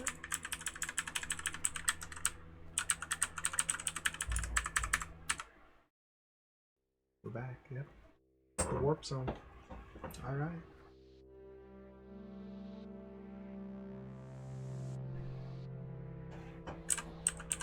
Checkpoint. So that was zone 3 out of 5. That was zone 3. Zone 3, I skipped it there. Zone 3 took 14 hours to work through. I think zone 1 was about 14 hours as well. Zone 2, very short compared to the 2. There's still loose ends to be wrapped up in zone 3. There's loose ends in zone 1. Oh, wait, this is the long path. Yeah, that was a 2-hour thing. Goblin Woods, there's still more loose ends down here. Okay. 12 hours for that. So we have reached the point where... Choice. I can try and do secret, hard, super, mega, ultra difficult rooms. Or I can turn into a goblin. Or I could travel further down the hold. There's only one answer, really. I gotta go goblin mode. I think we went goblin mode in DROD 3. I think DROD 3, the city beneath, had goblin mode. I think it did.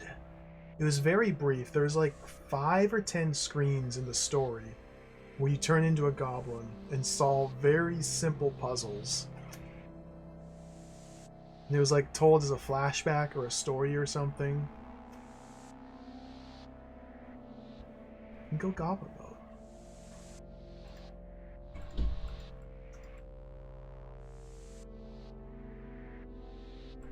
I don't know if I'm up to it though. Not today.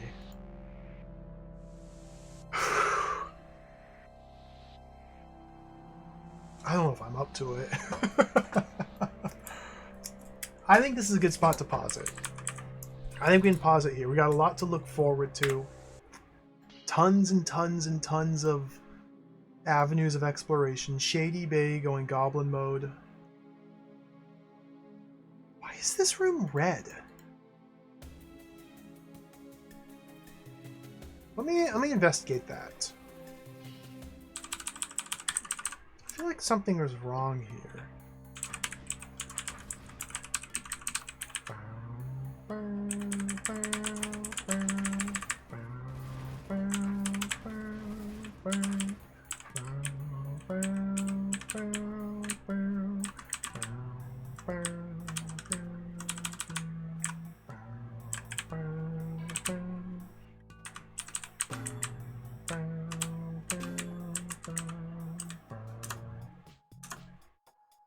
It's not red.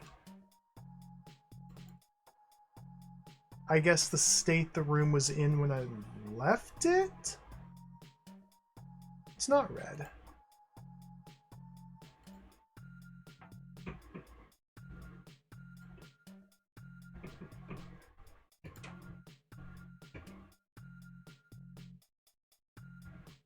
There's nothing else to see here, is there? Check down here. Those are all solid walls.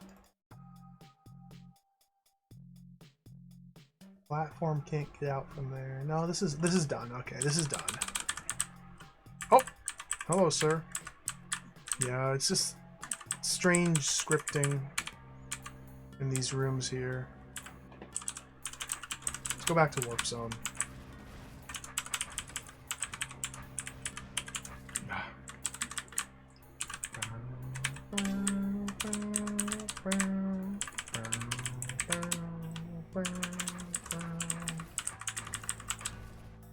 This game rules. Where am I going?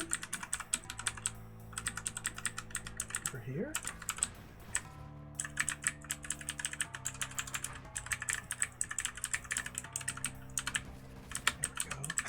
There we go.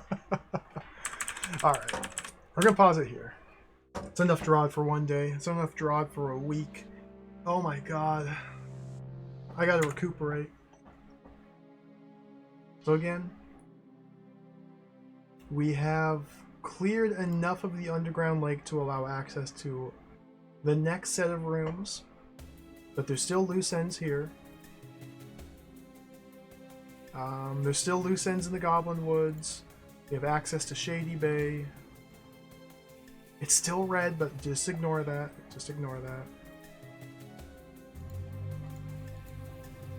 We're up to 124 rooms explored. There's 370 total. It's about a third of the way through the game. I think I said that last stream too. About 1/3 of the way through. I'm happy with that. So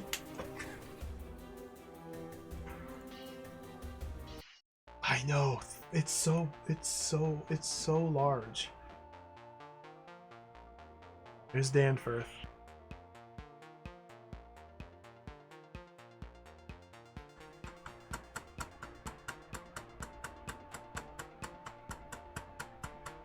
I miss the mind-bending time travel puzzles. Nice speed throw. Roaches. Is that a wubba? Or is that a fluff or a puff?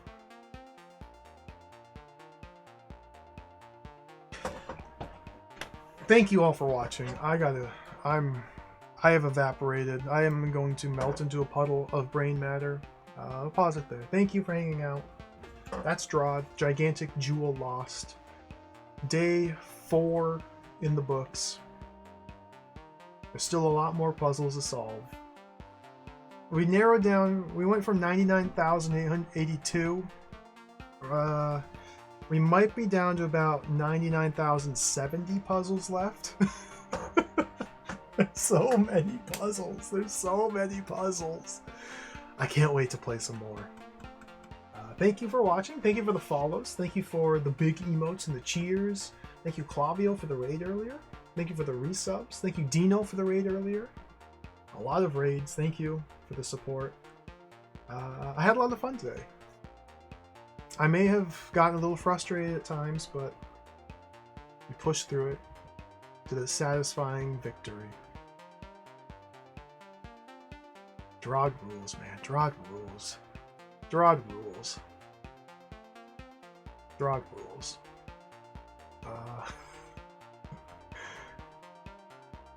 Thank you for watching. My head is empty. I'm trying to think of what to say. What am I supposed to do? Stab roaches?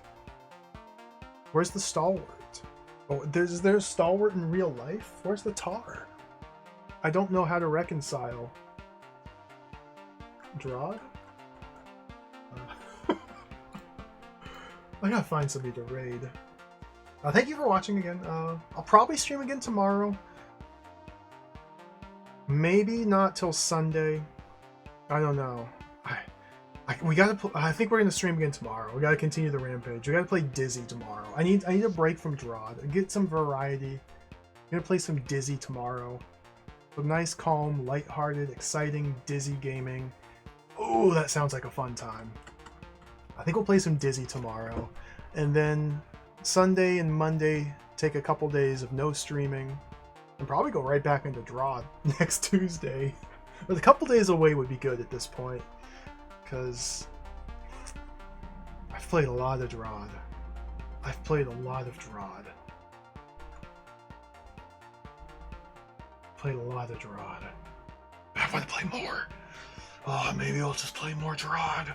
Let's just have to tune in to see what happens. Who's on? What are we doing? Let's get out of here. What in the world?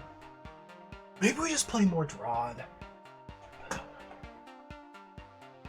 Maybe. Wouldn't that be fun? Wouldn't that be fun to just play more DROD? Maybe. Maybe. It could happen.